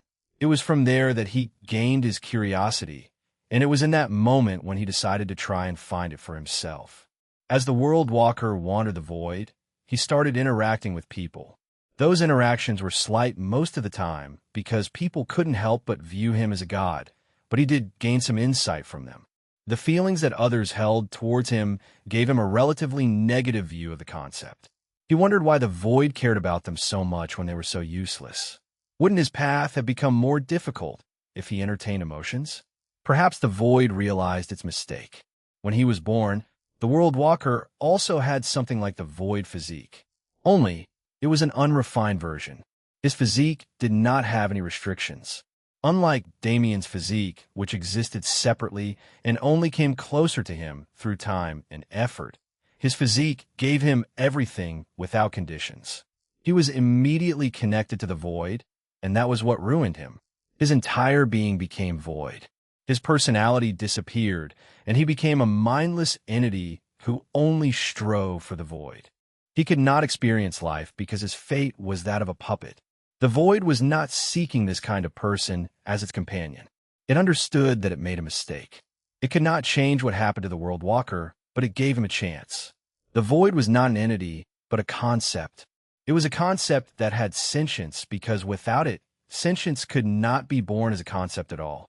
The past, present, and future were all its children, and it could see the flow of events that could be brought into existence by its decisions. Still, it gave him a chance. At this point in time, the World Walker was experiencing his first emotion, boredom. The sheer emptiness of his existence finally caught up to him. He decided that it was time for his life to end. He went down to the true void, and that was the true start of the story Damien and the Dark God were witnessing. As he gave up on his desire to be absolute, the World Walker became a being that the void could once again influence. Its code of conduct was similar to what Damien practiced. Fate was not something to be meddled with, because it would be too much to change everything to create a personal utopia. The role of an absolute was to watch over the worlds and help them maintain their existence. The paths of each individual were guided by their thoughts, actions, and circumstances. The void did not give the World Walker emotions. It merely planted a seed in him, a seed that he was made aware of. As long as he fed that seed his desire, it would give him access to the things he lacked. He didn't immediately take it. For hundreds of years, the World Walker lived in the heavenly world and became one with its people. He inhabited a lonely mountain, but was known by the people in nearby towns and cities as a great immortal who lived in seclusion. They were unfamiliar with the concept of training and didn't understand his true position. Merely because he never aged, because he was always there, he became a being that they respected and loved. It was a strange feeling. They saw him as a god, but they did not treat him as one. Rather, they treated him as a member of their community. They concerned themselves with his health and well-being, and as their attitudes were replicated by their future generations, they created a crack in his heart. The man who never knew emotion finally decided that in this period at the end of his life, he at least wanted to know what they were like from the perspective of everyone else. All the while, the World Walker's strength faded. He started to age like a normal person, and his lifestyle became more like a mortal. For that experience, he fed the seed the void gifted him. Emotions slowly started to sprout in him. Happiness filled his lonely world with color, and soon enough, it was joined by all of the good and bad emotions in existence. All the while, the World Walker's strength faded. He started to age like a normal person, and his lifestyle became more like a mortal. And in the midst of that process, he met a woman. It was a bit of a cliche, but it happened to the World Walker as well. He met a woman who showed him what love was, and with her, he spent his final days. Love, a concept he'd ignored for his entire life, suddenly struck him like a train. He married that woman. He made a family with her and joyously experienced fatherhood. However, her life was eventually threatened. The empires of the world finally started to covet this area, and as bloodshed became common, he was forced to make a decision. In his current state, the power of an absolute in his body was difficult to reach. If he wanted to accept it again, then he would not be an absolute. He would become one with the void, and his existence as an individual would disappear. It was an easy choice for him back then, and it was an easy choice for him now. The only difference was that before he went to the true void, he would have easily disappeared for self-preservation. He would not have used his power for anyone else's sake. Now, the easy direction was in the opposite direction. Now, after no more than a few decades with his wife and family, he understood why emotion was so valuable. Because of emotion, he was even willing to do something like this without hesitation. The World Walker disappeared at that time. He was never seen again, but he took with him the wars plaguing the region. Nobody understood where the sudden peace came from except for a single woman. He sacrificed himself for her sake. His life ended that way, but his wife survived, as did their children. That was the start of the lineage that would later come to be known as Void. Chapter 1888 Clash of the Titans. Chapter 1888 Clash of the Titans 17. To Damien, this story only filled in the gaps. It gave him a clear reason for his possession of the Void physique and his father's ability to reach existence with space. Dante's upbringing was normal at best, but that was because the World Walker lived a mortal life. His lineage had talent in their blood, but they were not innately fated for greatness. Dante was the one who broke the cycle, and Damien was the first who came after. Perhaps if Dominic or Darius came first, his story would be theirs instead. Surely, the information made Damien consider some things. Definitely, he realized that he was a lucky person. But what else? What else could this story possibly do for him? It was good to know, but the news didn't make a great impact on his life. After all, he didn't know the World Walker. He respected the man who he now knew as his ancestor, but that was the extent of it. If he wanted to find any sort of use for the knowledge, then he had to wait until he returned home. The Dark God didn't respond the same way for obvious reasons. The story was originally supposed to be about the true Void universe's hidden history, but the Dark God's desires held too much weight. It ended up being a story about the World Walker, which was not the greatest outcome. Envy, envy, envy, envy. It was an emotion that had been mentioned too many times in this conversation about emotion. Damien, the World Walker, and the Dark God all experienced it differently, but it was a vital point to all of their stories. However, the Dark God was different from the other two. When talking about his story, the only emotion that could be mentioned was envy. It was hard to fathom the true level that his envy had reached. It was hard to fathom before, but with that story, it had become unfathomable. The fact that there was a genuine connection through blood between Damien and the World Walker was one thing, but what hurt him the most was something else. The World Walker no longer existed. He had become one with the Void, an entity that essentially didn't exist. The tale the Dark God chased for so long led to nothing. In the end, his brother was already gone. Once again, he left selfishly without considering the Dark God at all. What gives you the right? The Dark God's eyes were clouded with redness. How dare he? How dare he leave on his own after so long? Without a single word, without a single trace. Damien was not wrong. The Dark God knew it as well. His entire life was focused on his brother. If it weren't for his brother, he never would have reached his current level. At the end of the day, all he wanted to do was reach the same position and confront him. All he wanted was a single chance to prove himself for once in his life. It was all gone now. Because of something as useless as boredom, because of something as useless as love, everything he ever dreamed about was destroyed. Who gave you the right? Who gave him the right to feel love? After he spent so long neglecting his own family, how dare he end his life so happily? The Dark God's mind shattered. He had only been keeping himself in one piece in preparation for that moment. However, with no World Walker, he no longer had purpose. He looked at Damien, and reality changed. Reality is changing. The fact reiterated itself in his mind. He realized the state that his power had reached. If only I were absolute. If he were absolute, then the World Walker would have never escaped him. If I were absolute, wasn't the World Walker's blood standing in front of him now?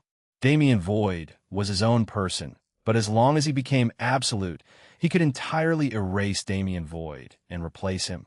Couldn't he? The World Walker could be reborn in his body, couldn't he? The Dark God simply could not accept things ending this way. He did not want such an anticlimactic ending to his grueling story, and he was prepared to do anything necessary in order to change things. The form he held now was that of a child. If he was a regular Supreme, he could have easily found a way to change his physical form. The problem was that he was not. In fact, the Dark God's true form was somewhere else. Because he was stopping himself from reaching that state, he was forced to cope with the form his thoughts assigned him. He wanted to look somewhat human. He wanted to possess an appearance that the World Walker could recognize. There was no longer a need for that. Finally, the Dark God fell completely into the pits of envy. He willingly jumped off of the edge and embraced the darkness that had been brewing inside of him for such a long time. In essence, he reached his final form. Damien was forced to completely remove himself from the plane and shift into a different dimension. The childlike form of the Dark God that was only allowed to exist for a small period of time was completely destroyed. A creature that could not be called anything close to human emerged in its place. A mass of flesh and bone, a bloody chimera of millions of hands and eyes. The souls of those it devoured were trapped within. Their forms could be seen trying to escape, pulling against its flesh and becoming pieces of its external appearance. This being was a monster in every form of the word. Damien understood its identity well. Right, the Dark God himself was just a way to hide it. The person who came to be known as the Dark God had given himself up a long time ago. In his mindless pursuit towards his goal, he sacrificed even his own identity. He was represented by three things: the World Walker, envy, and the hatred that fueled it. With the World Walker gone, the core of his existence was just that. He had transformed into a true incarnation of envy. It was best not to believe that this being was the same as the spiritual gods of chaos and evil. Such a misinterpretation would only cause needless slaughter. This incarnation of envy was a being that had fed itself until it reached the ultimate level. In this form, the Dark God was the closest to the void that he had ever been for all the wrong reasons. He was now completely uninhibited and completely mad. Damien was no longer Damien in his mind, but the World Walker. Coincidentally, Damien did become the main character in his life. But that was not good news for him. Boom! In a single instant, the defenses he used were all shattered. Those millions of arms charged at him and grabbed his body from every direction and in every possible plane. He was dragged into the darkness that manifested from the great mass of envy. In that plane, he was nothing more than prey. The Dark God had an absolute advantage that he needed to break as rapidly as possible. But the way out. Chapter 1889 Clash of the Titans. Chapter 1889 Clash of the Titans. 18. Their battle could no longer be tracked, but the scene was monstrous. Damien only witnessed the true form of the incarnation of envy before he was dragged into this space. If he hadn't seen it, then his perception of the monstrous being would have been even more terrifying than its appearance. Boom! Boom! Boom! Boom! Arms that numbered in the millions came after him from every direction. The ceiling of the darkness was decorated by those millions of eyes that saw into the past, present, and future and witnessed everything in every dimension of every reality. Those eyes made it impossible for Damien to hide, retreat, or dodge. Anywhere he went, there was another arm waiting, and it wasn't as if he could just take the hits. The Dark God was, of course, still using existence and non-existence, but the power of the incarnation of envy twisted those concepts. It was almost like a secondary void was being created by the incarnation's actions, and Damien was to be its central point and anchor. The terrifying concepts were enough to obliterate him 100 times over. Damien fought back using his own concepts and only managed to avoid being completely overpowered because they started to mingle only moments prior. If he never made the realization that he was making a mistake in his control method for the two concepts, he would already be dead. KHH. As if this space was absolute, he could not find any method to escape. There were no weak points to target, and the space itself was incredibly resistant to his concepts. If he had some free time, he could maybe find the necessary method, but where could he find it? He made a sound of struggle. The Dark God's body had become this very space, so he was able to accurately perceive every inch of it without exerting too much effort. Damien couldn't do the same. No matter how he split his mind or altered his perception, reaching the same level of awareness was simply impossible if he were to remain in this space. The problem originated from there. I can't find a way out. As if this space was absolute, he could not find any method to escape. There were no weak points to target, and the space itself was incredibly resistant to his concepts. If he had some free time, he could maybe find the necessary method, but where could he find it? The Dark God would not allow such a thing. I have no choice but to admit his power. His methods were wrong and stupid, but the end result was a level of power that simply couldn't be matched. Damien could try to acclimate to these conditions as much as he wanted to, but with the Dark God in his current state, there was really only one way to win. I have to reach the void. His concepts that were only beginning to mingle had to fully fuse. Otherwise, the Dark God's one could be declared here and now. Damien's eyes narrowed. Chaos was indeed a concept to be respected. The spiritual god that represented it in the land of nothingness did it no justice. It was only through chaos influence that the dark god was able to manifest the incarnation of envy. If not for chaos, such a path simply would not have been available to anyone. That man's path was carved with the souls and sacrifices of others. It was an incredibly selfish path that did not consider anyone or anything, including the person who walked it. Still, the fact that it existed in the first place. As an absolute, one couldn't merely stand for order. Order was one side of the coin and would always be that way. The concept provided security to many, but it also made the lives of the minority hell. Still, only kings and emperors considered the majority and minority. To an absolute existence, they all appeared the same. All beings and all things were equal. Therefore, what did it matter that order benefited the majority? Chaos necessity was proven by the minority. Chaos had to exist so that the fairness and balance of all things could be maintained. So, though its influence was less prominent than order, chaos was just as significant. The land of nothingness was precisely the reason why people like the Dark God could never become supremes, but chaos gave him a way to avoid it entirely and reach that stage regardless. Now, he, as a manifestation of envy and a greater being than chaos, was administering its will unto the world in ways it never could have imagined. Guided by this train of thought, a portion of Damien's mind went into a state of contemplation as it extrapolated more and more information out of the confusing and muddled painting of the void. His concepts were actively being placed closer and closer together at a rate that could barely be perceived, but that was not important at the moment. Rather, outside of his mind, the situation took a turn for the worse.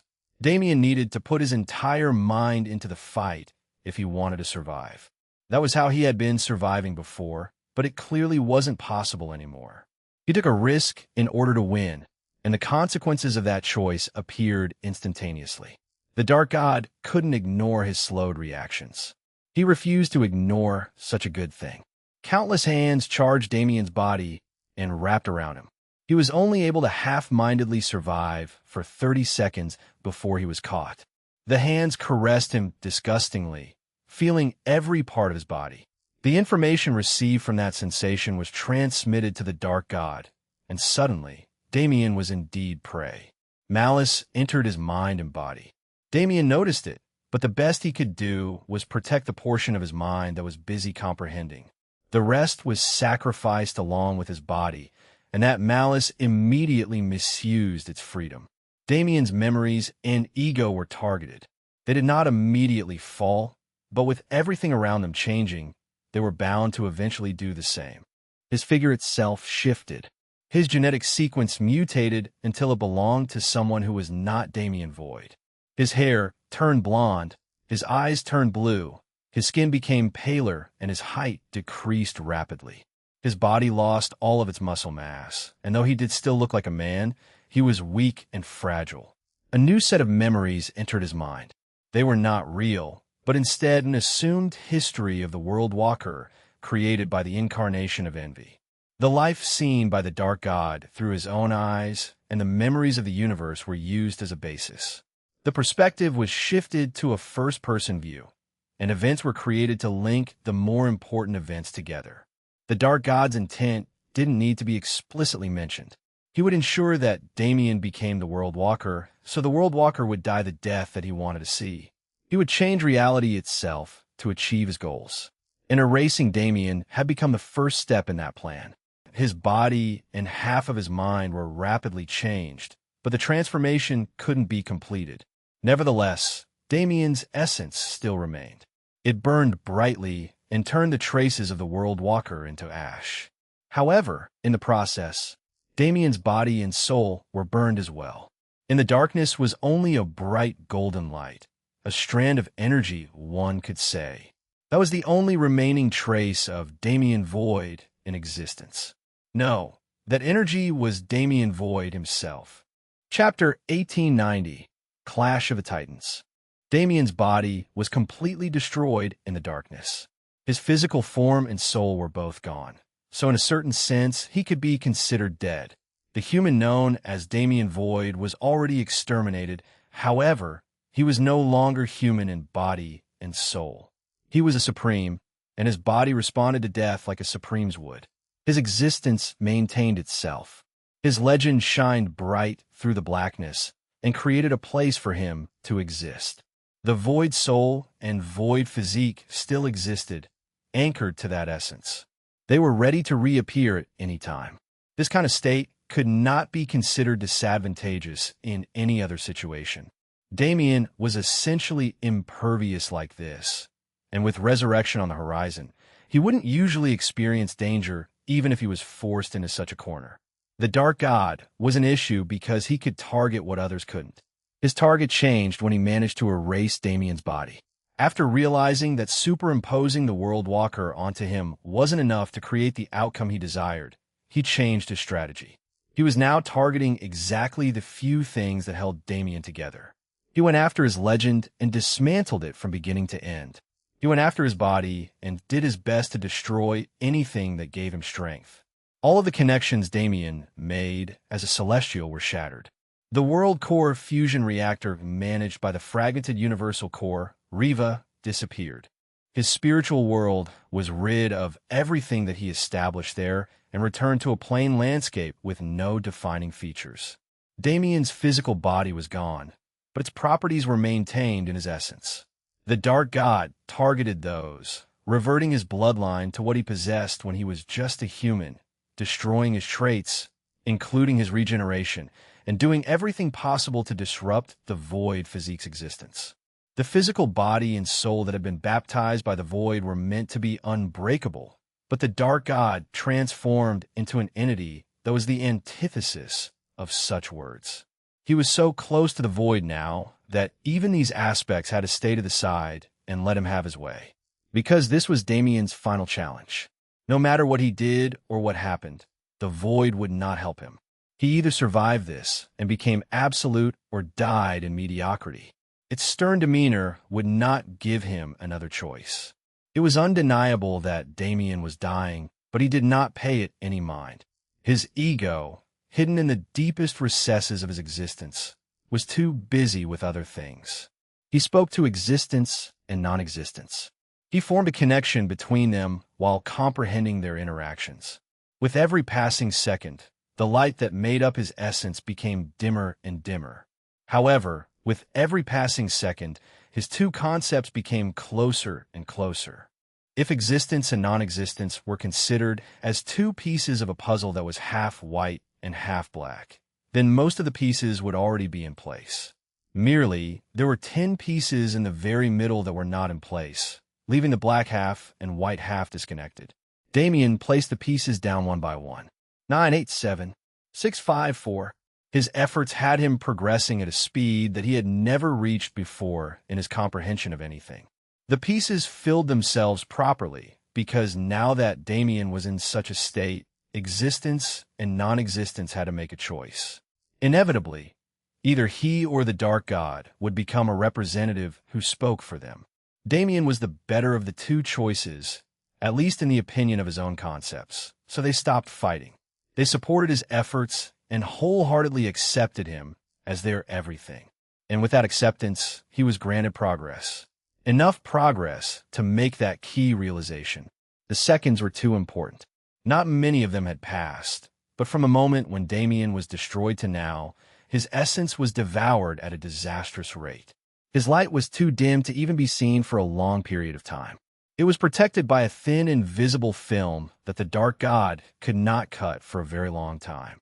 Still, under such a violent onslaught, anything and everything would eventually be destroyed. The light of the essence almost disappeared from reality.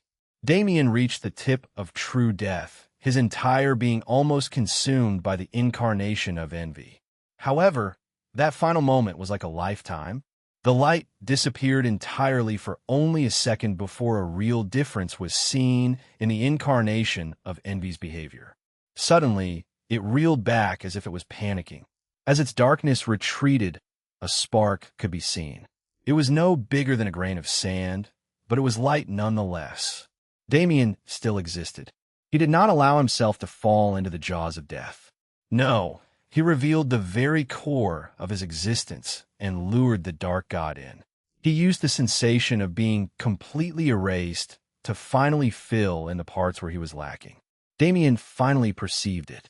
That state of an absolute, which could only be imagined, became tangible on the line between life and death. It could be seen even from the World Walker's story. Absolutes were existences closer to selflessness than anyone else. To become absolute, one had to be more than just an individual.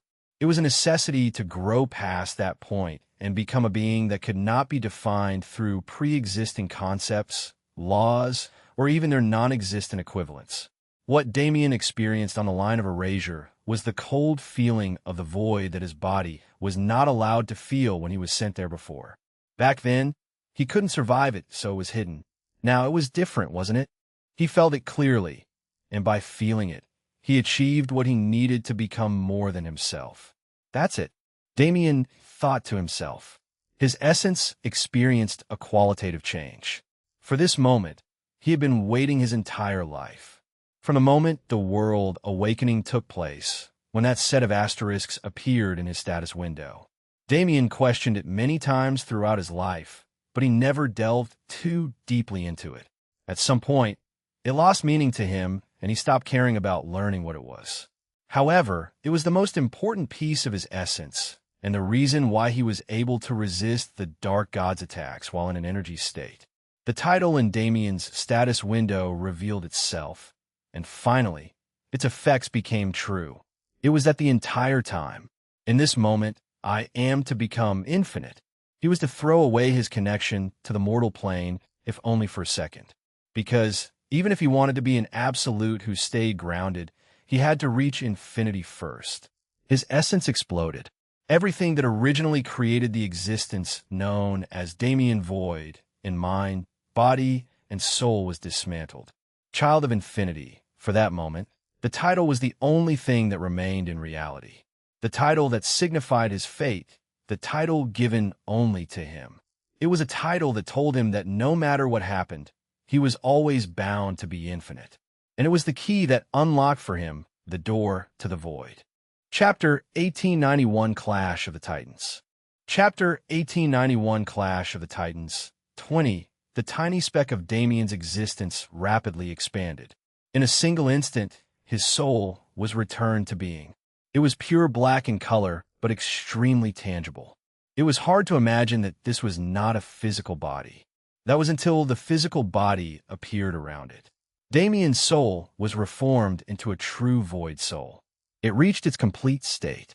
The body that appeared around it was not immediately perfect, but its changes were very noticeable. The Child of Infinity title activated and gave Damien the road to the void.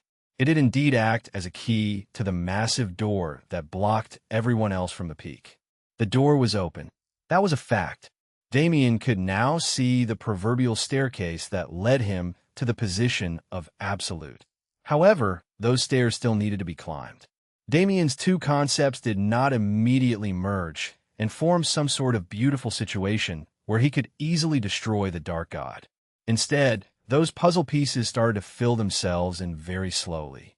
He had no room to consciously interfere anymore. Just like the World Walker, he would reach the void purely by existing. Unfortunately, there was someone present who wanted anything but that to happen. The form of the incarnation of envy was always terrifying, but it was even more so now. The souls writhing on its surface expanded and exploded. The condensed power of their misery was then used to enhance the natural vessel of the incarnation, which happened to be the dark god's body. He used his hatred to fuel its power. He used all of the hatred and envy in the world to his advantage, becoming a true apostle of sin. This change further twisted the existence and non-existence in his body into an entirely different group of forces. Though he did not realize it, to Damien, this was a subconscious sign that he had already given up on becoming absolute. In his heart of hearts, the dark god was destroyed from the moment he learned the truth about the World Walker. Everything after that was merely desperation. He didn't truly think it was possible to turn Damien into the World Walker, nor did he believe that he would be satisfied with whatever outcome he brought about through his actions. He was only acting because he wanted to preserve the meaning of his life by any means possible. Still, that struggle was just as valuable as his race for the peak. It meant just as much to him, so it was able to produce an equally dangerous situation. The incarnation of envy became larger and more adept. The envy it controlled reached a new level. The dark god didn't hold anything back. The only change was that he was no longer fighting an image of the World Walker. He was looking at Damien, acknowledging that Damien was the one putting him in danger. When all of the feelings he held for the World Walker were transferred onto a new person, that new person was bound to suffer immensely. The incarnation attacked Damien with even more ferocity, and though he wanted to play defensive until his concepts finished merging, he quickly realized that it was impossible. In these last few minutes, he had to have an all-out clash with the Dark God. Otherwise, there was a real possibility that his ascension would be interrupted. Boom! It was really something fantastical. Damien flew through the air, chased by millions upon millions of arms. His path was not linear in the slightest. He formed a strange, abstract painting of curving light through the air with his movements. It seemed to be a trail of aura, but it was actually energy infused with attacks. Boom! Boom! Boom! Boom! Boom! Explosions erupted throughout the mass of arms and hands, destroying many of them in the process. Damien's eyes stayed focused on the scene in front of him, but that was only one method of perception. His actual sight was directed in all directions, as if he was controlling himself through a screen.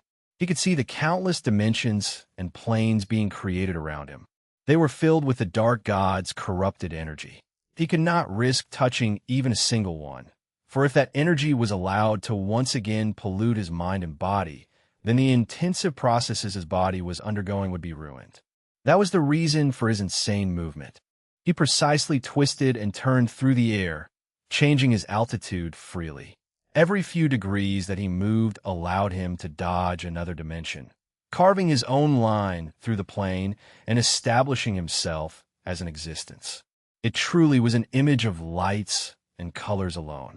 White, black, red, green, blue, purple, and anything else on any other color spectrum became a medium through which Damien and the Dark God released their power. The most menial things in the universe that were taken for granted all the time became the most important concepts to ever exist, for the fate of two cosmos relied on them. As the stars collided, creating a series of great white flashes that shook the sacred abyss, Damien's concepts started to become one. Existence and non-existence finally accepted that they were united in their differences. There was no need for them to remain separate, for they'd always be independent and valuable on their own. They would not be overshadowed by the void. They were merely a part of its power, the most important part at that. It was unknown how many times the sacred abyss had been destroyed already. It was clear when the battlefield became so confusing that the cosmos could no longer handle them. In reality, the cosmos had been erased several hundreds of times already. Only it was reconstructed naturally in the very same instant. So it was as if it never happened in the first place. It was too absurd a battle, really. In a certain sense, it was a battle that could be considered non-existent. All of these events could be said to have never happened. They'd only be immortalized as fiction through the eyes of those who witnessed their aftermath. Still, the battle was no more than a backdrop to Damien. It had already become secondary, because the situation ended up like that. He needed to reach his final goal if he wanted to win. So why would he focus on the Dark God? Still, the battle was no more than a backdrop to Damien. It had already become secondary, because the situation ended up like that. He needed to reach his final goal if he wanted to win. So why would he focus on the Dark God? From beginning to end, the void was most important. Boom! Boom! Boom! Boom! Boom! His progress was easy to see. His movements became more precise at first, but they eventually slowed down.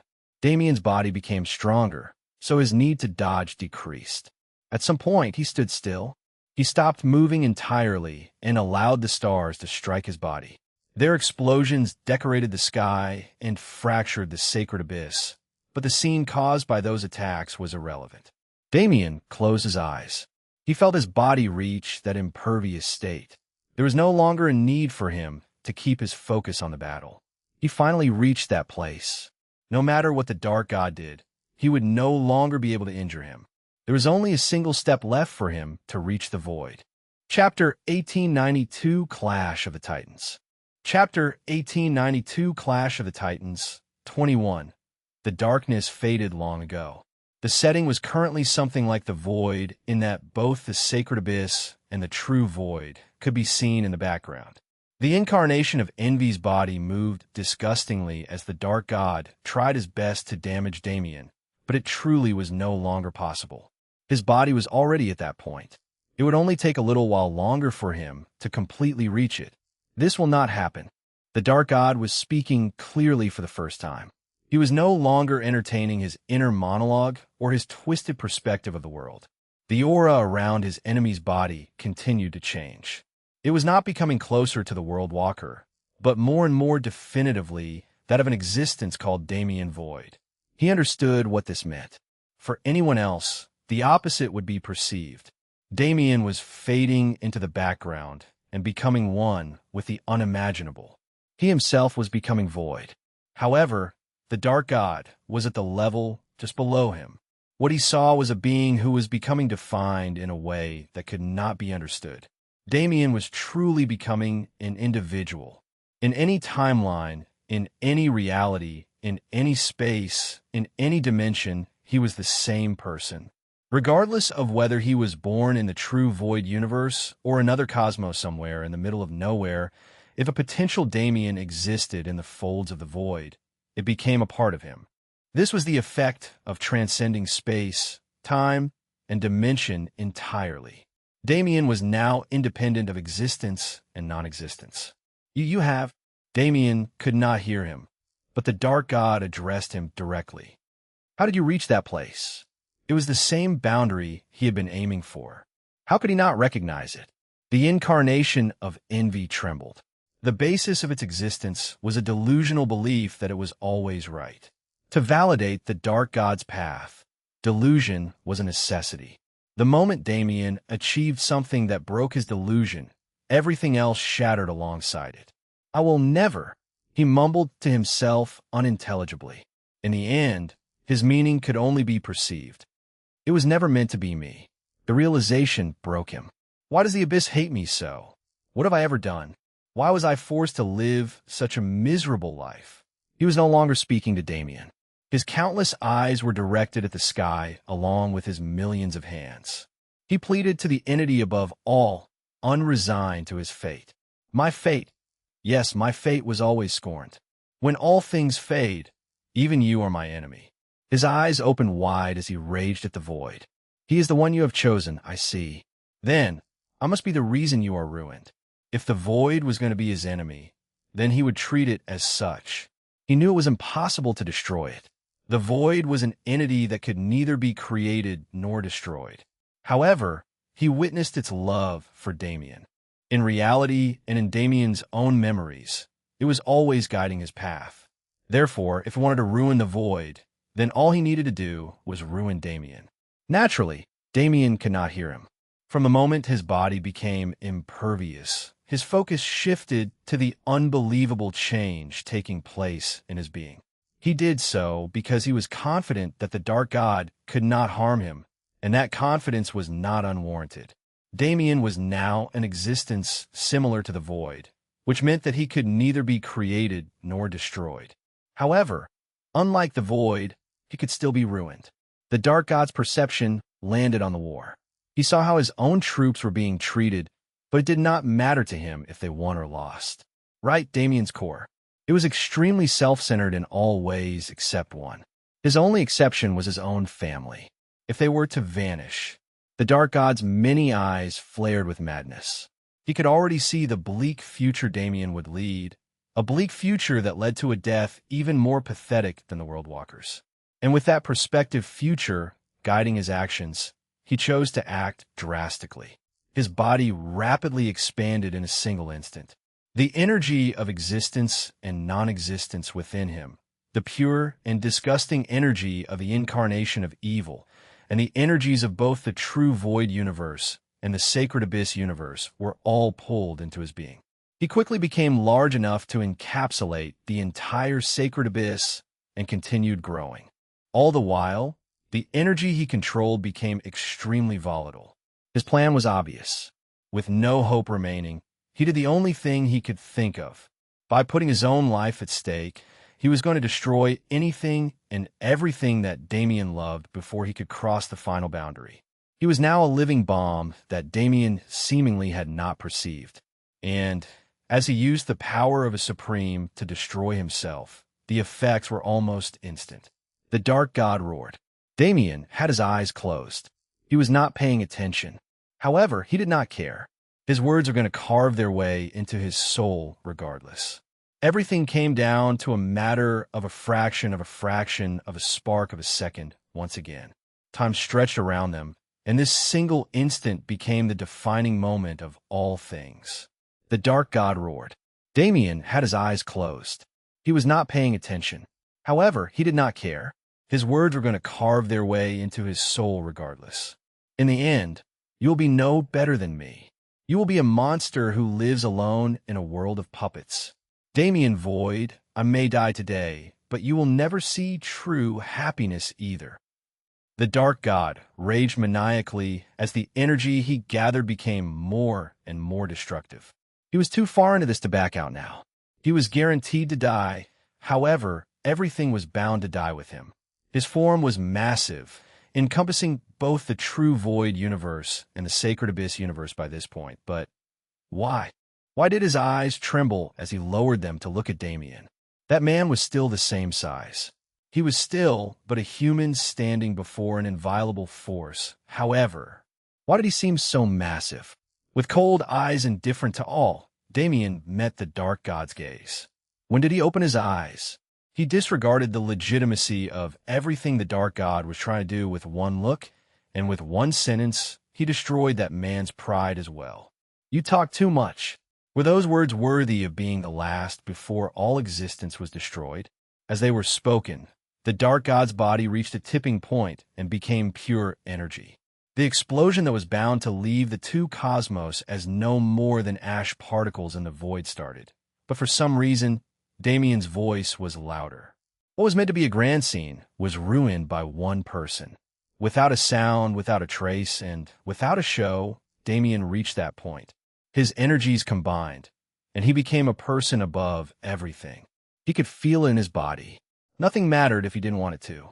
Now, even the Dark God held the same value as a common frog, as long as he desired it. Hush! The white light that spread so rapidly that it covered the entire sacred abyss in an instant disappeared just as rapidly. It did not touch the sacred abyss. It did not touch the true void. It did not spread further than the Dark God's body. Rather than a massive sound that came from the rupturing of countless celestial bodies, what came about was a small splat, as the Dark God himself was blown to pieces. Damien was not looking at him. He had no need to. He was now seeing everything. The incarnation of envy disappeared and died so simply that it was hard to imagine that it ever held any power. The Dark God died in that moment, but Damien was not finished. His gaze turned to a certain direction. The cosmos itself pulled a small knob of flesh towards him. Space and time twisted, preventing its escape. As if it was always fated to be there, the entity appeared in Damien's hand. It was squirming wildly and trying to escape. Its small and twisted face growled menacingly to curse him, but he paid it no mind. Goodbye. This being was once his ancestral uncle. In another timeline, they could have become close friends. He saw the possibility in a myriad existences, but it was just too slim. In all but one future, he chose envy. Such a being did not deserve to exist in this world, and no longer would after this moment. It was a quiet and uneventful day, or so it seemed as one observed Damien. He accomplished something great. He killed the great enemy of his cosmos, and even ascended and became absolute. It should have been a much grander occasion than this, but Damien's face and mind did not show such emotions. No, in but a moment his entire mentality changed. His view changed to that of an absolute, therefore robbing all things of meaning. Whether it was the Dark God or an ant on the side of the street, whether it was the Dark God or any other villain he had ever encountered, Damien now saw them all in the same light. Such was the fate of a man who surpassed any and all things, both existing and non-existent. Chapter 1893 Aftermath. Chapter 1893 Aftermath 1. Boom. Boom. Boom. Boom. Boom. The war had to be watched through multiple perspectives to truly be understood. Perhaps it was better to begin with the divinities, as their battle was much more one-sided. There were so many foreign race divinities present on the battlefield, but their numbers didn't do much for them. They were able to misuse their advantages for some time, but that was no longer an option. Tiamat did her duty. When the Dark God was moved to a place where he could no longer sense this world, when his position did not allow him to consider anyone or anything else, she acted. Her body was torn apart as the seed in her soul sprouted. An array of black webs shot through the sacred abyss and latched onto its very being. The laws suddenly changed. The Dark God's influence suddenly disappeared. The immortality of the foreign army was completely destroyed. As a result, Tiamat was destroyed as well. To say that she died was wrong, but it was equally incorrect to say she was living. Her soul was ripped to shreds, and her existence was maintained as something different from what it used to be. The power of the divinity she created was dispersed as it was used as finite fuel for the seed. The person known as Tiamat disappeared, and her ego was displaced into an entirely different body. When she awoke, she was in the fields of an unknown land. It was a mystery where her story would go from here. She was satisfied in the peace of her new environment, knowing that she did her duty. She could still see the cracks in the sky, so she knew that she would still be informed when everything came to an end. Her disappearance went unnoticed because her appearance itself was isolated. However, her impact was immense. Elena was the first to realize. She actually found her original opponent once more while she was rampaging through the battlefield. It wasn't the first time, but it was certainly the last. Like always, she killed him before moving on, denying his existence. Only, he did not return. Ryuef finally overcame chaos and led her opponent to ruin. He did not return either. One by one, the people who died remained dead. One by one, the Dark God's forces were cold once and for all. Rose, Iris, and the rest completed their battles and moved on, using their immense power against weaker divinities to end the war at a quicker pace. As stronger and stronger beings began to interfere with the battles of those below them, everything was able to end quite rapidly. On the surface of the world, it was a bit different. The vanguards weren't resurrected through the Dark God's power. Instead, there were billions upon billions of them hidden away in storage. They did not need to be replenished, as they could be replaced. This meant that the battle of lower existences couldn't end so quickly. They were doing the best they could, but they could not avoid uncountable losses. There was great tragedy on that battlefield, but through it they fought. They fought while placing their hopes on the forces fighting to support them. In other words, those led by Talia. Even after the whole world was taken into the true void territory, there was work left for them to do. As mentioned beforehand, there were billions of vanguard forces hidden within the planet. Now that they had control, they could find the facilities where they were stored and destroy them all. It was convenient for them that inactive vanguards were left dormant. They did not fight back as they were slaughtered, which made the task achievable. Everything seemed to be working in their favor. The many moving pieces never desynchronized. The connected hearts of all people as they fought in this shattering cosmos kept them united. There were scars all across the sky, streaks of white and blue where the cosmos itself had been ruptured beyond repair. The ambient energy levels were dropping, and it was obvious that it would only take a little longer for this entire place to become uninhabitable. Still, they fought and fought and fought. They fought because there was no such thing as a tomorrow for them if they didn't fight. It was not over yet. In the starry sky, a place that was dangerous to even exist in, another change occurred. The incarnation of evil that Claire was fighting was brought close to death. But it turned out that leaving it in that state was the worst possible choice. In that final moment, it expanded along with the dark god and became a true demon. It was a beast of untold proportions with power greater than a supreme god. It wasn't enough for Claire alone to fight it. It wasn't enough for anyone to do so. Dante appeared immediately. He was observing from the sidelines, but he was forced to intervene. Using all of his power, he kept that being contained. It had access to existence, after all. Its level was similar to his because it never comprehended that concept. It was merely reflecting a portion of the dark god's power through its own body. Dante's efforts kept the beast's ability at bay. It could not utilize anything above the supreme god level while he was present. In consequence, he could not participate in the battle. Technically, he was having a battle of existences with the beast already. Its physical body was still unbelievable. Its power was still difficult for supreme gods to handle. Fortunately, there were many of them. The divinities of the world all came together. From the weakest of demigods to the strongest of gods, anyone who could deal even a smidgen of damage to the beast contributed as much as they could. They could feel it. As the white stripes decorated the starry sky and tore it apart, they could tell that the battle between Damien and the dark god was reaching its end. So, how could they not put their everything into the moment? Not a single person thought about conserving their energy or surviving through the sacrifices of others. No, they were warriors and practitioners. They entered this battlefield for pride and glory. They would not leave it with such stains on their names. Desperation reached a peak at the same time as hope. Everyone started to wonder just how long they would be forced to continue fighting. And as if to answer them, a wave of mysterious energy spread through the cosmos. All things related to the dark god turned to ash. The incarnation of evil disappeared as if it never existed, leaving countless divinities stunned. Talia's team was inside of a Vanguard research facility.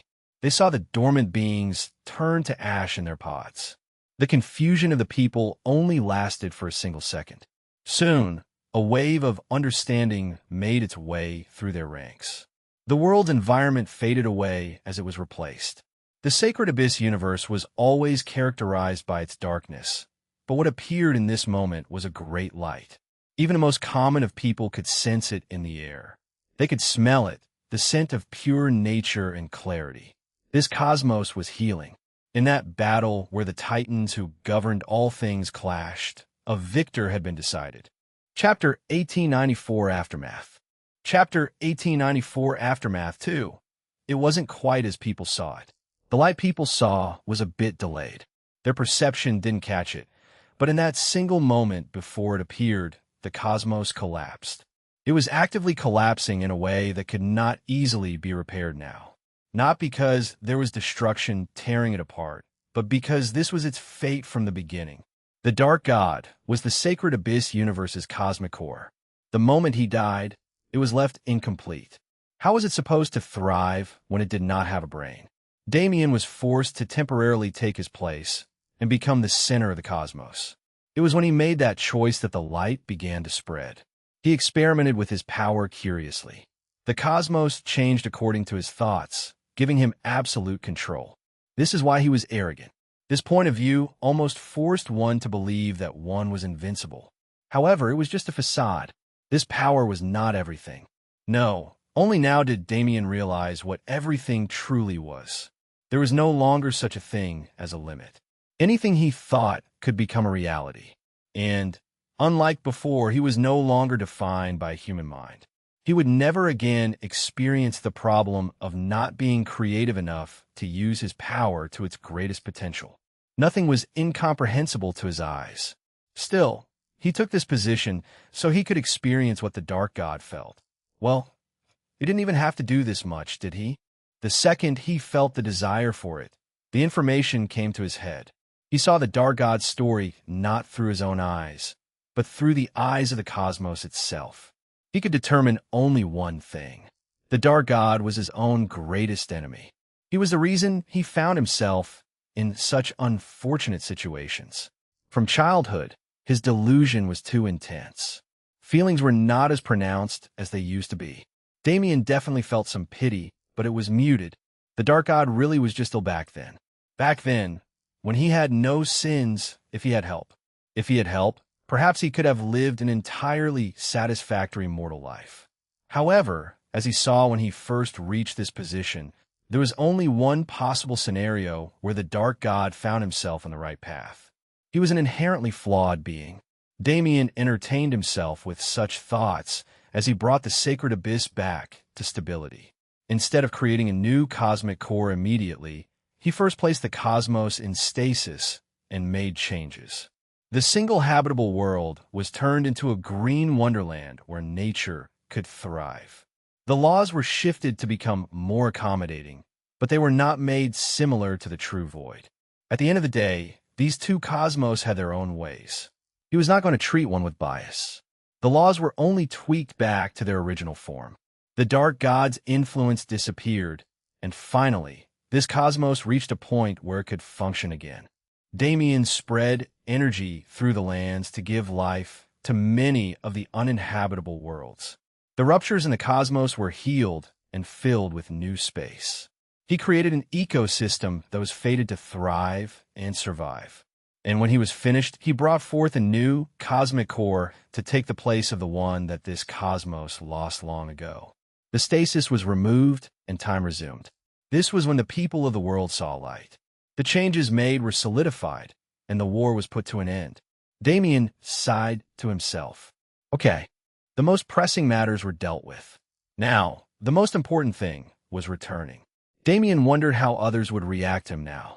Perhaps they wouldn't be able to sense it and nothing would change. There was also a situation where he became a god in their eyes. That was not what he wanted, at least for the people around him. He wanted to remain the same Damien as always. What good did it do them to know how vast his vision was? What use was it to tell them that he could see past the planes they knew, across untold distances of emptiness and the void? He could see the past, present, and future of all things. He finally understood the world that the World Walker spent so long exploring. It was truly magnificent. That landscape tempted him. It told him to go visit it as soon as possible to take his throne. However, he was forced to resist. He was forced to say no to the void because he knew that going there now would ruin him. This was a defining moment.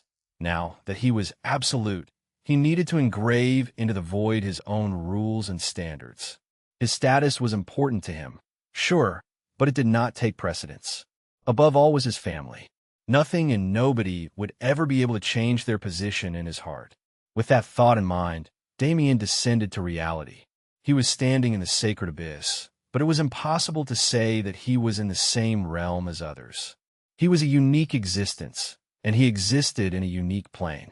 If he wanted to be in the same place as the rest of them, he had to make a conscious effort. Was that why the World Walker refused to make connections for so long? Was this separate state of existence the reason why he saw emotions as useless things? Yes, perhaps at the beginning of his life, it was like that. But as Damien returned to the world, he realized that it was something else entirely after that man became absolute. He landed on the surface of the now green planet and walked it until he found someone he knew. He left it up to chance as he was focused more on observing than meeting people as of now, and coincidentally enough, the first he saw was Talia. It had been some time since they'd last seen each other, and she had been working closely with Hestia. It would be nice to accompany her and her troops as they returned to headquarters. That was what he wanted, but had he been too single-minded? Why didn't he realize it until he was in front of them? He stood there and waved at Talia with a smile on his face, but she walked right through him. She walked through him like he was a ghost that didn't exist and remained completely unaware of his presence. And if that wasn't enough, no, Damien's heart dropped for a moment. He felt a sense of emptiness that he did not expect. As all of his other emotions became more muted with every passing second, that emptiness filled every cavity in his body and mind. The reason why it was so difficult for the World Walker to understand emotions until he became mortal again. The reason why he felt such boredom as an absolute. For Damien, who did not have those problems, it served as a reminder. He was no longer the same as others. And that was a truth that was not accompanied only by blessings.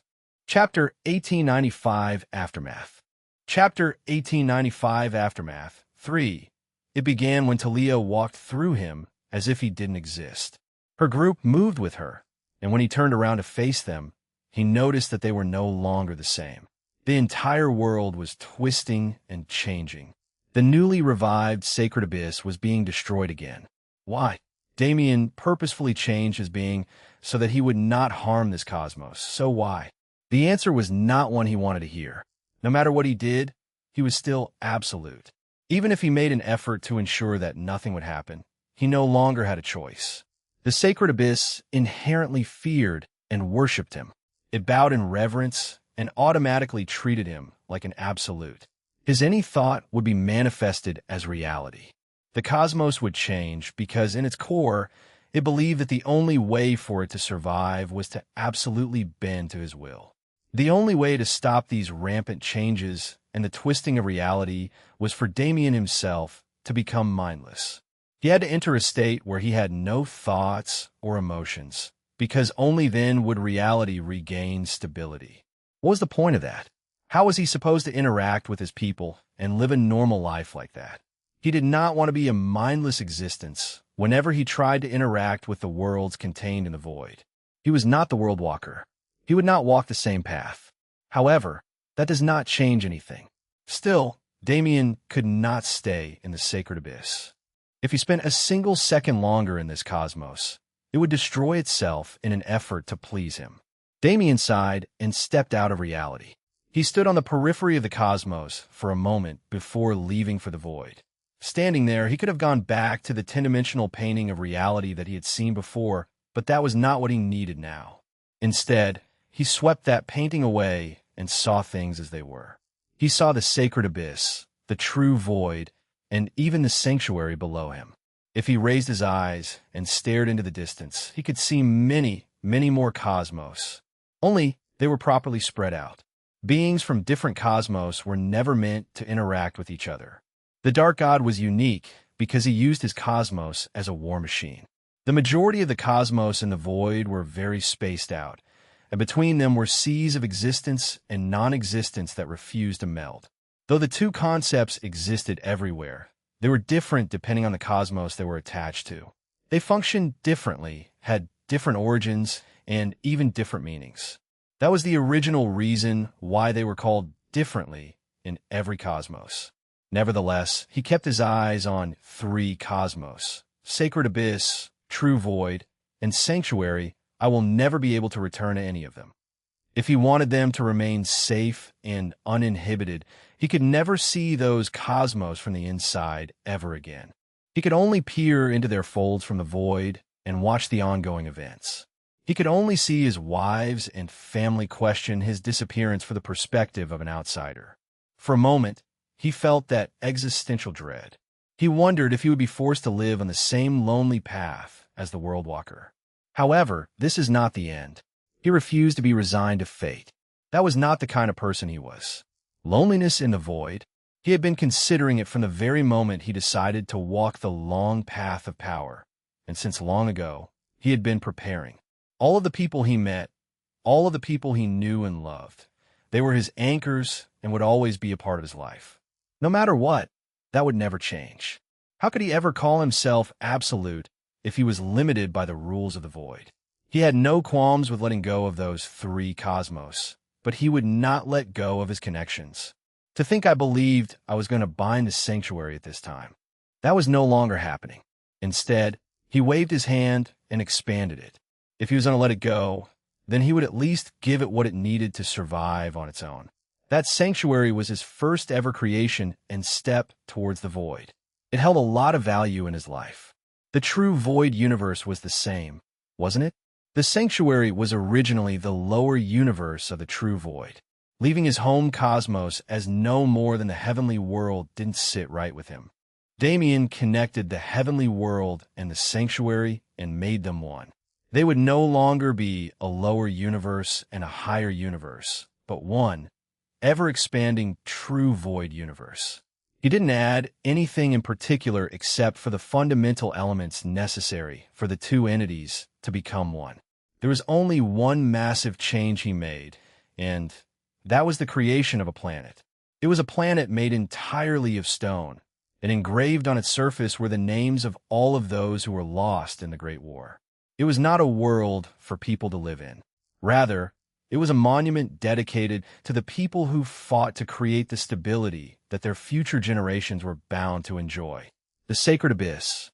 It was to be its own cosmos, but the time had not yet come for it to exist on its own. Damien connected it to the hip of the true void. While the Sacred Abyss was still growing, the true void could act as a perfect anchor. These three, or rather, two places would now be able to function easily without intervention. Damien was playing with these cosmos as if they were nothing. By how easily he was able to change them and bend the very laws of reality to allow his changes to work, he could tell just how easily he could make them all vanish. He could make everything vanish. If he so desired, he could leave the void empty and exterminate all life. Was it possible to understand that scale? He was so impossibly powerful that nothing mattered in front of him. He began to understand why the void took such precautions before allowing him to become absolute. But that was beside the point. Now that the true void and sacred abyss were secured, it was time for him to move to his more personal plans. His own life in the past, present, and future could be determined here. He started not with the present or future, but with the past. Suddenly, all of the cosmos in the void faded away. The surroundings became a painting with so many dimensions that they couldn't all be perceived. From the moment he was born to this very moment in the void, everything was represented here. This was the canvas of his life. It was his right to make alterations at this stage, wasn't it? Chapter 1896 Aftermath. Chapter 1896 Aftermath. For when he first came to the void, Damien did something similar. He made some changes to the timeline to set the path he'd followed in stone, and in the process, he questioned who was leading him along his path the entire time. He did not have to look any further for the answer, for he himself was it. Damien saw now even that moment. He could even change it if he pleased. There were no longer restrictions, so if he wanted to, he could alter anything and everything to turn his path into something else. His history was whatever he wanted it to be. This was what the Dark God was aiming for. But he would not have reached his goals. Damien had no desire to. But he could feel in his soul that bringing the World Walker back was impossible. As he sacrificed himself and became one with the void, he was no more than its energy and essence. He truly did not exist and could not exist. That was the eternal price he paid to save his people. Damien didn't want to bring anyone back. Instead, he just wanted to do the same thing he did before. He became the guiding voice in his own life. Above Dante, above the former version of himself, he was the overarching cause for his own fortune. Such a change was quite literally impossible to make. Damien essentially confirmed his path. Now, regardless of what happened, he was always fated to become absolute. Nothing and nobody could stand in his way. Hell, in this place where time was irrelevant, he supported his own comprehension of the void, so he was able to save the cosmos before they were destroyed. It felt a bit unfair to the Dark God, but he was fated to lose from the beginning. Now that Damien was here, it could be said that he was bound to be here from the moment he was born. He was a truly immortalized existence. What else was there to change?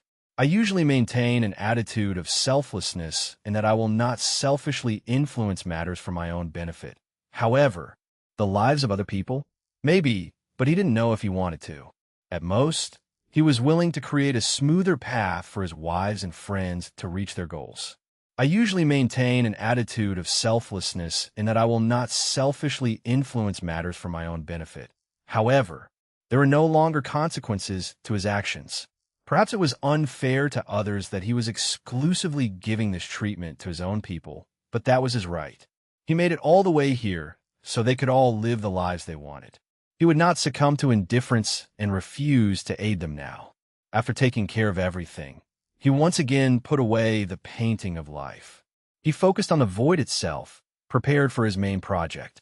He closed his eyes and focused.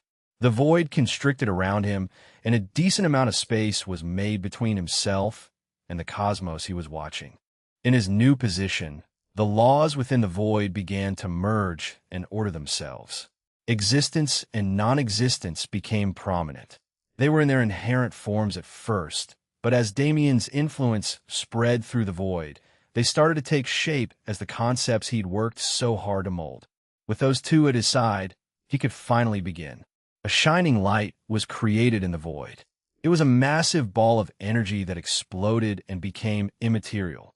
Its essence acted as its core, and the ends its energy reached served as its borders.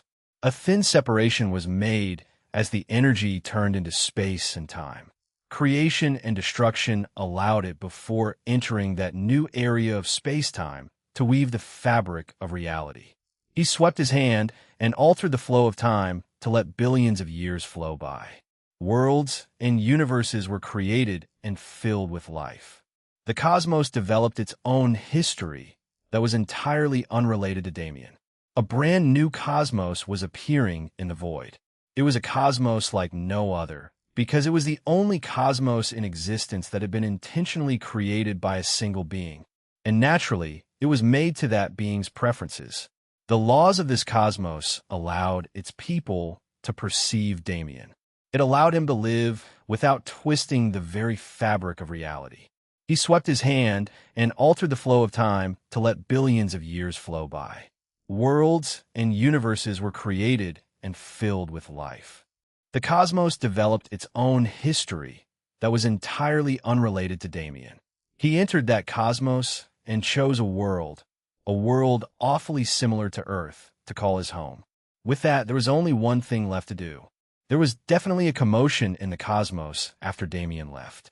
His presence disappearing was felt by many people, but it was different from death.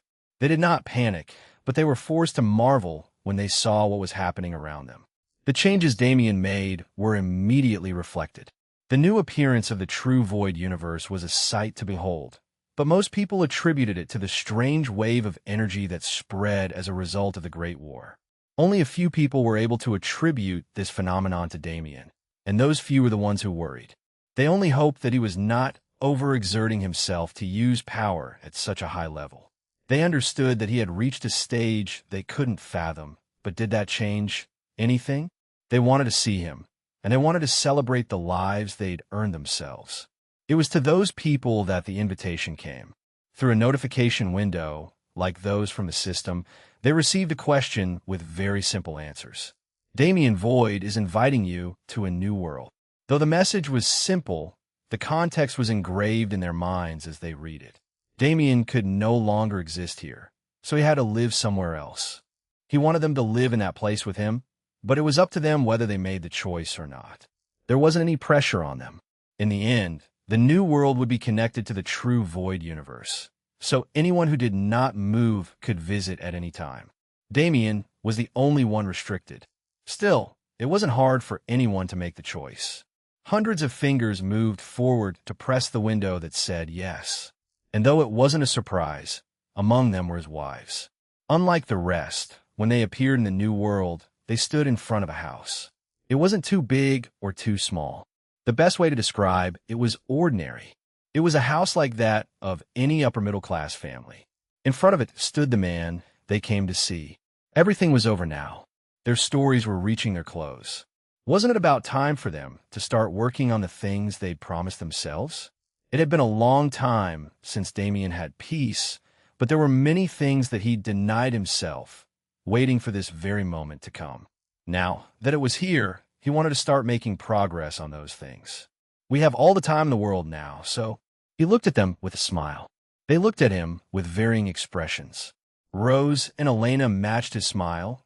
Ryua looked at him with warm eyes, and Iris rolled hers with an expression that couldn't hide her happiness. Regardless of what they'd been doing or what they wanted to do, all of it could wait. They were all together, and, as Damien said, they had all the time in the world. So, those promises we made, let's fulfill them. All of them, one at a time. Chapter 1897, The End. Chapter 1897, The End, one time. Time was a thing that had to be admired even by the absolute. Time was something that was meant to slow down as events came to a close and peace returned to the world. But why did it move just as fast? Rivers would maintain their flow for hundreds and thousands of years, carving their presence into the surrounding structures. But time still dispersed them and left those structures as their only vestiges. Stars would shine for what seemed like an eternity, but even they would eventually fall to time and die in splendorous bursts of light. Time was something that affected everyone, even those who it could not touch. This world was very beautiful. It was like Earth in many ways, but it was also fantastical. This cosmos was not a simple one with no energy, after all. It was a world where immortals could come and experience the mundane pleasures of life. It was a world where peace was always guaranteed, as it was the home of a great being. That being was worshipped by the masses in a place far, far away. But in this place, he was just a man who strived every day for happiness. The true void and sacred abyss universes took a long time to heal. The aftershock of the Great War could still be witnessed after many decades. It was remembered very differently for those people compared to Damien. He did not see what they went through, but he could feel their experiences. There was an entire planet, an entire world larger than Earth that was covered in the names of the deceased. Not even a single inch of its land was left empty. They had to struggle and survive in a way that only mortals could understand. But they were now healing. The atmosphere of that cosmos was not shrouded in negativity, but instead engulfed in an attitude of improvement. Its new state and new fate were enough to give endless hope to its people, allowing them to keep their fighting spirits. If one wanted a peaceful and slow world, that was not the place to go. No, instead, the wonderland created by the Absolute was much better. Damien Void, in a cosmos that none of this place's inhabitants would ever know, he was regarded as a godly being, a great Absolute who vanquished the dark god. However, in this world, he was nothing like that. He only had two titles here, husband and dad. What are you doing? A high-pitched voice called out very clearly in complaint. I don't want to wake up. It's the weekend. A child no more than 8 years old turned over in bed and pulled her blanket over her head. Unfortunately, with sunlight bleeding through its fabric, she was unable to avoid the fact that it was already morning. Don't blame me, the child's father said from the bedside. Your mom is the one who told me to wake you up. Mom! The child's eyes peeked out from under the covers. She had snow-white hair and bright purple eyes. Her features made it clear who her mother was, and even she knew how strict her mother could get when she wanted to. Which mom is it today? She wasn't asking about Rose and the rest. To her, they were aunties. Her question could be easily misunderstood due to their unique family situation, but Damien knew exactly what she was asking. We're talking about stage 3 mom right now. She isn't close to stage 4 yet, so if you hurry, you might be able to bring stage 2 mom back. Stage 2 mom. The child's eyes lit up with hope. Great. I'll get up now. Damien ruffled her hair. Good. I'll see you downstairs. Leaving the room, he almost couldn't hide the sneaky smile on his face. Stage for Ryue was an existence that terrified even him.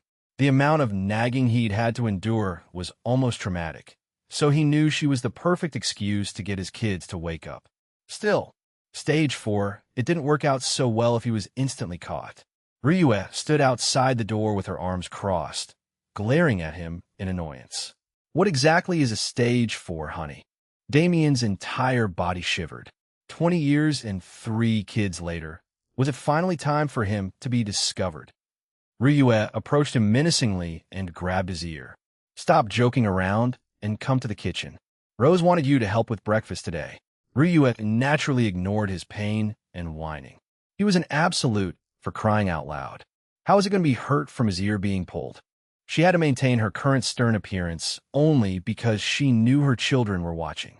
Still, she couldn't hide the slight smile on her face as she watched Damien's antics.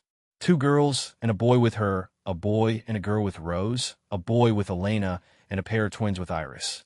Damien had been busy these past 2 decades, and the family they'd all created together in that time was quite the hectic one. Their eldest children, one of hers and one of Rose's, were getting ready to enter society as real adults already. The teenagers were all going to school with dreams of being powerful and renowned throughout the world, unknowing of their parents' positions as the strongest people in the entire cosmos. The aunts and uncles they greeted every once in a while were beings that the leaders of this world had to bow down to in greeting, but it was best for them to remain unaware of such things until they were older. Wouldn't it just make them arrogant if they realized that in this cosmos and many others, their parents were supreme? Other than Damien, the rest were still active in the world and working on their goals. Merely, they did so semi-secretively. Their children knew that they were not ordinary. After all, a regular house was no longer enough to support a family of their size. They lived in a large mansion, and their father seemed to have endless money when he needed it. Still, Damien wasn't the most forgiving parent. He wanted his children to grow up with humility and a sense of independence, so he didn't shower them with gifts and luxuries unless they earned them. Parenting was an experience like no other. Even for him, as a supreme, the years he spent watching his kids grow up were more valuable than anything. It would have been even better if August was here, but he was an adult now. He was too busy managing the new and improved Aurelian to live with the rest of them.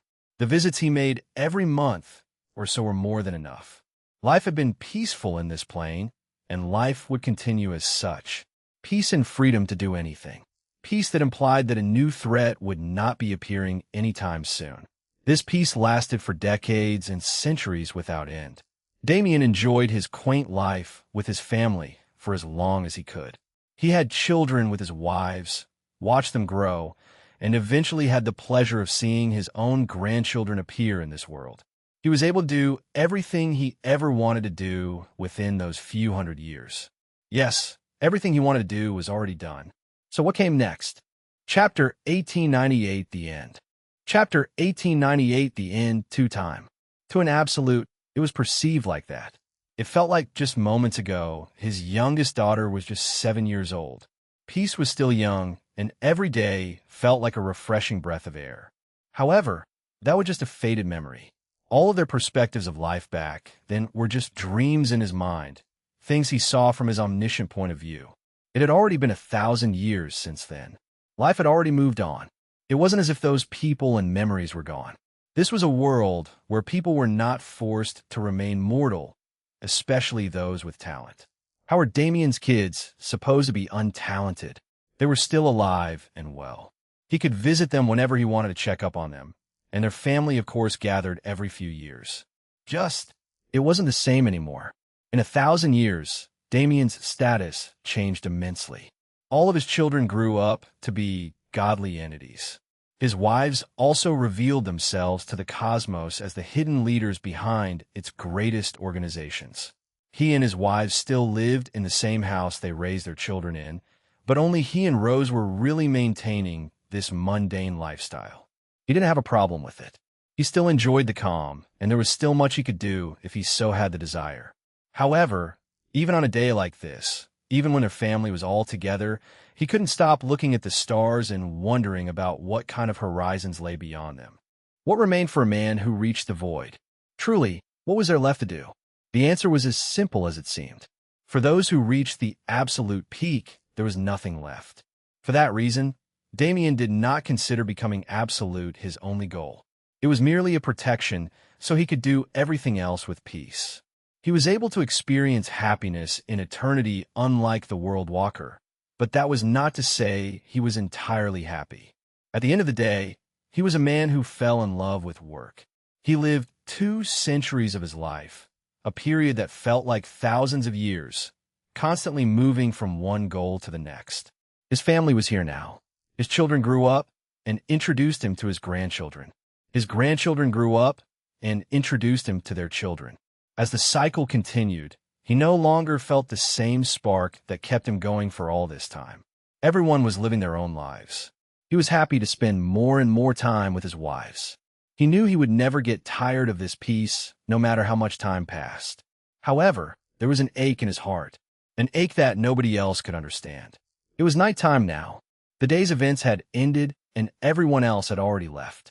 He found himself alone, entertaining thoughts that nobody else could fathom.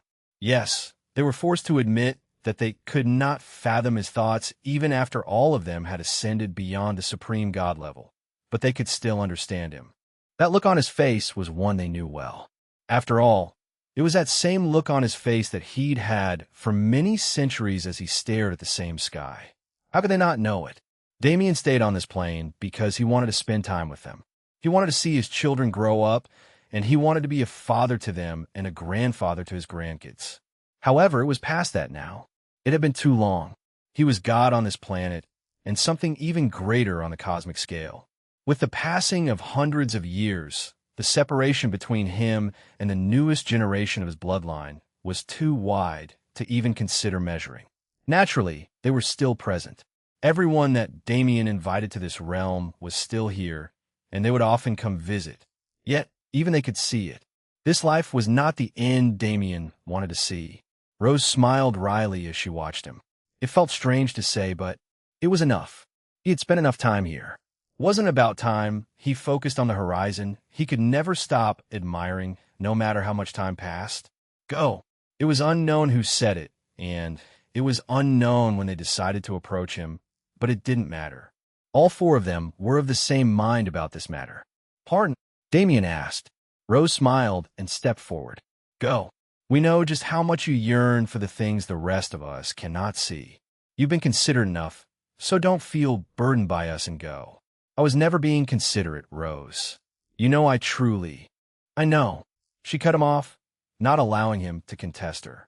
I know it isn't anything like that, but still, even if you don't want to admit it, it pains you to limit yourself to stay here, doesn't it? Just as much as you want it for us, we want you to be happy. You've succeeded in making us eternally happy all this time. Now, isn't it time for us to do the same for you? For the first time in centuries, go explore that beautiful horizon once more. She looked back at her sisters, who nodded to support her. In the end, no matter what, you'll return to us, won't you? Damien looked at her with widened eyes. His confusion melted rapidly as he processed her words, and the expression on his face slowly shifted into a heartfelt smile. He'd been caught red-handed, but he couldn't be mad about it. Who could ever get mad about having such supportive wives? Yes, there was something he wanted to see, a place where he could only go alone. He withheld himself for a long time, but perhaps it was finally time? He looked between them. Rose, Rue, Elena, and Iris, the four women who would accompany him for eternity. Of course, no matter what, I'll always find my way home. The day when he was truly separated from them would never come. He hugged them sincerely, transmitting the weight of his love for them through his embrace. And, with his wives as the only witnesses, he stepped forward and bid his farewells to this world. Finally, as it had been craving ever since that moment, his body was able to ascend to its rightful place, a place that was truly beyond anyone and anything else. It was dark. Damien felt a pull that he could not resist, a rampant desire that brought him into the void. This was not a location to him, but a part of his own body. It was where he felt most comfortable, and it was where the claustrophobic feeling of containing himself disappeared. The void was all things, yet it was also the foundation on which every cosmos was built. It was filled with a myriad of different energies, cultures, and worlds to explore. Yet, Damien was able to experience it all in a single instant. He learned everything, explored the connections between everything, and understood the very patterns that defined the void in its truest state. He felt the passing of time only through the time he spent in the many different cosmos. These travels allowed him to understand what the World Walker experienced, and he found joy in the same thrill. It truly was beautiful. All of their differences and all of their similarities were truly magnificent. Every time Damien entered a new world and experienced a new culture, his omniscience faded into the background, and he truly felt like a traveler who was learning everything as he experienced it. But it was still a shame. The void was lonely.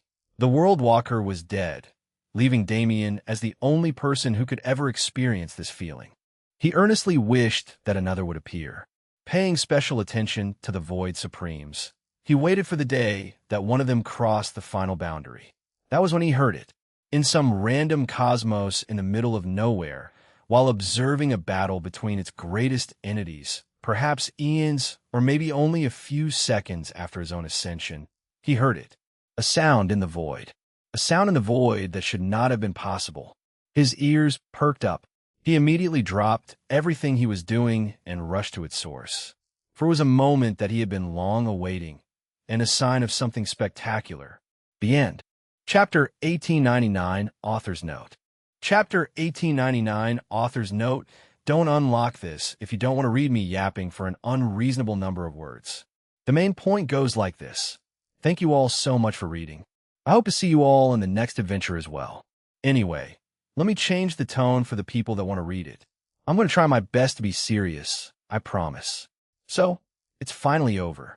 2,500,258 words later, we find ourselves here. I shall now fulfill my sacred duty to leave a 1,000-word long yap session for you all to enjoy, or in fancier terms, an author's note. From what I've seen, I'm supposed to talk about a lot of fancy things here, but I'm not very good at that. How do I explain it best? VES started because some of my friends gave me a push and told me to try writing. I did exactly that and found my love for it. This book was what was born from that. In essence, I was a reader who decided to write the story I wanted to read. I wanted to see a main character with spatial powers. I wanted to see the creative imagination I'd formed by reading so many books manifested in a story of my own creation. It was a good outlet. Even if I wasn't very good at it when I started, it was something I really enjoyed doing and something I encourage others with similar minds to try even if they never end up pursuing it. When I started writing VES, I never thought it would reach a place like this. Back then, I was thinking Damien's story would end a long, long time ago. However, as time passed, and as the world grew bigger, I fell too far in love with writing. I ended up treating this book as my personal playground where ideas could run wild. At times it was fantasy, at times it was sci-fi, and at times it was just plain cultivation, though a lot of people didn't take well to that part. The world developed into something just as magical as it was massive because my ideas were forced to weave together to become one big picture. In part, I guess it was an accident, but I like to think that it ended up this way because it was always meant to be like that. Damien went from a character I created because I wanted to see an MC who used space as his main power to an absurd being that's literally hard to describe in words. Trust me, I struggled enough to realize that in the depths of my soul. I mean, even you guys didn't expect that we'd end with literally controlling everything, did you? For me, it was a learning experience more than anything else. It's been 2 years, but this was still my first time trying to write anything that wasn't a school essay. Seriously, first time, ever. It's genuinely insane to me that things turned out this way. I feel the need to reiterate it infinitely. It's a book filled with mistakes. There were many times when I looked back at old chapters, you know the ones, and cringed at my own writing. It is impossible to fathom the mental state I was in when some of those things were written, I swear. I had the chance to edit things and make them acceptable, too, but I made the conscious decision not to. It has affected and will continue to affect incoming traffic to the book, but that doesn't really bother me. After all, this book has some sentimental value to me. It's my first real creative piece, and despite its flaws, I think I did a pretty damn good job. This book is like a record of my first steps as an author. As Damien improved, my writing ability improved. You could even consider his development as a character to be a direct representation of me learning how to maneuver my way around a plot. The mistakes in this book and the cringe moments are all valuable moments, as when I come back to this book years later, those are the things that'll make me smile. People hated how long it took for Damien to reach a proper mental state, but I thought it wouldn't do justice to him if I easily had him get over his issues. As hundreds of chapters turned into thousands, Damien Void became clearer to me, and even as a character in a book, I wanted him to have proper growth accompanied by all of the stumbles and falls that naturally happen along the way. Regardless of how it turned out, I made a commitment that I stood by for 2 years, and you guys made the same commitment to read through all the highs and lows to reach this stupid little note I'm attaching to the end for my own sake. I'm seriously appreciative of all of you, especially the ones who left comments and interactions that let me know that there were people who wanted to see the end of the story just as much as I did.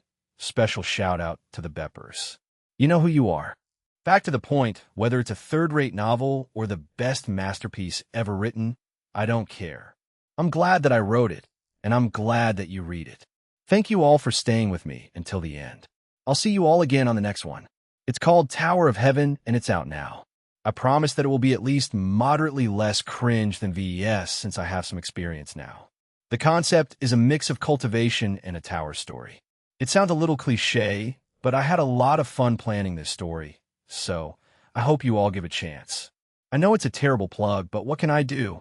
I'm not good at doing serious things. Anyway, if you're interested, go check it out. If not, then that's fine too. Once again, thank you for enjoying Damien's story until now. Your support means the world to me. Smiley face. And that's it for this part. Thanks so much for listening. If you loved it, hit subscribe so you don't miss the next one, and drop a comment letting me know what story you want to see next. See you in the next part.